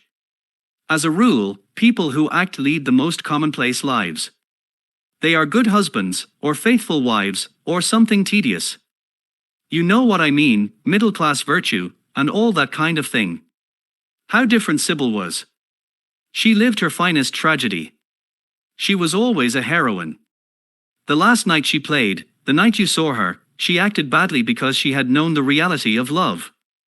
When she knew its unreality, she died, as Juliet might have died. She passed again into the sphere of art. There is something of the martyr about her. Her death has all the pathetic uselessness of martyrdom, all its wasted beauty. But, as I was saying, you must not think I have not suffered. If you had come in yesterday at a particular moment, about 5:30, perhaps, or 5:15, you would have found me in tears. Even Harry, who was here, who brought me the news, in fact, had no idea what I was going through. I suffered immensely, then it passed away. I cannot repeat an emotion. No one can, except sentimentalists. And you are awfully unjust, Basil. You come down here to console me. That is charming of you. You find me consoled, and you are furious. How like a sympathetic person. You remind me of a story Harry told me about a certain philanthropist who spent 20 years of his life in trying to get some grievance redressed, or some unjust law altered. I forget exactly what it was. Finally he succeeded, and nothing could exceed his disappointment. He had absolutely nothing to do, almost died of ennui, and became a confirmed misanthrope. And besides, my dear old Basil, if you really want to console me, teach me rather to forget what has happened, or to see it from a proper artistic point of view. Was it not Goethe who used to write about la consolation des arts? I remember picking up a little vellum-covered book in your studio one day and chancing on that delightful phrase. Well, I am not like that young man you told me of when we were down at Malo together, the young man who used to say that yellow satin could console one for all the miseries of life. I love beautiful things that one can touch and handle. Old brocades, green bronzes, lacquer, work, carved ivories. Exquisite surroundings, luxury, pomp, there is much to be got from all these. But the artistic temperament that they create, or at any rate reveal, is still more to me. To become the spectator of one's own life, as Harry says, is to escape the suffering of life. I know you are surprised at my talking to you like this. You have not realized how I have developed. I was a schoolboy when you knew me. I am a man now. I have new passions, new thoughts, new ideas. I am different, but you must not like me less. I am changed, but you must always be my friend. Of course I am very fond of Harry. But I know that you are better than he is. You are not stronger, you are too much afraid of life, but you are better. And how happy we used to be together. Don't leave me, Basil, and don't quarrel with me. I am what I am. There is nothing more to be said. Hallward felt strangely moved. Rugged and straightforward as he was, there was something in his nature that was purely feminine in its tenderness. The lad was infinitely dear to him, and his personality had been the great turning point in his art. He could not bear the idea of reproaching him any more. After all, his indifference was probably merely a mood that would pass away. There was so much in him that was good, so much in him that was noble. Well, Dorian, he said, at length, with a sad smile, I won't speak to you again about this horrible thing, after today. I only trust your name won't be mentioned in connection with it. The inquest is to take place this afternoon. Have they summoned you? Dorian shook his head, and a look of annoyance passed over his face at the mention of the word inquest.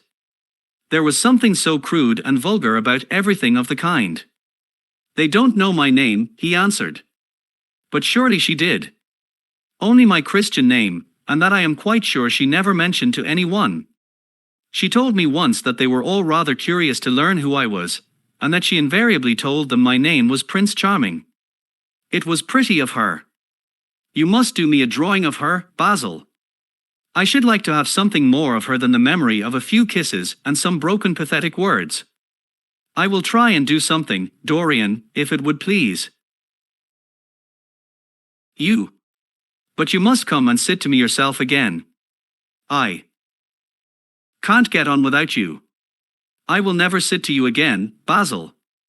It is impossible, he exclaimed, starting back. Hallward stared at him. My dear boy, what nonsense! He cried. Do you mean to say you don't like what I did of you? Where is it? Why have you pulled the screen in front of it? Let me look at it. It is the best thing I have ever painted. Do take that screen away, Dorian. It is simply horrid of your servant hiding my work like that. I felt the room looked different as I came in. My servant has nothing to do with it, Basil. You don't imagine I let him arrange my room for me. He settles my flowers for me sometimes, that is all. No, I did it myself. The light was too strong on the portrait. Too strong. Impossible, my dear fellow. It is an admirable place for it. Let me see it. And Hallward walked towards the corner of the room.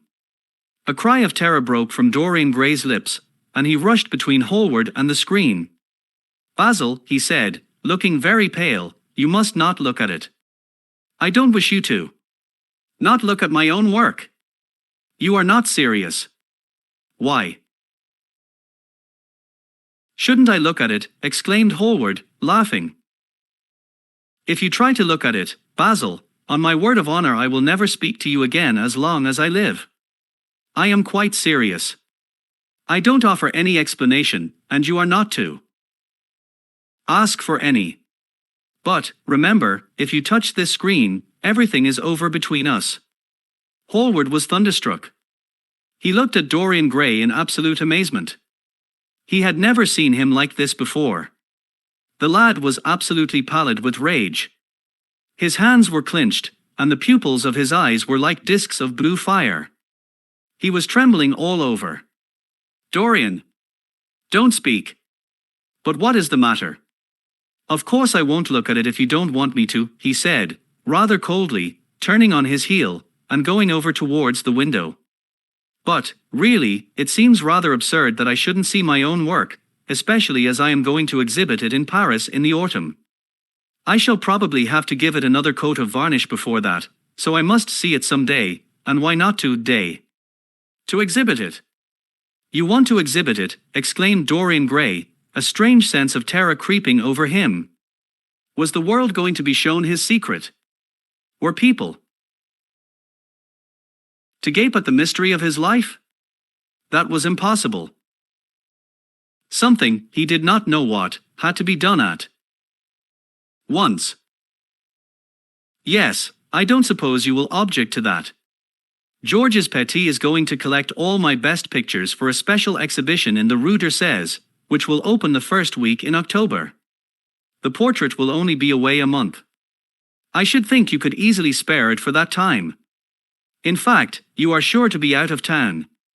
And if you hide it always behind a screen, you can't care much about it. Dorian Gray passed his hand over his forehead. There were beads of perspiration there. He felt that he was on the brink of a horrible danger. You told me a month ago that you would never exhibit it, he said. Why have you changed your mind? You people who go in for being consistent have just as many moods as others. The only difference is that your moods are rather meaningless. You can't have forgotten that you assured me most solemnly that nothing in the world would induce you to send it to any exhibition. You told Harry exactly the same thing.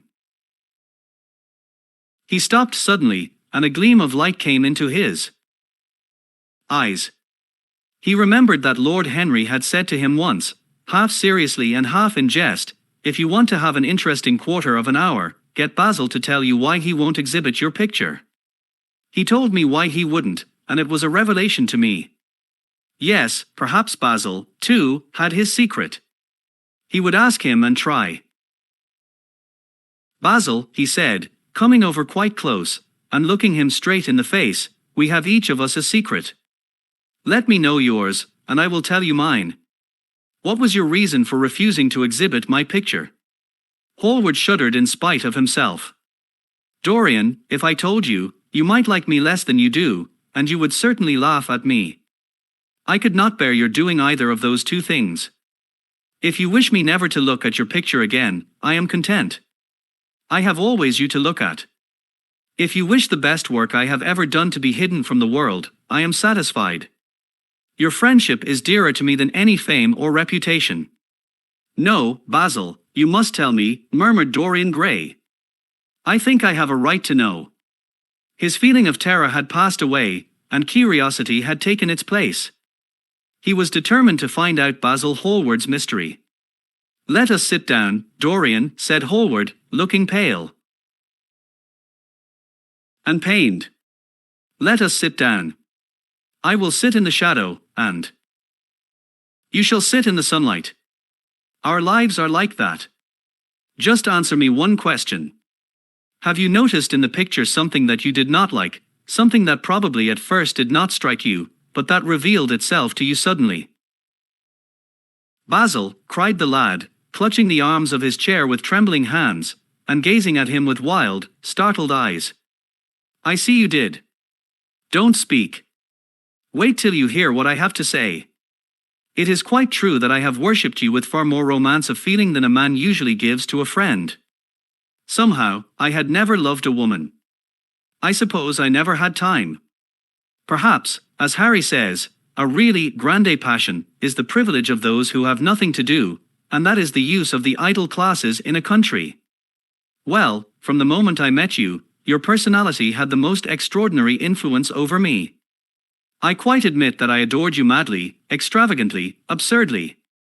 I was jealous of every one to whom you spoke. I wanted to have you all to myself. I was only happy when I was with you. When I was away from you, you were still present in my art. It was all wrong and foolish.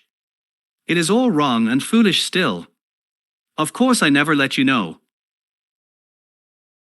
anything about this. It would have been impossible. You would not have understood it. I did not understand it myself. One day I determined to paint a wonderful portrait of you. It was to have been my masterpiece. It is my masterpiece. But, as I worked at it, every flake and film of color seemed to me to reveal my secret. I grew afraid that the world would know of my idolatry. I felt, Dorian, that I had told too much. Then it was that I resolved never to allow the picture to be exhibited. You were a little annoyed, but then you did not realize all that it meant to me. Harry, to whom I talked about it, laughed at me. But I did not mind that. When the picture was finished, and I sat alone with it, I felt that I was right. Well, after a few days the portrait left my studio, and as soon as I had got rid of the intolerable fascination of its presence, it seemed to me that I had been foolish in imagining that I had said anything in it, more than that you were extremely good-looking and that I could paint. Even now I cannot help feeling that it is a mistake to think that the passion one feels in creation is ever really shown in the work one creates. Art is more abstract than we fancy. Form and color tell us of form and color, that is all. It often seems to me that art conceals the artist far more completely than it ever reveals him. And so when I got this offer from Paris, I determined to make your portrait the principal thing in my exhibition. It never occurred to me that you would refuse. I see now that you were right. The picture must not be shown. You must not be angry with me, Dorian, for what I have told you. As I said to Harry, once, you are made to be worshipped. Dorian Gray drew a long breath. The color came back to his cheeks, and a smile played about his lips. The peril was over. He was safe for the time. Yet he could not help feeling infinite pity for the young man who had just made this strange confession to him. He wondered if he would ever be so dominated by the personality of a friend. Lord Harry had the charm of being very dangerous. But that was all. He was too clever and too cynical to be really fond of. Would there ever be someone who would fill him with a strange idolatry? Was that one of the things that life had in store? It is extraordinary to me, Dorian, said Hallward, that you should have seen this in the picture. Did you really see it? Of course I did. Well, you don't mind my looking at it now? Dorian shook his head. You must not ask me that, Basil. I could not possibly let you stand in front of that picture. You will some day, surely. Never. Well, perhaps you are right. And now goodbye. Dorian. You have been the one person in my life of whom I have been really fond. I don't suppose I shall often see you again. You don't know what it cost me to tell you all that I have told you. My dear Basil, cried Dorian, what have you told me? Simply that you felt that you liked me too much. That is not even a compliment.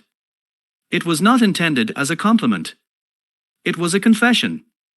A very disappointing one. Why, what did you expect, Dorian? You didn't see anything else in the picture, did you?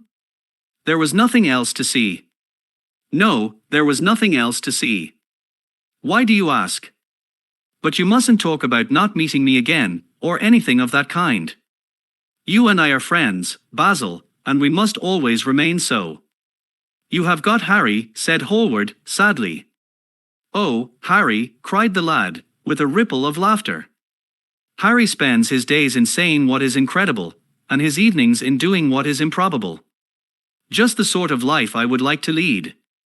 But still I don't think I would go to Harry if I was in trouble. I would sooner go to you, Basil. But you won't sit to me. Again. Impossible. You spoil my life as an artist by refusing, Dorian. No man comes across two ideal things. Few come across one. I can't explain it to you, Basil, but I must never sit to you again. I will come and have tea with you. That will be just as pleasant. Pleasanter for you, I am afraid, murmured Hallward, regretfully. And now goodbye. I am sorry you won't let me look at the picture once again. But that can't be helped. I quite understand what you feel about it. As he left the room, Dorian Gray smiled to himself. Poor Basil. How little he knew of the true reason. And how strange it was that, instead of having been forced to reveal his own secret, he had succeeded, almost by chance, in wresting a secret from his friend. How much that strange confession explained to him. Basil's absurd fits of jealousy, his wild devotion, his extravagant panegyrics, his curious reticences, he understood them all now, and he felt sorry. There was something tragic in a friendship so colored by romance. He sighed, and touched the bell. The portrait must be hidden away at all costs. He could not run such a risk of discovery again. It had been mad of him to have the thing remain, even for an hour, in a room to which any of his friends had access. Chapter 8. When his servant entered, he looked at him steadfastly, and wondered if he had thought of peering behind the screen.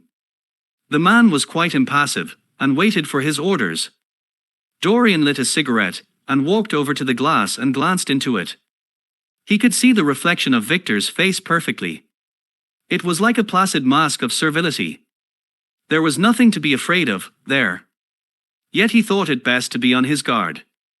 Speaking very slowly, he told him to tell the housekeeper that he wanted to see her, and then to go to the frame-makers and ask him to send 2 of his men round at once. It seemed to him that as the man left the room he peered in the direction of the screen. Or was that only his fancy? After a few moments, Mrs. Leaf, a dear old lady in a black silk dress, with a photograph of the late Mr. Leaf framed in a large gold brooch at her neck, and old-fashioned thread mittens on her wrinkled hands, bustled into the room. Well, Master Dorian, she said, what can I do for you? I beg your pardon, sir, here came a courtesy, I shouldn't call you Master Dorian any more. But, Lord bless you, sir, I have known you since you were a baby, and menaced the trick you've played on poor old Leaf. Not that you were not always a good boy, sir, but boys will be boys, Master Dorian, and jam is a temptation to the young, isn't it, sir? He laughed. You must always call me Master Dorian, Leaf. I will be very angry with you if you don't. And I assure you I am quite as fond of jam now as I used to be. Only when I am asked out to tea I am never offered any. I want you to give me the key of the room at the top of the house. The old schoolroom, Master Dorian. Why, it's full of dust. I must get it arranged and put straight before you go into it. It's not fit for you to see, Master Dorian. It is not, indeed. I don't want it put straight, Leaf. I only want the key. Well, Master Dorian, you'll be covered with cobwebs if you goes into it. Why, it hasn't been opened for nearly 5 years, not since his lordship died. He winced at the mention of his dead uncle's name. He had hateful memories of him. That does not matter, Leaf, he replied. All I want is the key. And here is the key, Master Dorian, said the old lady, after going over the contents of her bunch with tremulously uncertain hands. Here is the key. I'll have it off the ring in a moment. But you don't think of living up there, Master Dorian, and you so comfortable here. No, Leaf, I don't. I merely want to see the place, and perhaps store something in it, that is all. Thank you, Leaf. I hope your rheumatism is better, and mind you send me up jam for breakfast. Mrs. Leaf shook her head. Them foreigners doesn't understand jam, Master Dorian. They calls it compote. But I'll bring it to you myself some morning, if you lets me. That will be very kind of you, Leaf, he answered, looking at the key, and, having made him an elaborate courtesy, the old lady left the room, her face wreathed in smiles. She had a strong objection to the French valet. It was a poor thing, she felt, for anyone to be born a foreigner. As the door closed, Dorian put the key in his pocket and looked round the room. His eye fell on a large purple satin coverlet heavily embroidered with gold, a splendid piece of late 17th century Venetian work that his uncle had found in a convent near Bologna. Yes, that would serve to wrap the dreadful thing in. It had perhaps served often as a pall for the dead. Now it was to hide something that had a corruption of its own, worse than the corruption of death itself, something that would breed horrors and yet would never die. What the worm was to the corpse, his sins would be to the painted image on the canvas. They would mar its beauty, and eat away its grace. They would defile it, and make it shameful. And yet the thing would still live on. It would be always alive. He shuddered, and for a moment he regretted that he had not told Basil the true reason why he had wished to hide the picture away. Basil would have helped him to resist Lord Henry's influence, and the still more poisonous influences that came from his own temperament. The love that he bore him, for it was really love, had something noble and intellectual in it. It was not that mere physical admiration of beauty that is born of the senses, and that dies when the senses tire. It was such love as Michelangelo had known, and Montan, and Winckelmann, and Shakespeare himself. Yes, Basil could have saved him. But it was too late now. The past could always be annihilated. Regret, denial, or forgetfulness could do that. But the future was inevitable. There were passions in him that would find their terrible outlet, dreams that would make the shadow of their evil real. He took up from the couch the great purple and gold texture that covered it, and, holding it in his hands, passed behind the screen. Was the face on the canvas viler than before? It seemed to him that it was unchanged, and yet his loathing of it was intensified. Gold hair, blue eyes, and rose-red lips, they all were there. It was simply the expression that had altered.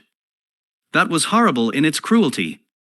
Compared to what he saw in it of censure or rebuke, how shallow Basil's reproaches about Sybil Vane had been, how shallow, and of what little account.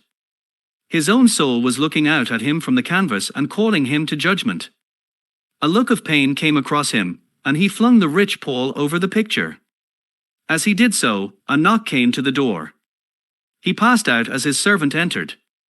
"The persons are here, monsieur." He felt that the man must be got rid of at once. He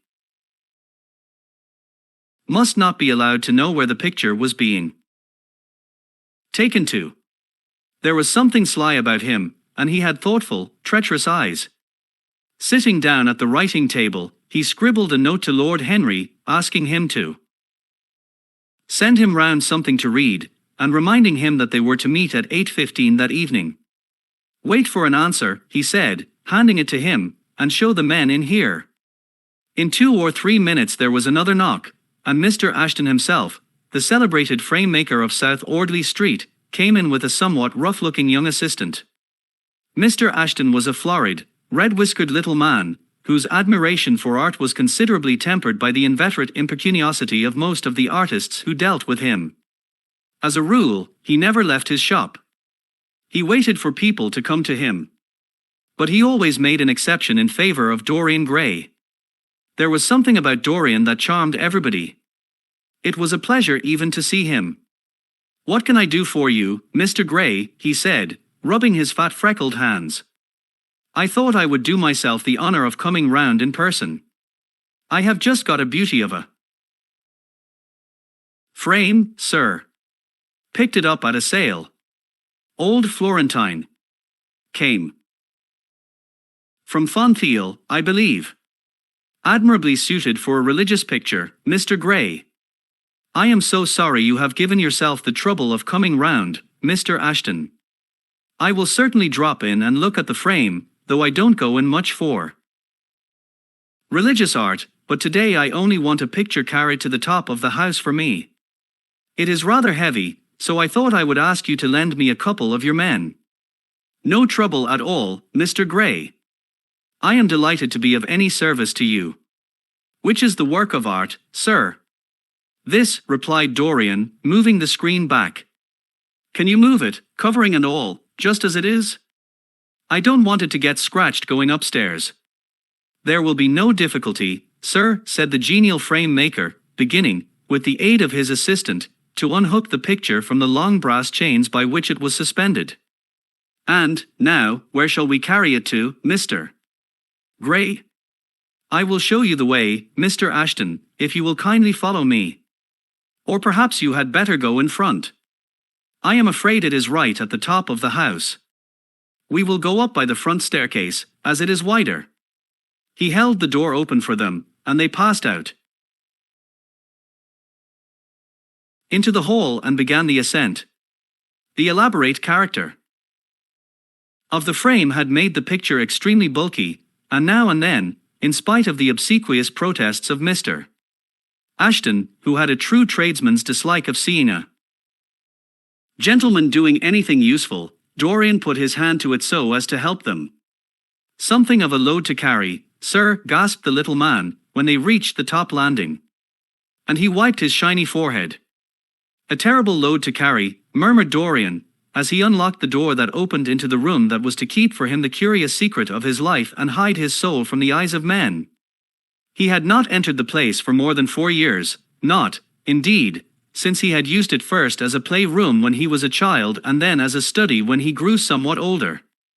It was a large, well-proportioned room, which had been specially built by the last Lord Sherrard for the use of the little nephew whom, being himself childless, and perhaps for other reasons, he had always hated and desired to keep at a distance. It did not appear to Dorian to have much changed. There was the huge Italian castle, with its fantastically painted panels, and its tarnished gilt mouldings, in which he had so often hidden himself as a boy.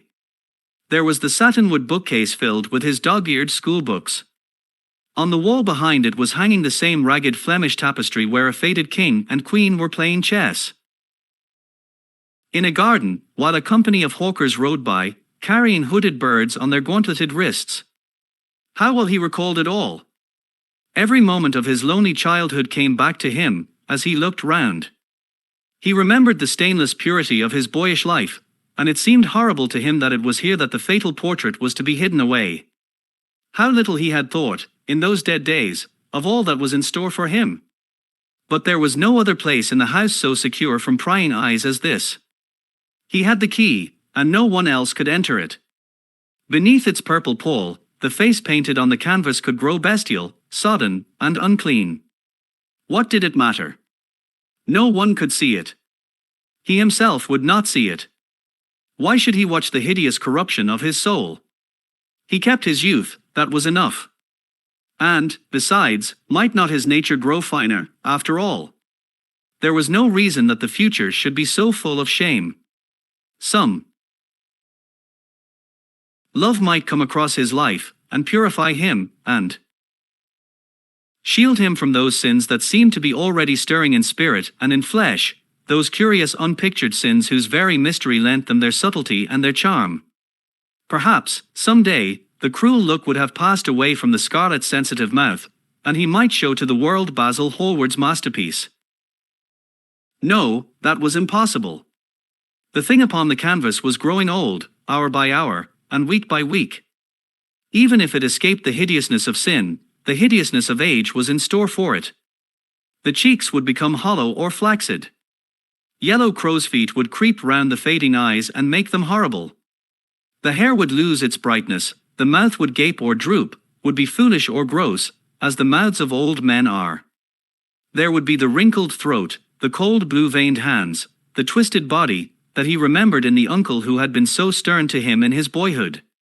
The picture had to be concealed. There was no help for it. "Bring it in, Mr. Ashton, please," he said, wearily, turning round. "I am sorry I kept you so long. I was thinking of something else." "Always glad to have a rest, Mr. Gray," answered the frame-maker, who was still gasping for breath. "Where shall we put it, sir?" "Oh, anywhere, here, this will do. I don't want to have it hung up. Just lean it against the wall. Thanks." "Might one look at the work of art, sir?" Dorian started. "It would not interest you, Mr. Ashton," he said, keeping his eye on the man. He felt ready to leap upon him and fling him to the ground if he dared to lift the gorgeous hanging that concealed the secret of his life. "I won't trouble you any more now. I am much obliged for your kindness in coming round." Not at all, Mr. Gray. Ever ready to do anything for you, sir." And Mr. Ashton tramped downstairs, followed by the assistant, who glanced back at Dorian with a look of shy wonder in his rough, uncomely face. He had never seen anyone so marvelous. When the sound of their footsteps had died away, Dorian locked the door, and put the key in his pocket. He felt safe now. No one would ever look on the horrible thing. No eye but his would ever see his shame. On reaching the library he found that it was just after 5 o'clock, and that the tea had been already brought up. On a little table of dark perfumed wood thickly encrusted with nacre, a present from his guardian's wife, Lady Radley, who had spent the preceding winter in Cairo, was lying a note from Lord Henry, and beside it was a book bound in yellow paper, the cover slightly torn and the edges soiled.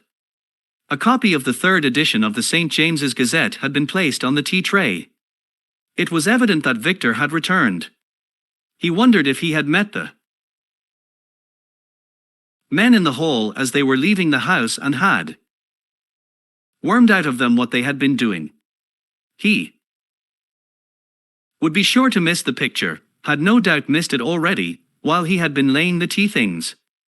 The screen had not been replaced, and the blank space on the wall was visible. Perhaps some night he might find him creeping upstairs and trying to force the door of the room. It was a horrible thing to have a spy in one's house. He had heard of rich men who had been blackmailed all their lives by some servant who had read a letter, or overheard a conversation, or picked up a card with an address, or found beneath a pillow a withered flower or a bit of crumpled lace. He sighed, and, having poured himself out some tea, opened Lord Henry's note. It was simply to say that he sent him round the evening paper, and a book that might interest him, and that he would be at the club at 8:15. He opened the St. James's languidly, and looked through it. A red pencil mark on the 5th page caught his eye. He read the following paragraph: "Inquest on an actress. An inquest was held this morning at the Bell Tavern, Hoxton Road, by Mr. Danby, the district coroner, on the body of Sybil Vane, a young actress recently engaged at the Royal Theatre, Holborn. A verdict of death by misadventure was returned. Considerable sympathy was expressed for the mother of the deceased, who was greatly affected during the giving of her own evidence, and that of Dr. Burrell, who had made the post-mortem examination of the deceased." He frowned slightly, and, tearing the paper in two, went across the room and flung the pieces into a gilt basket. How ugly it all was! And how horribly real ugliness made things! He felt a little annoyed with Lord Henry for having sent him the account. And it was certainly stupid of him to have marked it with red pencil. Victor might have read it. The man knew more than enough English for that. Perhaps he had read it, and had begun to suspect something. And, yet, what did it matter? What had Dorian Gray to do with Sybil Vane's death? There was nothing to fear. Dorian Gray had not killed her. His eye fell on the yellow book that Lord Henry had sent him. What was it, he wondered? He went towards the little pearl-colored octagonal stand that had always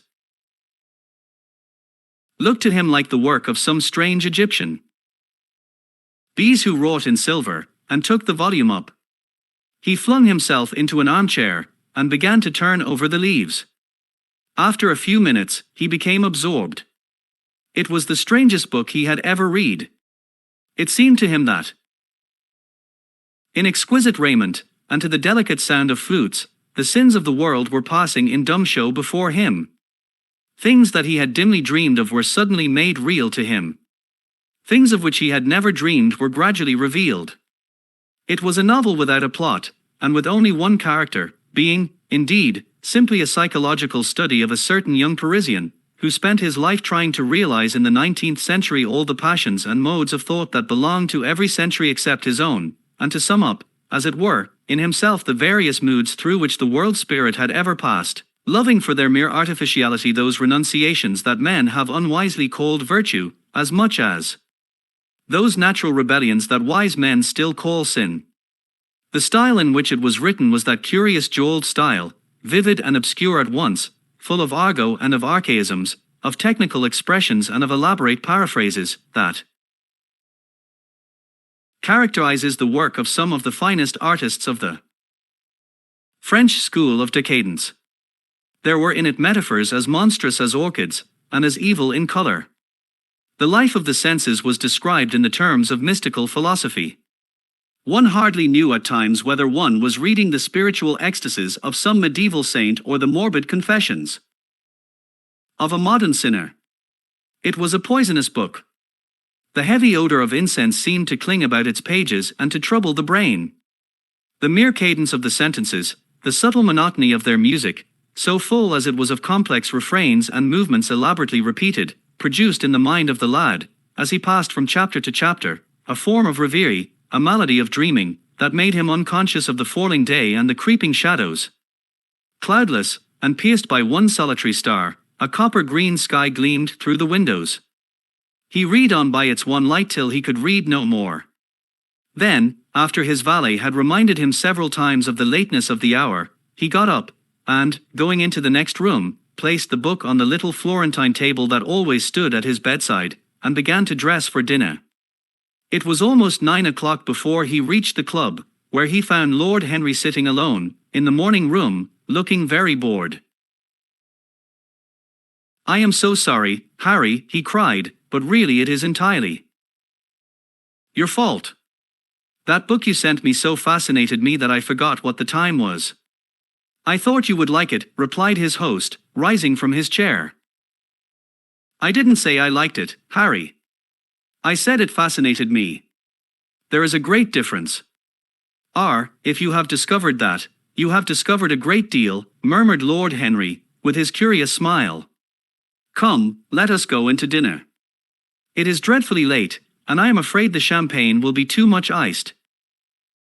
Chapter 9. For years, Dorian Gray could not free himself from the memory of this book. Or perhaps it would be more accurate to say that he never sought to free himself from it. He procured from Paris no less than 5 large paper copies of the first edition, and had them bound in different colors, so that they might suit his various moods and the changing fancies of a nature over which he seemed, at times, to have almost entirely lost control.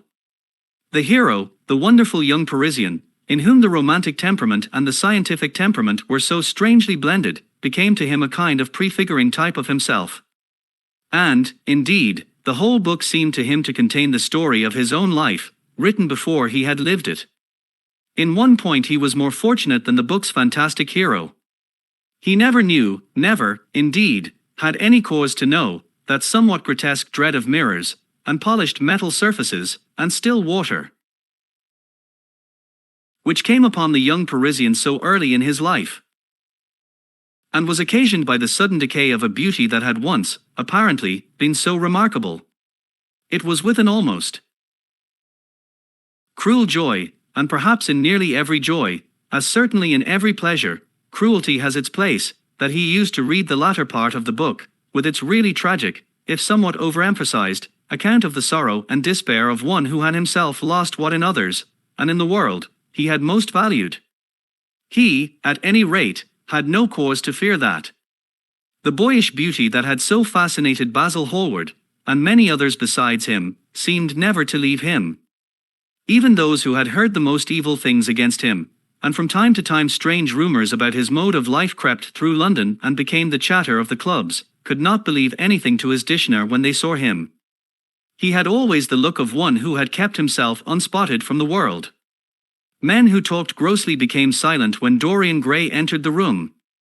There was something in the purity of his face that rebuked them. His mere presence seemed to recall to them the innocence that they had tarnished. They wondered how one so charming and graceful as he was could have escaped the stain of an age that was at once sordid and sensuous. He himself, on returning home from one of those mysterious and prolonged absences that gave rise to such strange conjecture among those who were his friends, or thought that they were so, would creep upstairs to the locked room, open the door with the key that never left him, and stand, with a mirror, in front of the portrait that Basil Hallward had painted of him, looking now at the evil and aging face on the canvas, and now at the fair young face that laughed back at him from the polished glass. The very sharpness of the contrast used to quicken his sense of pleasure. He grew more and more enamored of his own beauty, more and more interested in the corruption of his own soul. He would examine with minute care, and often with a monstrous and terrible delight, the hideous lines that seared the wrinkling forehead or crawled around the heavy sensual mouth, wondering sometimes which were the more horrible, the signs of sin or the signs of age. He would place his white hands beside the coarse bloated hands of the picture, and smile. He mocked the misshapen body and the failing limbs. There were moments, indeed, at night, when, lying sleepless in his own delicately scented chamber, or in the sordid room of the little ill-famed tavern near the docks, which, under an assumed name, and in disguise, it was his habit to frequent, he would think of the ruin he had brought upon his soul, with a pity that was all the more poignant because it was purely selfish. But moments such as these were rare. That curiosity about life that, many years before, Lord Henry had first stirred in him, as they sat together in the garden of their friend, seemed to increase with gratification. The more he knew, the more he desired to know. He had mad hungers that grew more ravenous as he fed them. Yet he was not really reckless, at any rate in his relations to society. Once or twice every month during the winter, and on each Wednesday evening while the season lasted, he would throw open to the world his beautiful house and have the most celebrated musicians of the day to charm his guests with the wonders of their art. His little dinners, in the settling of which Lord Henry always assisted him, were noted as much for the careful selection and placing of those invited, as for the exquisite taste shown in the decoration of the table, with its subtle symphonic arrangements of exotic flowers, and embroidered cloths, an antique plate of gold and silver. Indeed, there were many, especially among the very young men, who saw, or fancied that they saw, in Dorian Gray the true realization of a type of which they had often dreamed in Eton or Oxford days, a type that was to combine something of the real culture of the scholar with all the grace and distinction and perfect manner of a citizen of the world. To them he seemed to belong to those whom Dante describes as having sought to make themselves perfect by the worship of beauty. Like Gatia, he was one for whom the visible world existed. And, certainly, to him life itself was the first, the greatest, of the arts, and for it all the other arts seemed to be but a preparation. Fashion, by which what is really fantastic becomes for a moment universal, and dandyism, which, in its own way, is an attempt to assert the absolute modernity of beauty, had, of course, their fascination for him. His mode of dressing, and the particular styles that he affected from time to time, had their marked influence on the young exquisites of the Mayfair balls and Pall Mall club windows, who copied him in everything that he did, and tried to reproduce the accidental charm of his graceful, though to him only half-serious, fopperies. For, while he was but too ready to accept the position that was almost immediately offered to him on his coming of age, and found, indeed, a subtle pleasure in the thought that he might really become to the London of his own day what to imperial Neronian Rome the author of the Satyricon had once been, yet in his inmost heart he desired to be something more than a mere arbiter elegantiarum, to be consulted on the wearing of a jewel, or the knotting of a necktie, or the conduct of a cane. He sought to elaborate some new scheme of life that would have its reasoned philosophy and its ordered principles, and find in the spiritualizing of the senses its highest realization. The worship of the senses has often, and with much justice, been decried, men feeling a natural instinct of terror about passions and sensations that seem stronger than ourselves, and that we are conscious of sharing with the less highly organized forms of existence. But it appeared to Dorian Gray that the true nature of the senses had never been understood, and that they had remained savage and animal merely because the world had sought to starve them into submission or to kill them by pain, instead of aiming at making them elements of a new spirituality, of which a fine instinct for beauty was to be the dominant characteristic. As he looked back upon man moving through history, he was haunted by a feeling of loss. So much had been surrendered, and to such little purpose. There had been mad willful rejections, monstrous forms of self-torture and self-denial, whose origin was fear, and whose result was a degradation infinitely more terrible than that fancied degradation from which, in their ignorance, they had sought to escape, nature in her wonderful irony driving the anchorite out to herd with the wild animals of the desert and giving to the hermit the beasts of the field as his companions. Yes, there was to be, as Lord Henry had prophesied, a new hedonism that was to recreate life, and to save it from that harsh, uncomely puritanism that is having, in our own day, its curious revival. It was to have its service of the intellect, certainly, yet it was never to accept any theory or system that would involve the sacrifice of any mode of passionate experience. Its aim, indeed, was to be experience itself, and not the fruits of experience, sweet or bitter as they might be. Of the asceticism that deadens the senses, as of the vulgar profligacy that dulls them, it was to know nothing. But it was to teach man to concentrate himself upon the moments of a life that is itself but a moment. There are few of us who have not sometimes wakened before dawn, either after one of those dreamless nights that make one almost enamored of death, or one of those nights of horror and misshapen joy, when through the chambers of the brain sweep phantoms more terrible than reality itself, and instinct with that vivid life that lurks in all grotesques, and that lends to Gothic art its enduring vitality, this art being, one might fancy, especially the art of those whose minds have been troubled with the malady of reverie. Gradually white fingers creep through the curtains, and they appear to tremble. Black fantastic shadows crawl into the corners of the room, and crouch there. Outside, there is the stirring of birds among the leaves, or the sound of men going forth to their work, or the sigh and sob of the wind coming down from the hills, and wandering round the silent house, as though it feared to wake the sleepers. Veil after veil of thin dusky gauze is lifted, and by degrees the forms and colors of things are restored to them, and we watch the dawn remaking the world in its antique pattern. The wan mirrors get back their mimic life.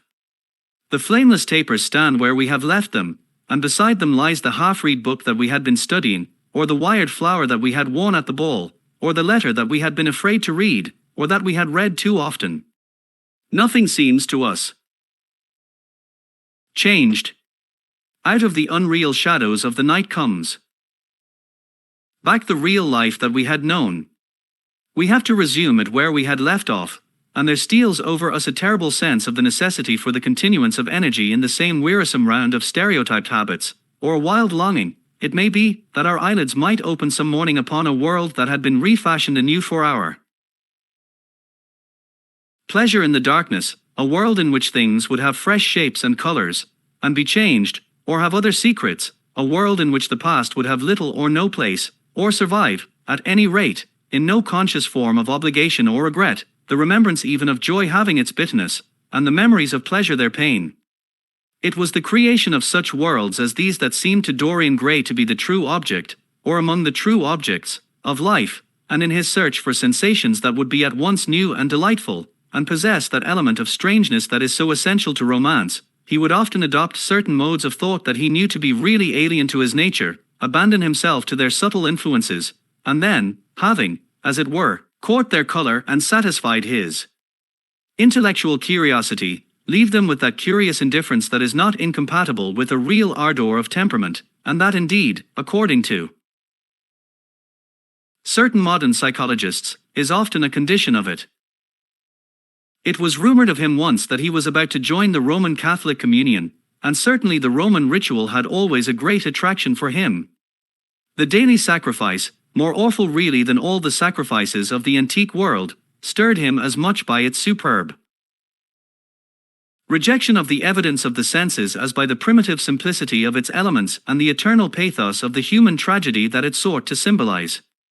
He loved to kneel down on the cold marble pavement, and with the priest, in his stiff flowered cope, slowly and with white hands moving aside the veil of the tabernacle, and raising aloft the jeweled lantern-shaped monstrance with that pallid wafer that at times, one would fain think, is indeed the panis caelestis, the bread of angels, or, robed in the garments of the passion of Christ, breaking the host into the chalice, and smiting his breast for his sins.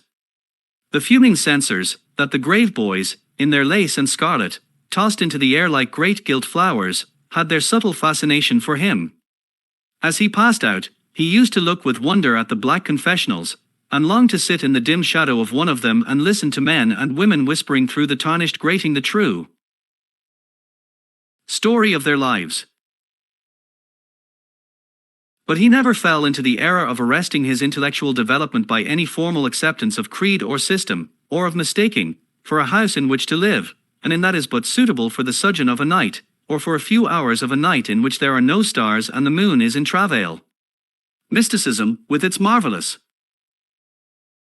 power of making common things strange to us, and the subtle antinomianism that always seems to accompany it, moved him for a season, and for a season he inclined to the materialistic doctrines of the Darwinismus movement in Germany, and found a curious pleasure in tracing the thoughts and passions of men to some pearly cell in the brain, or some white nerve in the body, delighting in the conception of the absolute dependence of the spirit on certain physical conditions, morbid or healthy, normal or diseased. Yet, as has been said of him before, no theory of life seemed to him to be of any importance compared with life itself. He felt keenly conscious of how barren all intellectual speculation is when separated from action and experiment. He knew that the senses, no less than the soul, have their mysteries to reveal. And so he would now study perfumes, and the secrets of their manufacture, distilling heavily scented oils, and burning odorous gums from the East. He saw that there was no mood of the mind that had not its counterpart in the sensuous life, and set himself to discover their true relations, wondering what there was in frankincense that made one mystical, and in ambergris that stirred one's passions, and in violets that woke the memory of dead romances, and in musk that troubled the brain, and in champak that stained the imagination, and seeking often to elaborate a real psychology of perfumes, and to estimate the several influences of sweet-smelling roots, and scented pollen-laden flowers, of aromatic balms, and of dark and fragrant woods, of spikenard that sickens, of hovinaya that makes men mad, and of aloes that are said to be able to expel melancholy from the soul. At another time he devoted himself entirely to music, and in a long latticed room, with a vermilion and gold ceiling and walls of olive green lacquer, he used to give curious concerts in which mad gypsies tore wild music from little zithers, or grave yellow-shouled Tunisians plucked at the strained strings of monstrous lutes, while grinning Negroes beat monotonously upon copper drums, or turbaned Indians, crouching upon scarlet mats, blew through long pipes of reed or brass, and charmed, or feigned to charm, great hooded snakes and horrible horned adders. The harsh intervals and shrill discords of barbaric music stirred him at times when Schubert's Grace, and Chopin's Beautiful Sorrows, and the mighty harmonies of Beethoven himself, fell unheeded on his ear. He collected together from all parts of the world the strangest instruments that could be found, either in the tombs of dead nations or among the few savage tribes that have survived contact with Western civilizations, and loved to touch and try them. He had the mysterious Juru Paris of the Rio Negro Indians, that women are not allowed to look at, and that even youths may not see till they have been subjected to fasting and scourging, and the earthen jars of the Peruvians that have the shrill cries of birds, and flutes of human bones such as Alfonso de Oval heard in Chile, and the sonorous green stones that are found near Cuzco and give forth a note of singular sweetness. He had painted gourds filled with pebbles that rattled when they were shaken, the long clarin of the Mexicans, into which the performer does not blow, but through which he inhales the air, the harsh dew of the Amazon tribes, that is sounded by the sentinels who sit all day long in trees, and that can be heard, it is said, at a distance of 3 leagues, the teponazli, that has 2 vibrating tongues of wood, and is beaten with sticks that are smeared with an elastic. Gum obtained from the milky juice of plants, the yobels. Of the Aztecs, that are hung in clusters like grapes, and a huge cylindrical drum, covered with the skins of great serpents, like the one that Bernal Diaz saw when he went with Cortez into the Mexican temple, and of whose doleful sound he has left us so vivid a description. The fantastic character of these instruments fascinated him, and he felt a curious delight in the thought that art, like nature, has her monsters, things of bestial shape and with hideous voices. Yet, after some time, he wearied of them, and would sit in his box at the opera, either alone or with Lord Henry, listening in rapt pleasure to Tannhäuser, and seeing in that great work of art a presentation of the tragedy of his own soul. On another occasion he took up the study of jewels, and appeared at a costume ball as an de Joyeuse, Admiral of France, in a dress covered with 560 pearls. He would often spend a whole day settling and resettling in their cases the various stones that he had collected, such as the olive-green chrysoberyl that turns red by lamplight, the cymophane with its wire-like line of silver, the pistachio-colored peridot, rose-pink and wine-yellow topazes, carbuncles of fiery scarlet with tremulous 4/8 stars, flame, red cinnamon stones, orange and violet spinels, and amethysts with their alternate layers of ruby and sapphire. He loved the red gold of the sunstone, and the moonstone's pearly whiteness, and the broken rainbow of the milky opal. He procured from Amsterdam 3 emeralds of extraordinary size and richness of color, and had a turquoise de l'Arvaille Roche that was the envy of all the connoisseurs. He discovered wonderful stories, also, about jewels. In Alphonsus, Clericalist Discipliner, a serpent was mentioned with eyes of real jacinth, and in the romantic history of Alexander he was said to have found snakes in the Vale of Jordan with collars of real emeralds growing on their backs. There was a gem in the brain of the dragon, Philostratus told us, and by the exhibition of golden letters and a scarlet robe, the monster could be thrown into a magical sleep, and slain. According to the great alchemist Pierre de Boniface, the diamond rendered a man invisible, and the agate of India made him eloquent. The carnelian appeased anger, and the hyacinth provoked sleep, and the amethyst drove away the fumes of wine. The garnet cast out demons, and the hydropicus deprived the moon of her color. The selenite waxed and waned with the moon, and the melissus, that discovers thieves, could be affected only by the blood of kids. Leonidas Camillus had seen a white stone taken from the brain of a newly killed toad, that was a certain antidote against poison. The bezoar, that was found in the heart of the Arabian deer, was a charm that could cure the plague. In the nests of Arabian birds was the aspilates, that, according to Democritus, kept the wearer from any danger by fire. The king of Ceylon rode through his city with a large ruby in his hand, as the ceremony of his coronation. The gates of the palace of John the priest were made of sardius, with the horn of the horned snake inwrought, so that no man might bring poison within. Over the gable were 2 golden apples, in which were 2 carbuncles, so that the gold might shine by day, and the carbuncles by night. In Lodge's strange romance, A Margaret of America, it was stated that in the chamber of Margaret were seen all the chaste ladies of the world, inchest out of silver, looking through fair mirrors of chrysolites, carbuncles, sapphires, and green emeralds. Marco Polo had watched the inhabitants of Zipangu place a rose-colored pearl in the mouth of the dead. A sea monster had been enamored of the pearl that the diver brought to King Perozes, and had slain the thief, and mourned for 7 moons over his loss. When the Huns lured the king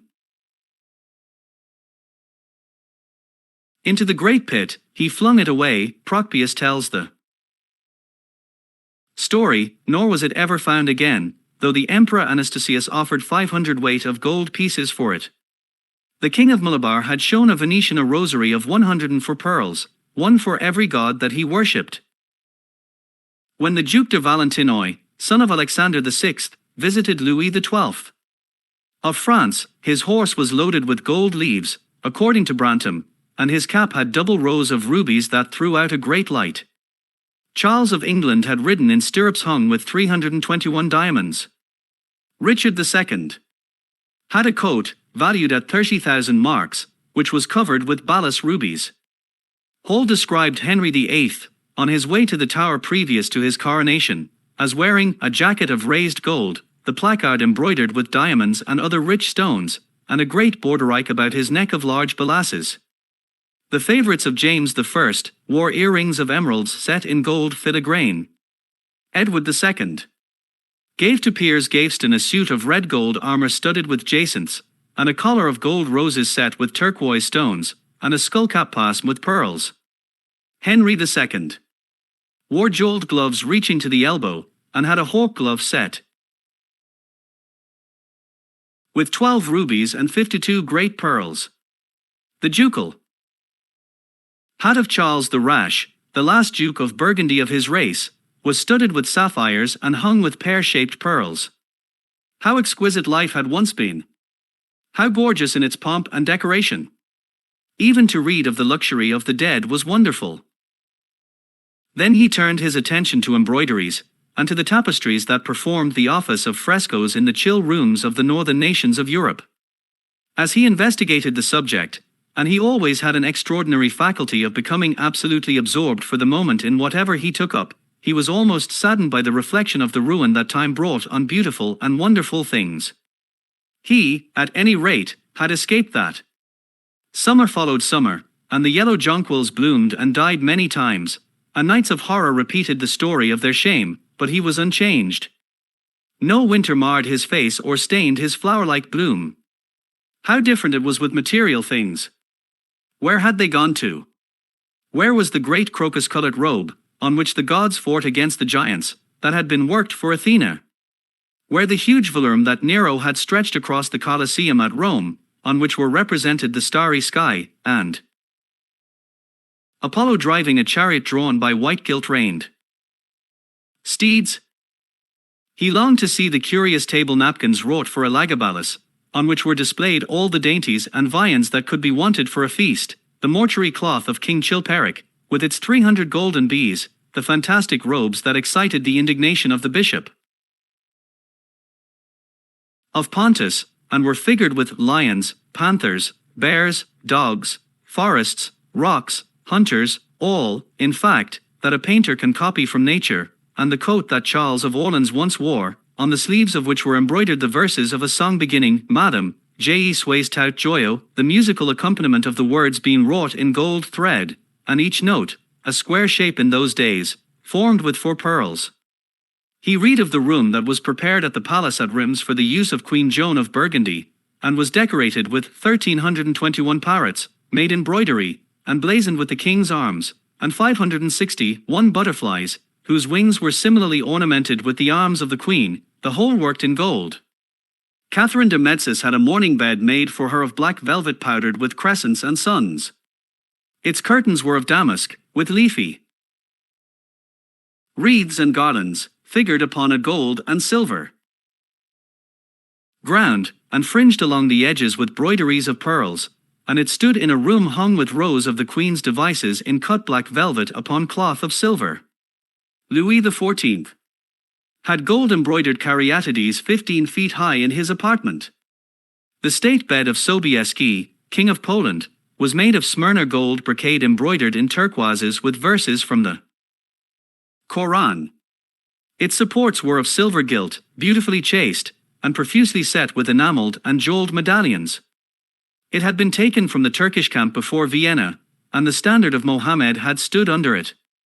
And so, for a whole year, he sought to accumulate the most exquisite specimens that he could find of textile and embroidered work, getting the dainty Delhi muslins, finely wrought, with gold thread parmates, and stitched over with iridescent beetles' wings, the Dhaka gauzes, that from their transparency are known in the East as woven air, and running water, and evening dew, strange figured cloths from Yarvar, elaborate yellow Chinese hangings, books bound in tawny satins or fair blue silks and wrought with fleurs de lis, birds, and images, veils of lasses worked in Hungary point, Sicilian brocades, and stiff Spanish velvets, Georgian work with its gilt coins, and Japanese faucasers with their green-toned golds and their marvelously plumaged birds. He had a special passion, also, for ecclesiastical vestments, as indeed he had for everything connected with the service of the church. In the long cedar chests that lined the west gallery of his house he had stored away many rare and beautiful specimens of what is really the raiment of the bride of Christ, who must wear purple and jewels and fine linen, that she may hide the pallid macerated body that is worn by the suffering that she seeks for, and wounded by self-inflicted pain. He had a gorgeous cope of crimson silk and gold thread damask, figured with a repeating pattern of golden pomegranates set in six-petaled formal blossoms, beyond which on either side was the pineapple device wrought in seed pearls. The orphreys were divided into panels representing scenes from the life of the Virgin, and the coronation of the Virgin was figured in colored silks upon the hood. This was Italian work of the 15th century. Another cope was of green velvet, embroidered with heart-shaped groups of acanthus leaves, from which spread long-stemmed white blossoms, the details of which were picked out with silver thread and colored crystals. The morse bore a seraph's head in gold, thread-raised work. The orphreys were woven in a diaper of red and gold silk, and were starred with medallions of many saints and martyrs, among whom was Saint Sebastian. He had chasubles, also, of amber-colored silk, and blue silk and gold brocade, and yellow silk damask and cloth of gold, figured with representations of the Passion and Crucifixion of Christ, and embroidered with lions and peacocks and other emblems, dalmatics of white satin and pink silk damask, decorated with tulips and dolphins and fleurs de lis, altar frontals of crimson velvet and blue linen, and many corporals, chalice veils, and sudaria. In the mystic offices to which these things were put there was something that quickened his imagination. For these things, and everything that he collected in his lovely house, were to be to him means of forgetfulness, modes by which he could escape, for a season, from the fear that seemed to him at times to be almost too great to be borne. Upon the walls of the lonely locked room where he had spent so much of his boyhood, he had hung with his own hands the terrible portrait whose changing features showed him the real degradation of his life, and had draped the purple and gold pall in front of it as a curtain. For weeks he would not go there, would forget the hideous painted thing, and get back his light heart, his wonderful joyousness, his passionate pleasure in mere existence. Then, suddenly, some night he would creep out of the house, go down to dreadful places near Blue Gate Fields, and stay there, day after day, until he was driven away. On his return he would sit in front of the picture, sometimes loathing it and himself, but filled, at other times, with that pride of rebellion that is half the fascination of sin, and smiling, with secret pleasure, at the misshapen shadow that had to bear the burden that should have been his own. After a few years he could not endure to be long out of England, and gave up the villa that he had shared at Trouville with Lord Henry, as well as the little white walled-in house at Algiers where he had more than once spent his winter. He hated to be separated from the picture that was such a part of his life, and he was also afraid that during his absence someone might gain access to the room, in spite of the elaborate bolts and bars that he had caused to be placed upon the door. He was quite conscious that this would tell them nothing. It was true that the portrait still preserved, under all the foulness and ugliness of the face, its marked likeness to himself, but what could they learn from that? He would laugh at any one who tried to taunt him. He had not painted it. What was it to him how vile and full of shame it looked? Even if he told them, would they believe it? Yet he was afraid. Sometimes when he was down at his great house in Nottinghamshire, entertaining the fashionable young men of his own rank who were his chief companions, and astounding the county by the wanton luxury and gorgeous splendor of his mode of life, he would suddenly leave his guests and rush back to town, to see that the door had not been tampered with and that the picture was still there. What if it should be stolen? The mere thought made him cold with horror. Surely the world would know his secret then. Perhaps the world already suspected it. For, while he fascinated many, there were not a few who distrusted him. He was blackballed at a West End club of which his birth and social position fully entitled him to become a member, and on one occasion, when he was brought by a friend into the smoking room of the Carlton, the Duke of Berwick and another gentleman got up in a marked manner and went out. Curious stories became current about him after he had passed his 25th year. It was said that he had been seen brawling with foreign sailors in a low den in the distant parts of Whitechapel, and that he consorted with thieves and coiners and knew the mysteries of their trade. His extraordinary absences became notorious, and, when he used to reappear again in society, men would whisper to each other in corners, or pass him with a sneer, or look at him with cold searching eyes, as if they were determined to discover his secret. Of such insolences and attempted slights he, of course, took no notice, and in the opinion of most people his frank debonair manner, his charming boyish smile, and the infinite grace of that wonderful youth that seemed never to leave him, were in themselves a sufficient answer to the calumnies, for so they called them, that were circulated about him. It was remarked, however, that those who had been most intimate with him appeared, after a time, to shun him. Of all his friends, or so-called friends, Lord Henry Wotton was the only one who remained loyal to him. Women who had wildly adored him, and for his sarke had braved all social censure and set convention at defiance, were seen to grow pallid with shame or horror if Dorian Gray entered the room. Yet these whispered scandals only lent him, in the eyes of many, his strange and dangerous charm. His great wealth was a certain element of security. Society, civilized society at least, is never very ready to believe anything to the detriment of those who are both rich and charming. It feels instinctively that manners are of more importance than morals, and the highest respectability is of less value in its opinion than the possession of a good chef. And, after all, it is a very poor consolation to be told that the man who has given one a bad dinner, or poor wine, is irreproachable in his private life. Even the cardinal virtues cannot atone for cold entrees, as Lord Henry remarked once, in a discussion on the subject, and there is possibly a good deal to be said for his view. For the canons of good society are, or should be, the same as the canons of art. Form is absolutely essential to it. It should have the dignity of a ceremony, as well as its unreality, and should combine the insincere character of a romantic play with the wit and beauty that makes such plays charming. Is insincerity such a terrible thing? I think not. It is merely a method by which we can multiply our personalities. Such, at any rate, was Dorian Gray's opinion. He used to wonder at the shallow psychology of those who conceive the ego in man as a thing simple, permanent, reliable, and of one essence. To him, man was a being with myriad lives and myriad sensations, a complex multiform creature that bore within itself strange legacies of thought and passion, and whose very flesh was tainted with the monstrous maladies of the dead. He loved to stroll through the gaunt cold picture gallery of his country house and look at the various portraits of those whose blood flowed in his veins. Here was Philip Herbert, described by Francis Osborne, in his Memoirs on the Reigns of Queen Elizabeth and King James, as one who was caressed by the court for his handsome face, which kept him not long company. Was it young Herbert's life that he sometimes led? Had some strange poisonous germ crept from body to body till it had reached his own?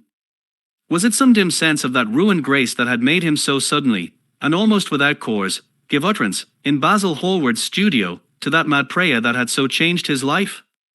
Here, in gold-embroidered red doublet, jewelled surcoat, and gilt-edged ruff and wristbands, stood Sir Anthony Sherard, with his silver and black armour piled at his feet.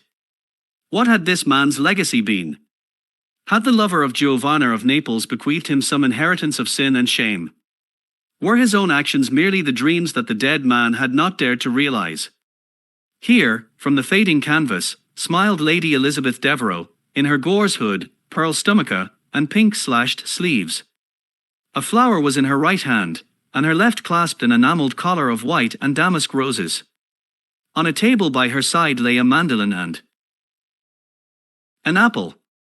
There were large green rosettes upon her little pointed shoes. He knew her life, and the strange stories that were told about her lovers. Had he something of her temperament in him? Those oval heavy-lidded eyes seemed to look curiously at him. What of George Willoughby, with his powdered hair and fantastic patches? How evil he looked! The face was saturnine and swarthy. and the sensual lips seemed to be twisted with disdain. Delicate lace ruffles fell over the lean yellow hands that were so overladen with rings. He had been a macaroni of the 18th century, and the friend, in his youth, of Lord Ferrars. What of the second Lord Sherard, the companion of the Prince Regent in his wildest days, and one of the witnesses at the secret marriage with Mrs. Fitzherbert? How proud and handsome he was, with his chestnut curls and insolent pose. What passions had he bequeathed? The world had looked upon him as infamous. He had led the orgies at Carlton House. The star of the Garter glittered upon his breast. Beside him hung the portrait of his wife, a pallid, thin-lipped woman in black. Her blood, also, stirred within him. How curious it all seemed. Yet one had ancestors in literature, as well as in one's own race, nearer perhaps in type and temperament, many of them, and certainly with an influence of which one was more absolutely conscious. There were times when it seemed to Dorian Gray that the whole of history was merely the record of his own life, not as he had lived it in act and circumstance, but as his imagination had created it for him, as it had been in his brain and in his passions. He felt that he had known them all, those strange, terrible figures that had passed across the stage of the world and made sin so marvelous and evil so full of wonder. It seemed to him that in some mysterious way their lives had been his own. The hero of the dangerous novel that had so influenced his life had himself had this curious fancy. In a chapter of the book he tells how, crowned with laurel, lest lightning might strike him, he had sat, as Tiberius, in a garden at Capri, reading the shameful books of Elephantis, while dwarfs and peacocks strutted round him and the flute-player mocked the swinger of the censer, and, as Caligula, had caroused with the green-shirted jockeys in their stables, and supped in an ivory manger with a jewel-frontlet horse, and, as Domitian, had wandered through a corridor lined with marble mirrors, looking round with haggard eyes for the reflection of the dagger that was to end his days, and sick with that ennui, that te etiam vitae, that comes on those to whom life denies nothing, and had peered through a clear emerald at the red shambles of the circus, and then, in a litter of pearl and purple drawn by silver-shod mules, been carried through the street of pomegranates to a house of gold, and heard men cry on Nero Caesar as he passed by, and, as Elagabalus, had painted his face with colours, and plied the distaff among the women, and brought the moon from Carthage, and given her in mystic marriage to the sun.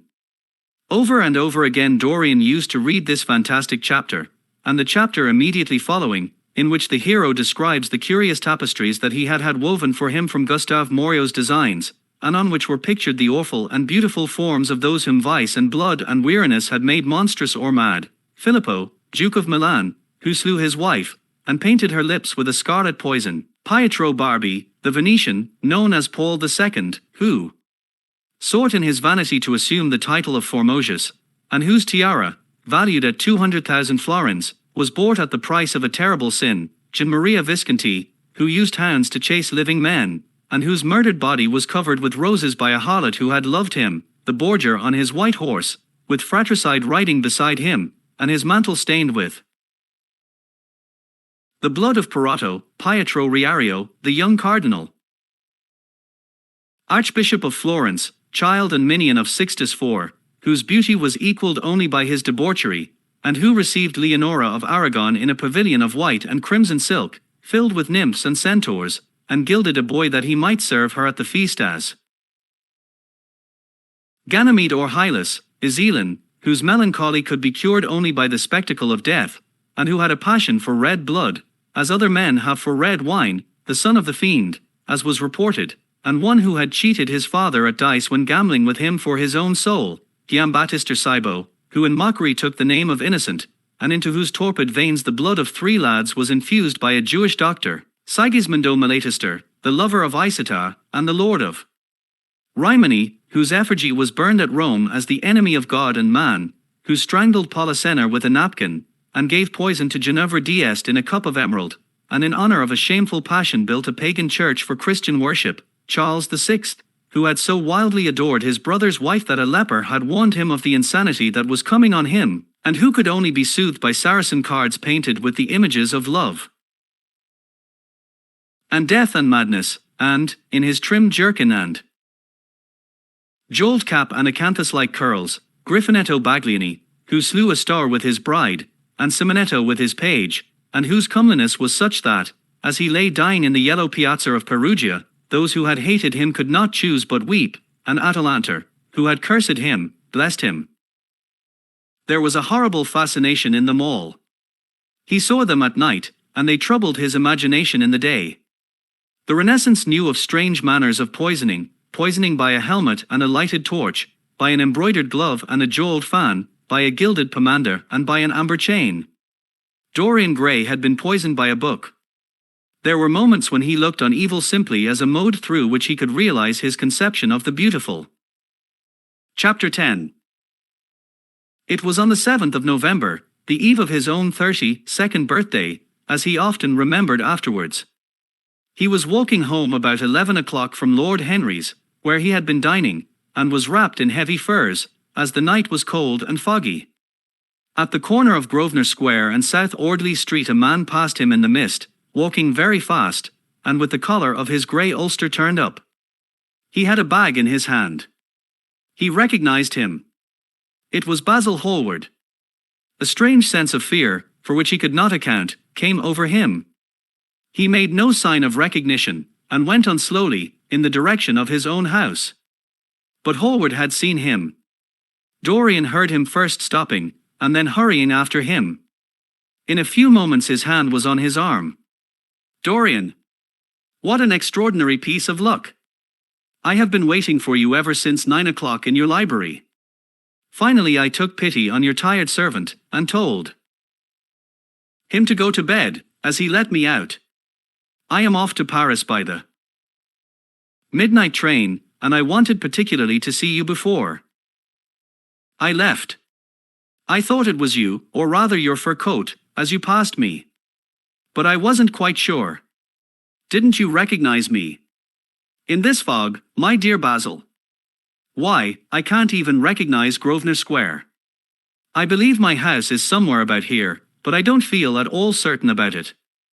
I am sorry you are going away, as I have not seen you for ages.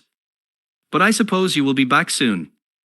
No, I am going to be out of England for 6 months.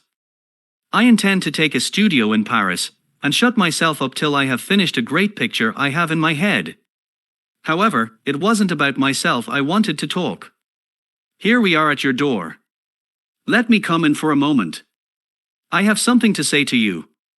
I shall be charmed. But won't you miss your train?"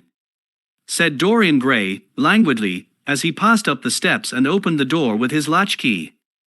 The lamplight struggled out through the fog, and Hallward looked at his watch. "I have heaps of time," he answered. "The train doesn't go till 12:15, and it is only just 11. In fact, I was on my way to the club to look for you, when I met you. You see, I shan't have any delay about luggage, as I have sent on my heavy things.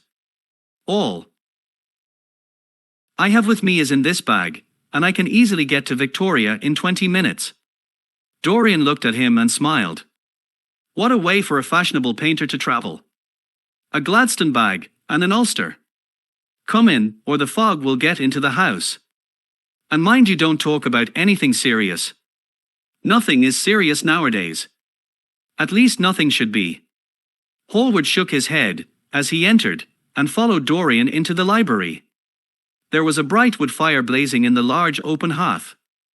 The lamps were lit, and an open Dutch silver spirit case stood, with some siphons of soda water and large cut-glass tumblers, on a little table. "You see, your servant made me quite at home, Dorian. He gave me everything I wanted, including your best cigarettes. He is a most hospitable creature. I like him much better than the Frenchman you used to have." "What has become of the Frenchman, by the by?" Dorian shrugged his shoulders. "I believe he married Lady Ashton's maid, and has established her in Paris as an English dressmaker. Anglomany is very fashionable over there now, I hear. It seems silly of the French, doesn't it? But, do you know, he was not at all a bad servant. I never liked him, but I had nothing to complain about. One often imagines things that are quite absurd.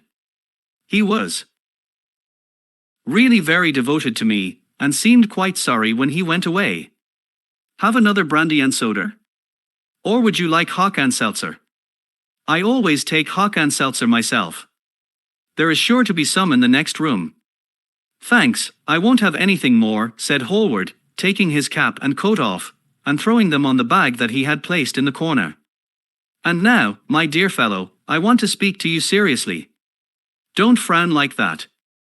You make it so much more difficult for me. What is it all about? Cried Dorian, in his petulant way, flinging himself down on the sofa. I hope it is not about myself. I am tired of myself tonight. I should like to be somebody else. It is about yourself, answered Hallward, in his grave, deep voice, and I must say it to you. I shall only keep you half an hour. Dorian sighed, and lit a cigarette. Half an hour, he murmured.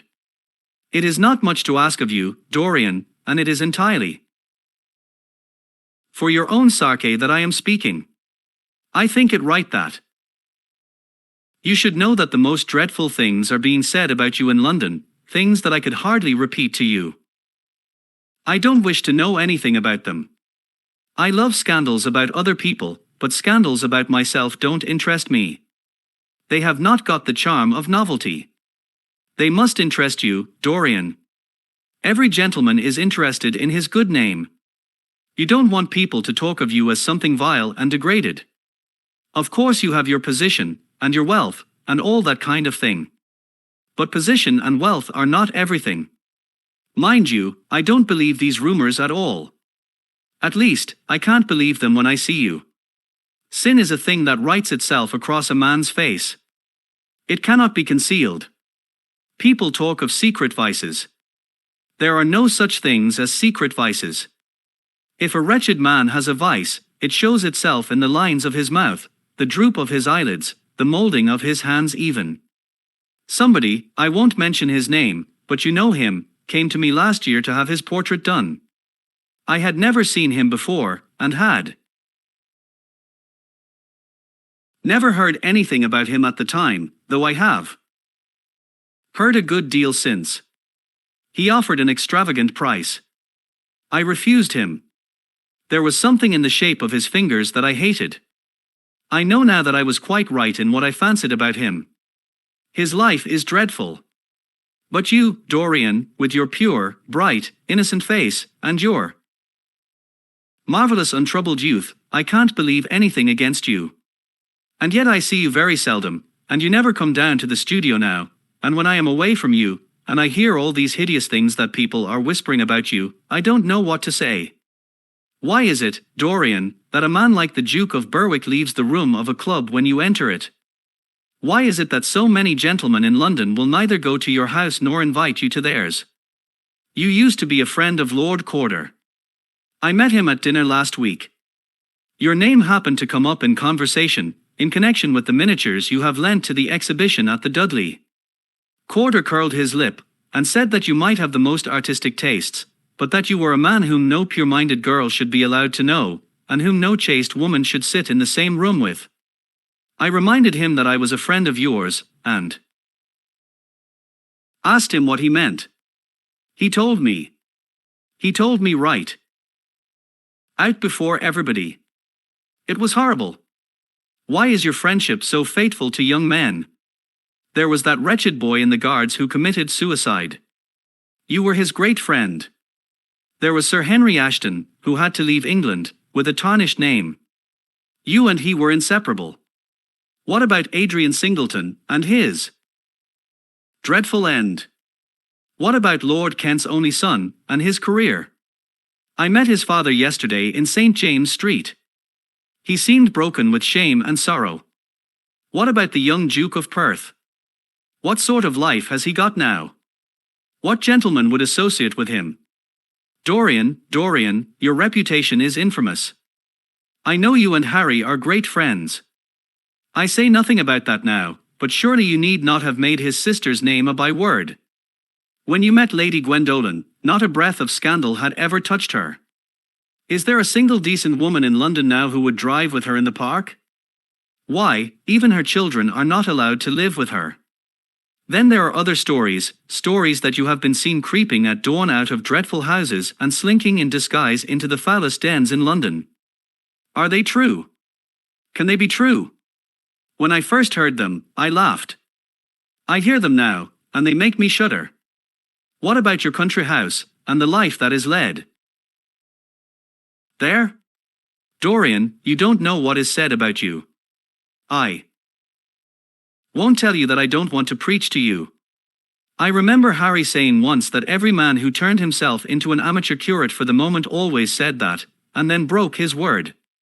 I do want to preach to you. I want you to lead such a life as will make the world respect you. I want you to have a clean name and a fair record. I want you to get rid of the dreadful people you associate with.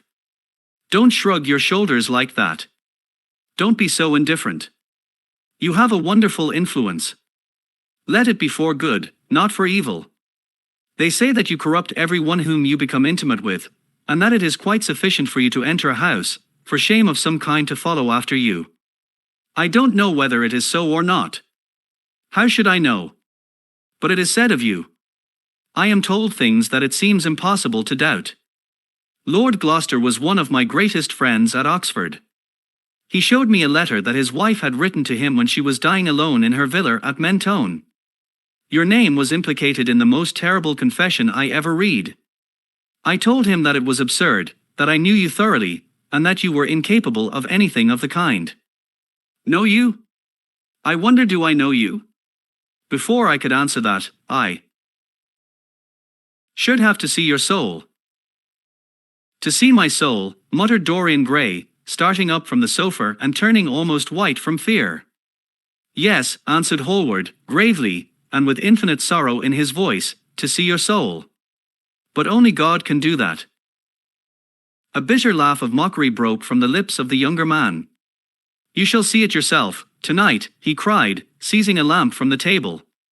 Come, it is your own handiwork. Why shouldn't you look at it? You can tell the world all about it afterwards, if you choose. Nobody would believe you. If they did believe you, they'd like me all the better for it. I know the age better than you do, though you will prate about it so tediously. Come, I tell you. You have chattered enough about corruption. Now you shall look on it face to face. There was the madness of pride in every word he uttered. He stamped his foot upon the ground in his boyish insolent manner. He felt a terrible joy at the thought that someone else was to share his secret, and that the man who had painted the portrait that was the origin of all his shame was to be burdened for the rest of his life with the hideous memory of what he had done. Yes, he continued, coming closer to him, and looking steadfastly into his stern eyes, I will show you my soul. You shall see the thing that you fancy only God can see. Hallward started back. This is blasphemy, Dorian, he cried. You must not say things like that. They are horrible, and they don't mean anything. You think so? He laughed again. I know so. As for what I said to you tonight, I said it for your good. You know I have been always devoted to you. Don't touch me. Finish what you have to say. A twisted flash of pain shot across Hallward's face. He paused for a moment, and a wild feeling of pity came over him. After all, what right had he to pry into the life of Dorian Gray? If he had done a tithe of what was rumored about him, how much he must have suffered. Then he straightened himself up, and walked over to the fireplace, and stood there, looking at the burning logs with their frost-like ashes and their throbbing cores of flame. I am waiting, Basil, said the young man, in a hard, clear voice. He turned round. What I have to say is this, he cried. You must give me some answer to these horrible charges that are made against you. If you tell me that they are absolutely untrue from beginning to end, I will believe you. Deny them, Dorian, deny them. Can't you see what I am going through? My God. Don't tell me that you are infamous. Dorian Gray smiled. There was a curl of contempt in his lips. Come upstairs, Basil, he said, quietly. I keep a diary of my life from day to day, and it never leaves the room in which it is written. I will show it to you if you come with me. I will come with you, Dorian, if you wish it. I see I have missed my train. That makes no matter. I can go tomorrow. But don't ask me to read anything tonight. All I want is a plain answer to my question. That will be given to you upstairs. I could not give it here. You won't have to read long. Don't keep me waiting. Chapter 11. He passed out of the room, and began the ascent, Basil Hallward following close behind. They walked softly, as men instinctively do at night. The lamp cast fantastic shadows on the wall and staircase. A rising wind made some of the windows rattle. When they reached the top landing, Dorian set the lamp down on the floor, and taking out the key turned it in the lock. You insist on knowing, Basil? He asked, in a low voice. Yes. I am delighted, he murmured, smiling. Then he added, somewhat bitterly, you are the one man in the world who is entitled to know everything about me. You have had more to do with my life than you think. And, taking up the lamp, he opened the door and went in. A cold current of air passed them, and the light shot up for a moment in a flame of murky orange. He shuddered. Shut the door behind you, he said, as he placed the lamp on the table. Hallward glanced round him, with a puzzled expression. The room looked as if it had not been lived in for years. A faded Flemish tapestry, a curtain picture, an old Italian casson, and an almost empty bookcase, that was all that it seemed to contain, besides a chair and a table. As Dorian Gray was lighting a half-burned candle that was standing on the mantelshelf, he saw that the whole place was covered with dust, and that the carpet was in holes. A mouse ran scuffling behind the wainscoting. There was a damp odor of mildew. So you think that it is only God who sees the soul, Basil? Draw that curtain back, and you will see mine. The voice that spoke was cold and cruel. You are mad, Dorian, or playing a part, muttered Hallward, frowning. You won't. Then I must do it myself, said the young man, and he tore the curtain from its rod, and flung it on the ground. An exclamation of horror broke from Hallward's lips as he saw in the dim light the hideous thing on the canvas leering at him. There was something in its expression that filled him with disgust and loathing. Good heavens! It was Dorian Gray's own face that he was looking at. The horror, whatever it was, had not yet entirely marred that marvelous beauty. There was still some gold in the thinning hair and some scarlet on the sensual lips. The sodden eyes had kept something of the loveliness of their blue, the noble curves had not yet passed entirely away from chiseled nostrils and from plastic throat. Yes, it was Dorian himself. But who had done it? He seemed to recognize his own brushwork, and the frame was his own design. The idea was monstrous, yet he felt afraid. He seized the lighted candle, and held it to the picture. In the left-hand corner was his own name, traced in long letters of bright vermilion.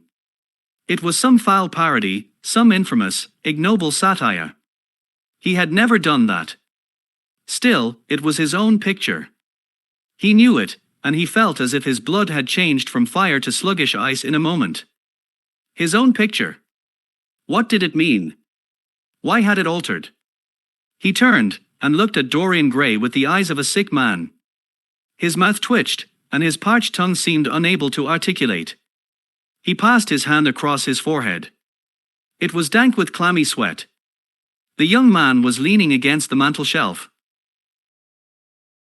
watching him with that strange expression that is on the faces of those who are absorbed in a play when a great artist is acting. There was neither real sorrow in it nor real joy. There was simply the passion of the spectator, with perhaps a flicker of triumph in the eyes. He had taken the flower out of his coat, and was smelling it, or pretending to do so. What does this mean? Cried Hallward, at last. His own voice sounded shrill and curious in his ears. Years ago, when I was a boy, said Dorian Gray, you met me, devoted yourself to me, flattered me, and taught me to be vain of my good looks. One day you introduced me to a friend of yours, who explained to me the wonder of youth, and you finished a portrait of me that revealed to me the wonder of beauty. In a mad moment, that I don't know, even now, whether I regret or not, I made a wish. Perhaps you would call it a prayer. I remember it. Oh, how will I remember it? No. The thing is impossible. The room is damp. The mildew has got into the canvas. The paints I used had some wretched mineral poison in them. I tell you the thing is impossible. What is impossible, murmured the young man, going over to the window, and leaning his forehead against the cold, mist-stained glass. You told me you had destroyed it. I was wrong. It has destroyed me. I don't believe it is my picture. Can't you see your romance in it, said Dorian, bitterly. My romance, as you call it. As you called it. There was nothing evil in it, nothing shameful. This is the face of a satyr. It is the face of my soul. God. What a thing I must have worshipped. This has the eyes of a devil. Each of us has heaven and hell in him, Basil, cried Dorian, with a wild gesture of despair. Hallward turned again to the portrait, and gazed at it. My God! If it is true, he exclaimed, and this is what you have done with your life, why, you must be worse even than those who talk against you fancy you to be. He held the light up again to the canvas, and examined it. The surface seemed to be quite undisturbed, and as he had left it. It was from within, apparently, that the foulness and horror had come. Through some strange quickening of inner life the leprosies of sin were slowly eating the thing away. The rotting of a corpse in a watery grave was not so fearful. His hand shook, and the candle fell from its socket on the floor, and lay there sputtering. He placed his foot on it, and put it out. Then he flung himself into the rickety chair that was standing by the table and buried his face in his hands. Good God, Dorian, what a lesson! What an awful lesson! There was no answer, but he could hear the young man sobbing at the window. Pray, Dorian, pray, he murmured. What is it that one was taught to say in one's boyhood? Lead us not into temptation. Forgive us our sins. Wash away our iniquities. Let us say that together. The prayer of your pride has been answered. The prayer of your repentance will be answered also. I worshipped you too much. I am punished for it. You worshipped yourself too much. We are both punished. Dorian Gray turned slowly around, and looked at him with tear-dimmed eyes. It is too late, Basil, he murmured. It is never too late, Dorian. Let us kneel down and try if we can remember a prayer. Isn't there a verse somewhere, though your sins be as scarlet, yet I will make them as white as snow? Those words mean nothing to me now. Hush! Don't say that. You have done enough evil in your life. My God! Don't you see that accursed thing leering at us? Dorian Gray glanced at the picture, and suddenly an uncontrollable feeling of hatred for Basil Hallward came over him. The mad passions of a hunted animal stirred within him, and he loathed the man who was seated at the table, more than he had ever loathed anything in his whole life. He glanced wildly around. Something glimmered on the top of the painted chest that faced him. His eye fell on it. He knew what it was. It was a knife that he had brought up, some days before, to cut a piece of cord, and had forgotten to take away with him. He moved slowly towards it, passing Hallward as he did so. As soon as he got behind him, he seized it, and turned round. Hallward moved in his chair as if he was going to rise.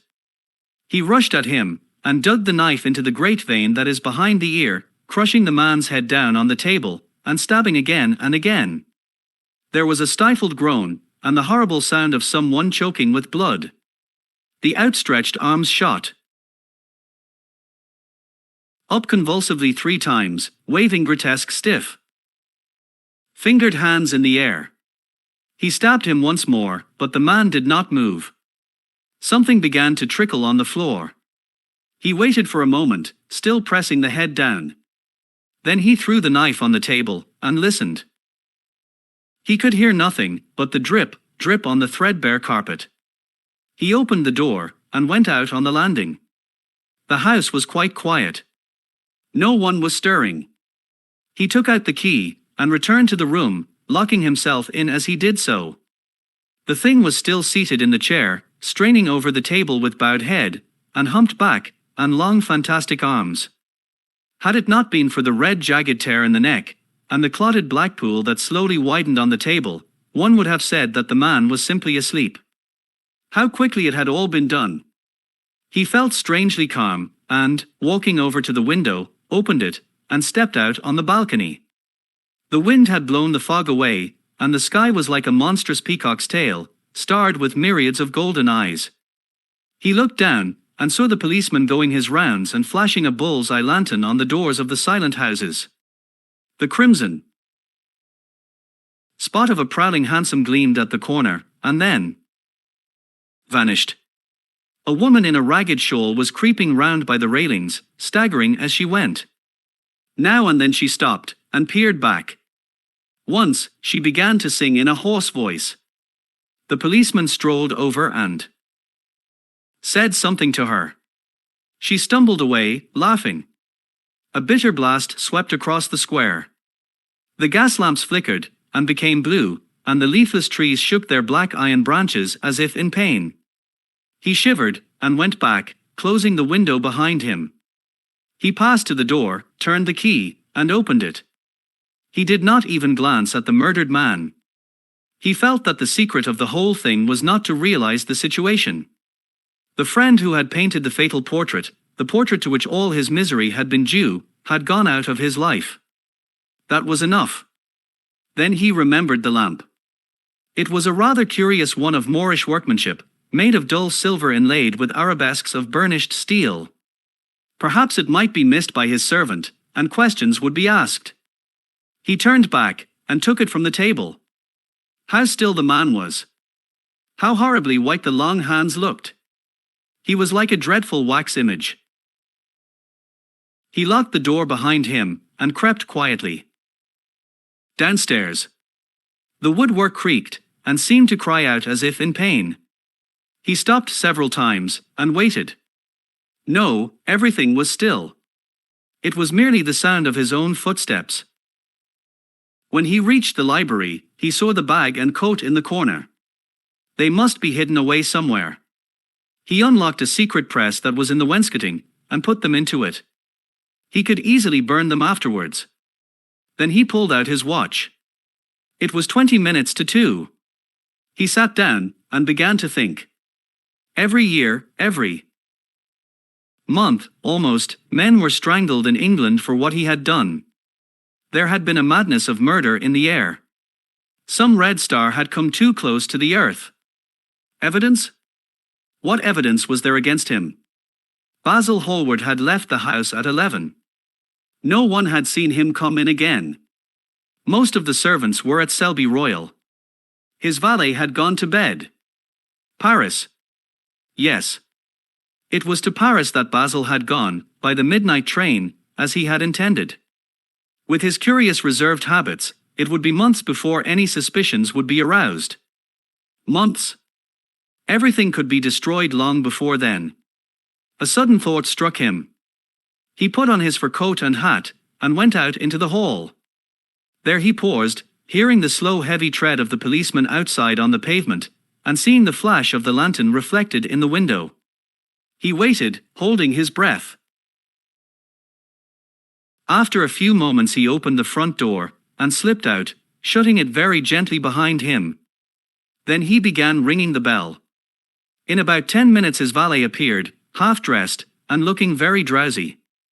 "I am sorry to have had to wake you up, Francis," he said, stepping in, "but I had forgotten my latchkey." "What time is it?" 5 minutes past 2, sir," answered the man, looking at the clock and yawning. 5 minutes past 2. How horribly late. You must wake me at 9 tomorrow. I have some work to do. All right, sir. Did anyone call this evening? Mr. Hallward, sir. He stayed here till 11, and then he went away to catch his train. Oh. I am sorry I didn't see him. Did he leave any message? No, sir, except that he would write to you. That will do, Francis. Don't forget to call me at 9 tomorrow. No, sir. The man shambled down the passage in his slippers. Dorian Gray threw his hat and coat upon the yellow marble table and passed into the library. He walked up and down the room for a quarter of an hour, biting his lip and thinking. Then he took the blue book down from one of the shelves and began to turn over the leaves. Alan Campbell, 152 Hertford Street, Mayfair. Yes, that was the man he wanted. Chapter 12. At 9 o'clock the next morning his servant came in with a cup of chocolate on a tray, and opened the shutters. Dorian was sleeping quite peacefully, lying on his right side, with one hand underneath his cheek. He looked like a boy who had been tired out with play, or study. The man had to touch him twice on the shoulder before he woke, and as he opened his eyes a faint smile passed across his lips, as though he had been having some delightful dream. Yet he had not dreamed at all. His night had been untroubled by any images of pleasure or of pain. But youth smiles without any reason. It is one of its chiefest charms. He turned round, and, leaning on his elbow, began to drink his chocolate. The mellow November sun was streaming into the room. The sky was bright blue, and there was a genial warmth in the air. It was almost like a morning in May. Gradually the events of the preceding night crept with silent blood-stained feet into his brain, and reconstructed themselves there with terrible distinctness.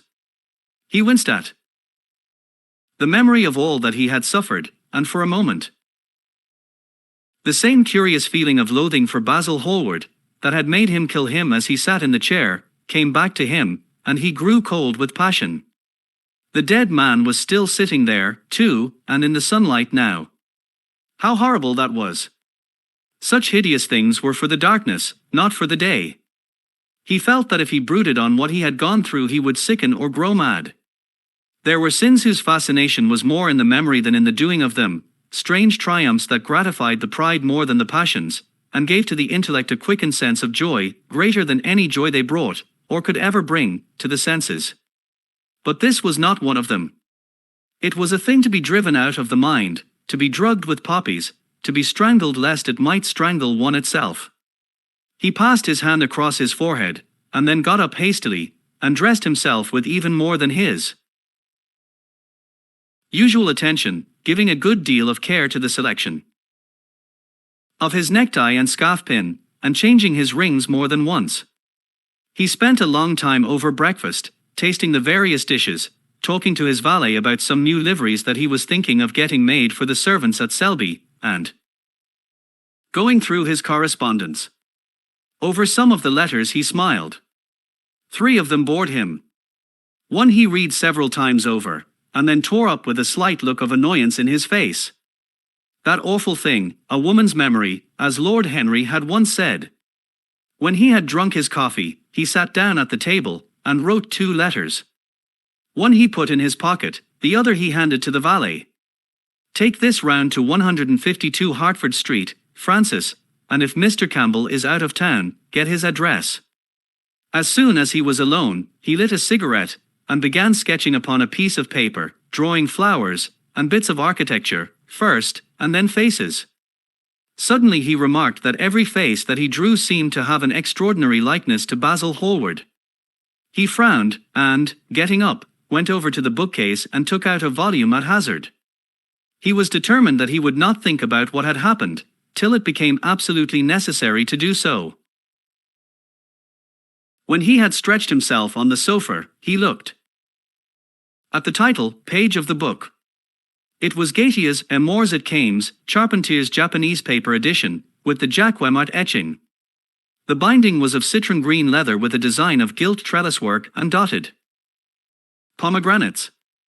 It had been given to him by Adrian Singleton.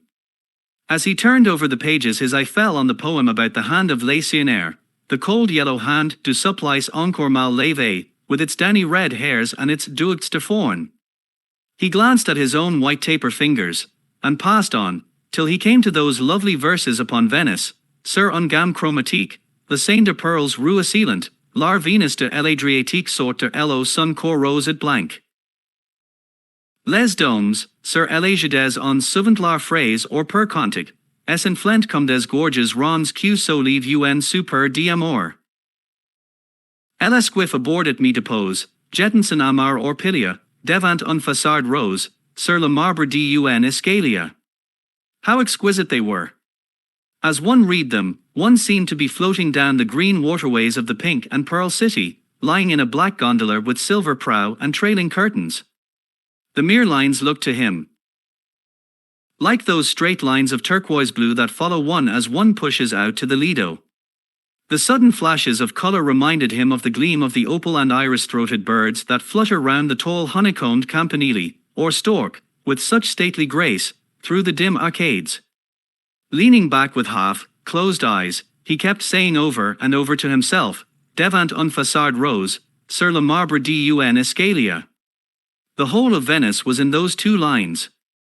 He remembered the autumn that he had passed there, and a wonderful love that had stirred him to delightful fantastic follies. There was romance in every place. But Venice, like Oxford, had kept the background for romance, and background was everything, or almost everything. Basil had been with him part of the time, and had gone wild over Tintoret. Poor Basil! What a horrible way for a man to die! He sighed, and took up the book again, and tried to forget. He read of the swallows that fly in and out of the little cafe at Smyrna where the Hajis sit counting their amber beads, and the turbaned merchants smoke their long tasseled pipes and talk gravely to each other, of the obelisk in the Place de la Concorde that weeps tears of granite in its lonely sunless exile, and longs to be back by the hot lotus-covered Nile, where there are sphinxes, and rose-red ibises, and white vultures with gilded claws, and crocodiles, with small beryl eyes, that crawl over the green steaming mud, and of that curious statue that Gautier compares to a contralto voice, the monstre charmant that couches in the porphyry room of the Louvre. But after a time the book fell from his hand. He grew nervous, and a horrible fit of terror came over him. What if Alan Campbell should be out of England? Days would elapse before he could come back. Perhaps he might refuse to come. What could he do then? Every moment was of vital importance. They had been great friends once, 5 years before, almost inseparable, indeed. Then the intimacy had come suddenly to an end. When they met in society now, it was only Dorian Gray who smiled. Alan Campbell never did. He was an extremely clever young man, though he had no real appreciation of the visible arts, and whatever little sense of the beauty of poetry he possessed he had gained entirely from Dorian. His dominant intellectual passion was for science.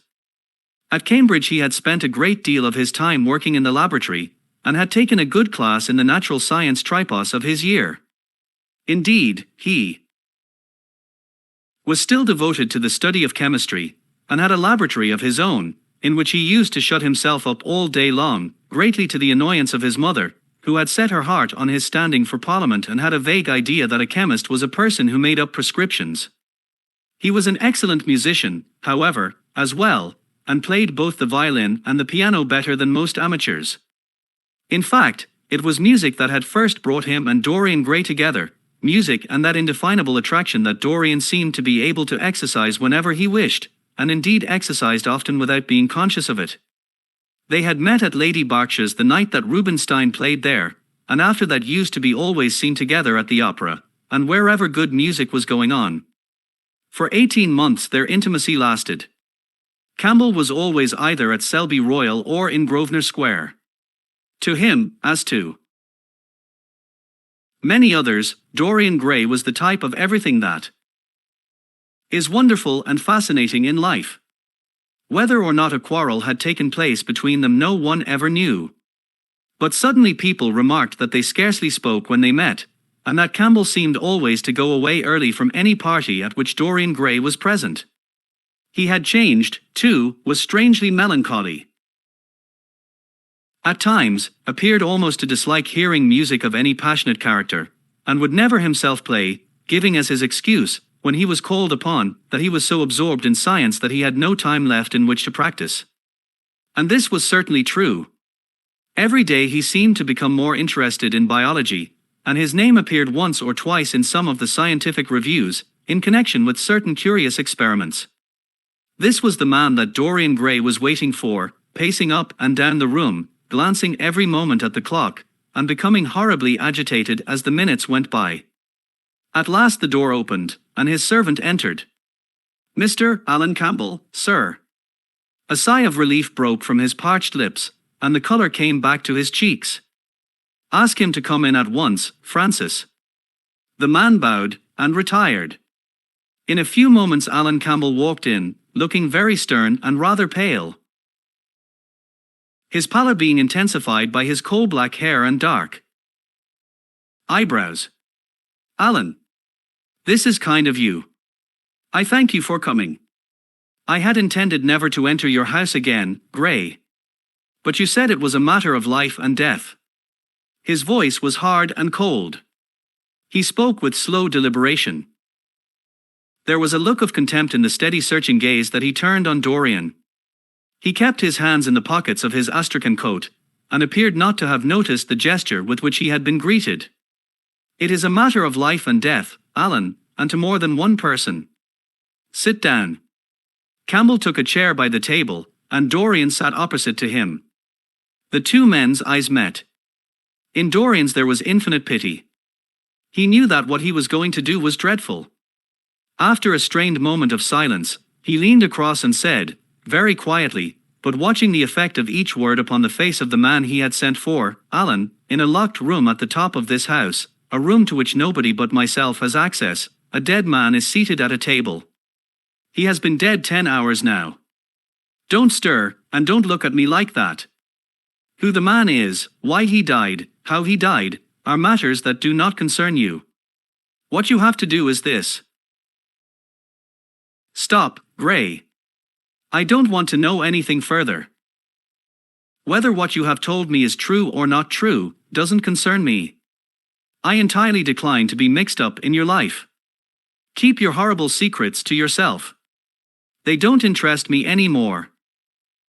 Alan, they will have to interest you. This one will have to interest you. I am awfully sorry for you, Alan. But I can't help myself. You are the one man who is able to save me. I am forced to bring you into the matter. I have no option. Alan, you are a scientist. You know about chemistry, and things of that kind. You have made experiments. What you have got to do is to destroy the thing that is upstairs, to destroy it so that not a vestige will be left of it. Nobody saw this person come into the house. Indeed, at the present moment he is supposed to be in Paris. He will not be missed for months. When he is missed, there must be no trace of him found here. You, Alan, you must change him, and everything that belongs to him, into a handful of ashes that I may scatter in the air. You are mad, Dorian. I was waiting for you to call me Dorian. You are mad, I tell you, mad to imagine that I would raise a finger to help you, mad to make this monstrous confession. I will have nothing to do with this matter. Whatever it is. Do you think I am going to peril my reputation for you? What is it to me what devil's work you are up to? It was a suicide, Alan. I am glad of that. But who drove him to it? You, I should fancy. Do you still refuse to do this, for me? Of course I refuse. I will have absolutely nothing to do with it. I don't care what shame comes on you. You deserve it all. I should not be sorry to see you disgraced, publicly disgraced. How dare you ask me, of all men in the world, to mix myself up in this horror? I should have thought you knew more about people's characters. Your friend Lord Henry Wotton can't have taught you much about psychology, whatever else he has taught you. Nothing will induce me to stir a step to help you. You have come to the wrong man. Go to some of your friends. Don't come to me. Alan, it was murder. I killed him. You don't know what he had made me suffer. Whatever my life is, he had more to do with the making or the marring of it than poor Harry has had. He may not have intended it, the result was the same. Murder. Good God, Dorian, is that what you have come to? I shall not inform upon you. It is not my business. Besides, you are certain to be arrested, without my stirring in the matter. Nobody ever commits a murder without doing something stupid. But I will have nothing to do with it. All I ask of you is to perform a certain scientific experiment. You go to hospitals and dead houses, and the horrors that you do there don't affect you. If in some hideous dissecting room or fetid laboratory you found this man lying on a leaden table with red gutters scooped out in it, you would simply look upon him as an admirable subject. You would not turn a hair. You would not believe that you were doing anything wrong. On the contrary, you would probably feel that you were benefiting the human race, or increasing the sum of knowledge in the world, or gratifying intellectual curiosity, or something of that kind. What I want you to do is simply what you have often done before. Indeed, to destroy a body must be less horrible than what you are accustomed to work at. And, remember, it is the only piece of evidence against me. If it is discovered, I am lost, and it is sure to be discovered. Unless you help me. I have no desire to help you. You forget that. I am simply indifferent to the whole thing. It has nothing to do with me. Alan, I entreat you. Think of the position I am in. Just before you came I almost fainted with terror. No. Don't. Think of that. Look at the matter purely from the scientific point of view. You don't inquire where the dead things on which you experiment come from. Don't inquire now. I have told you too much as it is. But I beg of you to do this. We were friends once, Alan. Don't speak about those days, Dorian, they are dead. The dead linger sometimes. The man upstairs will not go away. He is sitting at the table with bowed head and outstretched arms. Alan. Alan. If you don't come to my assistance I am ruined. Why, they will hang me, Alan. Don't you understand? They will hang me for what I have done. There is no good in prolonging this scene. I refuse absolutely to do anything in the matter. It is insane of you to ask me. You refuse absolutely. Yes. The same look of pity came into Dorian's eyes, then he stretched out his hand, took a piece of paper, and wrote something on it. He read it over twice, folded it carefully, and pushed it across the table. Having done this, he got up and went over to the window. Campbell looked at him in surprise, and then took up the paper and opened it. As he read it, his face became ghastly pale, and he fell back in his chair. A horrible sense of sickness came over him. He felt as if his heart was beating itself to death in some empty hollow. After 2 or 3 minutes of terrible silence, Dorian turned round, and came and stood behind him, putting his hand upon his shoulder. I am so sorry, Alan, he murmured, but you leave me no alternative. I have a letter written already. Here it is. You see the address. If you don't help me, I must send it. You know what the result will be. But you are going to help me. It is impossible for you to refuse now. I tried to spare you. You will do me the justice to admit that. You were stern, harsh, offensive. You treated me as no man has ever dared to treat me, no living man, at any rate. I bore it all. Now it is for me to dictate terms. Campbell buried his face in his hands, and a shudder passed through him. Yes, it is my turn to dictate terms, Alan. You know what they are. The thing is quite simple. Come, don't work yourself into this fever. The thing has to be done. Face it, and do it. A groan broke from Campbell's lips, and he shivered all over. The ticking of the clock on the mantelpiece seemed to him to be dividing time into separate atoms of agony, each of which was too terrible to be borne. He felt as if an iron ring was being slowly tightened round his forehead, and as if the disgrace with which he was threatened had already come upon him. The hand upon his shoulder weighed like a hand of lead. It was intolerable. It seemed to crush him. Come, Alan, you must decide at once. He hesitated a moment. Is there a fire in the room upstairs? He murmured. Yes, there is a gas fire with asbestos. I will have to go home and get some things from the laboratory. No, Alan, you need not leave the house. Write on a sheet of note paper what you want, and my servant will take a cab and bring the things back to you. Campbell wrote a few lines, blotted them, and addressed an envelope to his assistant. Dorian took the note up and read it carefully. Then he rang the bell, and gave it to his valet, with orders to return as soon as possible, and to bring the things with him. When the hall door shut, Campbell started, and, having got up from the chair, went over to the chimney-piece. He was shivering with a sort of ague. For nearly 20 minutes, neither of the men spoke. A fly buzzed noisily about the room, and the ticking of the clock was like the beat of a hammer.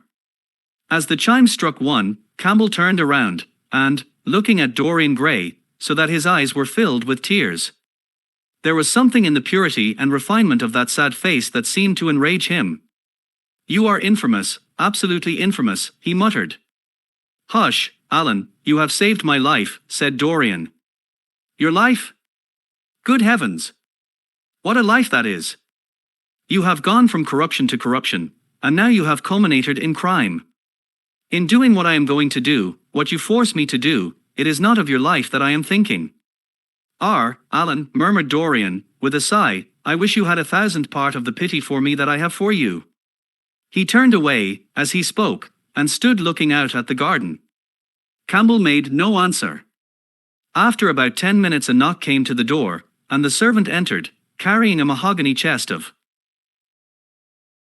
chemicals, with a small electric battery set on top of it. He placed it on the table, and went out again, returning with a long coil of steel and platinum wire and 2 rather curiously shaped iron clamps. Shall I leave the things here, sir? He asked Campbell. Yes, said Dorian. And I am afraid, Francis, that I have another errand for you. What is the name of the man at Richmond who supplies Selby with orchids? Harden, sir. Yes, Harden. You must go down to Richmond at once, see Harden personally, and tell him to send twice as many orchids as I ordered, and to have as few white ones as possible.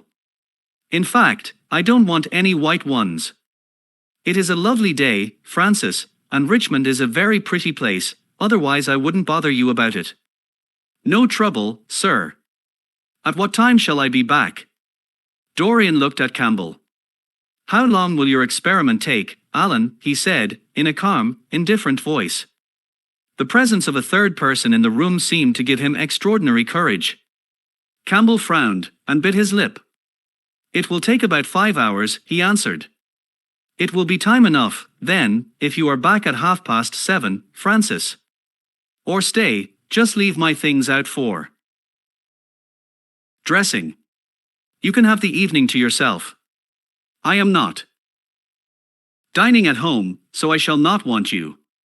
Thank you, sir, said the man, leaving the room. Now, Alan, there is not a moment to be lost.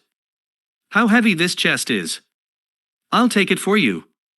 You bring the other things. He spoke rapidly, and in an authoritative manner. Campbell felt dominated by him. They left the room together. When they reached the top landing, Dorian took out the key and turned it in the lock. Then he stopped, and a troubled look came into his eyes. He shuddered. I don't think I can go in, Alan, he murmured. It is nothing to me. I don't require you, said Campbell, coldly. Dorian half opened the door. As he did so, he saw the face of the portrait grinning in the sunlight. On the floor in front of it the torn curtain was lying. He remembered that the night before, for the first time in his life, he had forgotten to hide it, when he crept out of the room. But what was that loathsome red dew that gleamed, wet and glistening, on one of the hands, as though the canvas had sweated blood? How horrible it was, more horrible, it seemed to him for the moment, than the silent thing that he knew was stretched across the table, the thing whose grotesque misshapen shadow on the spotted carpet showed him that it had not stirred, but was still there, as he had left it. He opened the door a little wider, and walked quickly in, with half-closed eyes and averted head, determined that he would not look even once upon the dead man. Then, stooping down, and taking up the gold and purple hanging, he flung it over the picture. He stopped, feeling afraid to turn round, and his eyes fixed themselves on the intricacies of the pattern before him. He heard Campbell bringing in the heavy chest, and the irons, and the other things that he had required for his dreadful work. He began to wonder if he and Basil Hallward had ever met, and, if so, what they had thought of each other. "Leave me now," said Campbell. He turned and hurried out, just conscious that the dead man had been thrust back into the chair and was sitting up in it, with Campbell gazing into the glistening yellow face. As he was going downstairs, he heard the key being turned in the lock. It was long after 7 o'clock when Campbell came back into the library. He was pale, but absolutely calm. "I have done what you asked me to do," he muttered. "And now, goodbye. Let us never see each other again. You have saved me from ruin, Alan." "I cannot forget that," said Dorian, simply. As soon as Campbell had left, he went upstairs. There was a horrible smell of chemicals in the room. But the thing that had been sitting at the table was gone. Chapter 13. "There is no good telling me you are going to be good, Dorian," cried Lord Henry, dipping his white fingers into a red copper bowl filled with rose water. "You are quite perfect. Pray don't change." Dorian shook his head. "No, Harry, I have done too many dreadful things in my life. I am not going to do any more. I began my good actions yesterday." "Where were you yesterday?" "In the country, Harry. I was staying at a little inn by myself." "My dear boy," said Lord Henry smiling, "anybody can be good in the country. There are no temptations there. That is the reason why people who live out of town are so uncivilized. There are only two ways, as you know, of becoming civilized. One is by being cultured, the other is by being corrupt. Country people have no opportunity of being either, so they stagnate." "Culture and corruption," murmured Dorian. "I have known something of both. It seems to me curious now that they should ever be found together. For I have a new ideal, Harry. I am going to alter. I think I have altered." "You have not told me yet what your good action was. Or did you say you had done more than one?" "I can tell you, Harry. It is not a story I could tell to anyone else. I spared somebody. It sounds vain, but you understand what I mean. She was quite beautiful, and wonderfully like Sybil Vane. I think it was that which first attracted me to her. You remember Sybil, don't you? How long ago that seems." "Well, Hetty was not one of our own class, of course. She was simply a girl in a village. But I really loved her. I am quite sure that I loved her. All during this wonderful May that we have been having, I used to run down and see her 2 or 3 times a week. Yesterday she met me in a little orchard. The apple blossoms kept tumbling down on her hair, and she was laughing. We were to have gone away together this morning at dawn. Suddenly I determined to leave her as flower-like as I had found her. I should think the novelty of the emotion must have given you a thrill of real pleasure," Dorian interrupted. "Lord Henry. But I can finish your idyll for you. You gave her good advice, and broke her heart. That was the beginning of your reformation. Harry, you are horrible. You mustn't say these dreadful things. Hetty's heart is not broken. Of course she cried, and all that. But there is no disgrace upon her. She can live, like Perdita, in her garden." "And weep over a faithless florizal," said Lord Henry, laughing. "My dear Dorian, you have the most curious boyish moods. Do you think this girl will ever be really contented now with any one of her own rank? I suppose she will be married some day to a rough carter or a grinning ploughman. Well, having met you, and loved you, will teach her to despise her husband, and she will be wretched. From a moral point of view, I really don't think much of your great renunciation. Even as a beginning, it is poor. Besides, how do you know that Hetty isn't floating at the present moment in some mill pond, with water lilies round her, like Ophelia? I can't bear this, Harry. You mock at everything, and then suggest the most serious tragedies. I am sorry I told you now. I don't care what you say to me, I know I was right in acting as I did. Poor Hetty. As I rode past the farm this morning, I saw her white face at the window, like a spray of jasmine. Don't let me talk about it any more, and don't try to persuade me that the first good action I have done for years, the first little bit of self-sacrifice I have ever known, is really a sort of sin. I want to be better. I am going to be better. Tell me something about yourself. What is going on in town? I have not been to the club for days. The people are still discussing poor Basil's disappearance. I should have thought they had got tired of that by this time, said Dorian, pouring himself out some wine, and frowning slightly. My dear boy, they have only been talking about it for 6 weeks, and the public are really not equal to the mental strain of having more than one topic every 3 months. They have been very fortunate lately, however. They have had my own divorce case, and Alan Campbell's suicide. Now they have got the mysterious disappearance of an artist. Scotland Yard still insists that the man in the grey ulster who left Victoria by the midnight train on the 7th of November was poor Basil, and the French police declare that Basil never arrived in Paris at all. I suppose in about a fortnight we will be told that he has been seen in San Francisco. It is an odd thing, but everyone who disappears is said to be seen at San Francisco. It must be a delightful city, and possess all the attractions of the next world. What do you think has happened to Basil? Asked Dorian, holding up his burgundy against the light, and wondering how it was that he could discuss the matter so calmly. I have not the slightest idea. If Basil chooses to hide himself, it is no business of mine. If he is dead, I don't want to think about him. Death is the only thing that ever terrifies me. I hate it. One can survive everything nowadays except that. Death and vulgarity are the only two facts in the 19th century that one cannot explain away.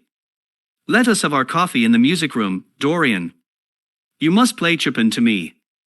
The man with whom my wife ran away played Chopin exquisitely. Poor Victoria. I was very fond of her. The house is rather lonely without her. Dorian said nothing, but rose from the table, and, passing into the next room, sat down to the piano and let his fingers stray across the keys. After the coffee had been brought in, he stopped, and, looking over at Lord Henry, said, Harry, did it ever occur to you that Basil was murdered? Lord Henry yawned. Basil had no enemies, and always wore a Waterbury watch. Why should he be murdered? He was not clever enough to have enemies. Of course he had a wonderful genius for painting. But a man can paint like Velázquez and yet be as dull as possible. Basil was really rather dull. He only interested me once, and that was when he told me, years ago, that he had a wild adoration for you. I was very fond of Basil, said Dorian, with a sad look in his eyes. But don't people say that he was murdered? Oh, some of the papers do. It does not seem to be probable. I know there are dreadful places in Paris, but Basil was not the sort of man to have gone to them. He had no curiosity. It was his chief defect. Play me a nocturne, Dorian, and, as you play, tell me, in a low voice, how you have kept your youth. You must have some secret. I am only 10 years older than you are, and I am wrinkled, and bald, and yellow. You are really wonderful, Dorian. You have never looked more charming than you do tonight. You remind me of the day I saw you first. You were rather cheeky, very shy, and absolutely extraordinary. You have changed, of course, but not in appearance. I wish you would tell me your secret. To get back my youth I would do anything in the world, except take exercise, get up early, or be respectable. Youth. There is nothing like it. It's absurd to talk of the ignorance of youth. The only people whose opinions I listen to now with any respect are people much younger than myself. They seem in front of me. Life hers. Revealed to them her last wonder. As for the aged, I always contradict the aged. I do it on principle. If you ask them their opinion on something that happened yesterday, they solemnly give you the opinions current in 1820, when people wore high stocks and knew absolutely nothing. How lovely that thing you are playing is. I wonder did Chopin write it at Majorca, with the sea weeping round the villa, and the salt spray dashing against the panes. It is marvelously romantic.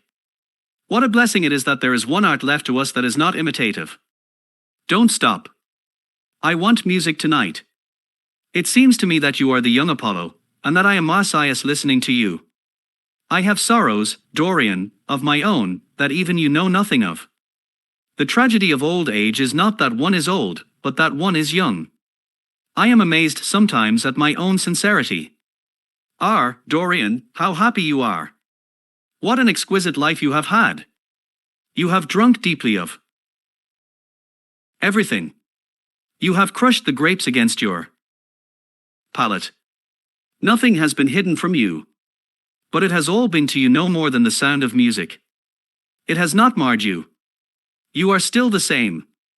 I wonder what the rest of your life will be. Don't spoil it by renunciations. At present you are a perfect type. Don't make yourself incomplete. You are quite flawless. Now. You need not shake your head, you know you are. Besides, Dorian, don't deceive yourself. Life is not governed by will or intention. Life is a question of nerves, and fibers, and slowly built-up cells in which thought hides itself and passion has its dreams. You may fancy yourself safe, and think yourself strong. But a chance tone of color in a room or a morning sky, a particular perfume that you had once loved and that brings strange memories with it, a line from a forgotten poem that you had come across again, a cadence from a piece of music that you had ceased to play, I tell you, Dorian, that it is on things like these that our lives depend. Browning writes about that somewhere, but our own senses will imagine them for us. There are moments when the odor of heliotrope passes suddenly across me, and I have to live the strangest year of my life over again. I wish I could change places with you, Dorian. The world has cried out against us both, but it has always worshipped you. It always will worship you. You are the type of what the age is searching for, and what it is afraid it has found. I am so glad that you have never done anything, never carved a statue, or painted a picture, or produced anything outside of yourself. Life has been your art. You have set yourself to music. Your days have been your sonnets. Dorian rose up from the piano, and passed his hand through his hair. Yes, life has been exquisite, he murmured, but I am not going to have the same life, Harry. And you must not say these extravagant things to me. You don't know everything about me. I think that if you did, even you would turn from me. You laugh. Don't laugh. Why have you stopped playing, Dorian? Go back and play the nocturne over again. Look at that great honey-colored moon that hangs in the dusky air. She is waiting for you to charm her, and if you play she will come closer to the earth. You won't. Let us go to the club, then. It has been a charming evening, and we must end it charmingly.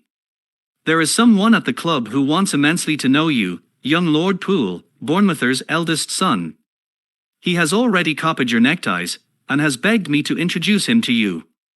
He is quite delightful, and rather reminds me of you. I hope not, said Dorian, with a touch of pathos in his voice. But I am tired tonight, Harry. I won't go to the club. It is nearly 11, and I want to go to bed early. Do stay. You have never played so well as tonight. There was something in your touch that was wonderful. It had more expression than I had ever heard from it before. It is because I am going to be good, he answered, smiling. I am a little changed already. Don't change, Dorian, at any rate, don't change to me. We must always be friends. Yet you poisoned me with a book once. I should not forgive that. Harry, promise me that you will never lend that book to anyone. It does harm. My dear boy, you are really beginning to moralize. You will soon be going about warning people against all the sins of which you have grown tired. You are much too delightful to do that. Besides, it is no use. You and I are what we are, and will be what we will be. Come round tomorrow. I am going to ride at 11, and we might go together. The park is quite lovely now. I don't think there have been such lilacs since the year I met you. Very. Well. I will be here at 11, said Dorian. Good night. Harry. As he reached the door he hesitated for a moment, as if he had something more to say. Then he sighed and went out.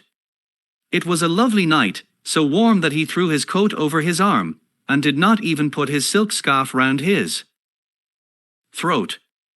As he strolled home, smoking his cigarette, 2 young men in evening dress passed him. He heard one of them whisper to the other, "That is Dorian Gray."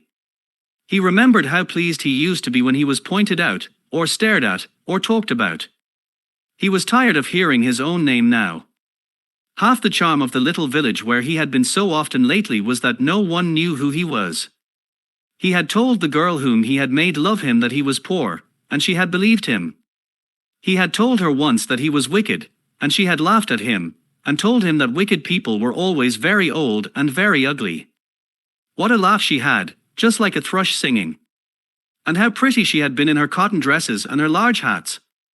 She knew nothing, but she had everything that he had lost. When he reached home, he found his servant waiting up for him. He sent him to bed, and threw himself down on the sofa in the library, and began to think over some of the things that Lord Henry had said to him. Was it really true that one could never change? He felt a wild longing for the unstained purity of his boyhood, his rose-white boyhood, as Lord Henry had once called it. He knew that he had tarnished himself, filled his mind with corruption, and given horror to his fancy, that he had been an evil influence to others, and had experienced a terrible joy in being so, and that of the lives that had crossed his own it had been the fairest and the most full of promise that he had brought to shame. But was it all irretrievable? Was there no hope for him? It was better not to think of the past. Nothing could alter that. It was of himself, and of his own future, that he had to think. Alan Campbell had shot himself one night in his laboratory, but had not revealed the secret that he had been forced to know. The excitement, such as it was, over Basil Hallward's disappearance would soon pass away. It was already waning. He was perfectly safe there. Nor, indeed, was it the death of Basil Hallward that weighed most upon his mind. It was the living death of his own soul that troubled him. Basil had painted the portrait that had marred his life. He could not forgive him that. It was the portrait that had done everything. Basil had said things to him that were unbearable, and that he had yet borne with patience. The murder had been simply the madness of a moment. As for Alan Campbell, his suicide had been his own act. He had chosen to do it. It was nothing to him. A new life. That was what he wanted. That was what he was waiting for. Surely he had begun it already. He had spared one innocent thing, at any rate. He would never again tempt innocence. He would be good. As he thought of Hetty Merton, he began to wonder if the portrait in the locked room had changed. Surely it was not still so horrible as it had been? Perhaps if his life became pure, he would be able to expel every sign of evil passion from the face. Perhaps the signs of evil had already gone away. He would go and look. He took the lamp from the table and crept upstairs. As he unlocked the door, a smile of joy flitted across his young face and lingered for a moment about his lips. Yes, he would be good, and the hideous thing that he had hidden away would no longer be a terror to him. He felt as if the load had been lifted from him already. He went in quietly, locking the door behind him, as was his custom, and dragged the purple hanging from the portrait. A cry of pain and indignation broke from him. He could see no change, unless that in the eyes there was a look of cunning, and in the mouth the curved wrinkle of the hypocrite. The thing was still loathsome, more loathsome, if possible, than before, and the scarlet dew that spotted the hand seemed brighter, and more like blood newly spilt. Had it been merely vanity that had made him do his one good deed? Or the desire of a new sensation, as Lord Henry had hinted, with his mocking laugh? Or that passion to act a part that sometimes makes us do things finer than we are ourselves? Or, perhaps, all these? Why was the red stain larger than it had been? It seemed to have crept like a horrible disease over the wrinkled fingers. There was blood on the painted feet, as though the thing had dripped, blood even on the hand that had not held the knife. Confess? Did it mean that he was to confess? To give himself up, and be put to death? He laughed. He felt that the idea was monstrous. Besides, who would believe him, even if he did confess? There was no trace of the murdered man anywhere. Everything belonging to him had been destroyed. He himself had burned what had been below stairs. The world would simply say he was mad. They would shut him up if he persisted in his story. Yet it was his duty to confess, to suffer public shame, and to make public atonement. There was a God who called upon men to tell their sins to earth as well as to heaven. Nothing that he could do would cleanse him till he had told his own sin. His sin? He shrugged his shoulders. The death of Basil Hallward seemed very little to him. He was thinking of Hetty Merton. It was an unjust mirror, this mirror of his soul that he was looking at. Vanity? Curiosity? Hypocrisy? Had there been nothing more in his renunciation than that? There had been something more. At least he thought so. But who could tell? And this murder, was it to dog him all his life? Was he never to get rid of the past? Was he really to confess? No. There was only one bit of evidence left against him. The picture itself, that was evidence. He would destroy it. Why had he kept it so long? It had given him pleasure once to watch it changing and growing old. Of late he had felt no such pleasure. It had kept him awake at night. When he had been away, he had been filled with terror lest other eyes should look upon it. It had brought melancholy across his passions. Its mere memory had marred many moments of joy. It had been like conscience to him. Yes, it had been conscience. He would destroy it. He looked round, and saw the knife that had stabbed Basil Hallward. He had cleaned it many times, till there was no stain left upon it. It was bright, and glistened. As it had killed the painter, so it would kill the painter's work. And all that meant. It would kill the past, and when that was dead he would be free. He seized it, and stabbed the canvas with it, ripping the thing right up from top to bottom. There was a cry heard, and a crash. The cry was so horrible in its agony that the frightened servants woke, and crept out of their rooms. Two gentlemen, who were passing in the square below, stopped, and looked up at the great house. They walked until they met a policeman, and brought him back. The man rang the bell several times, but there was no answer. The house was all dark, except for a light in one of the top windows. After a time, he went away, and stood in the portico of the next house and watched.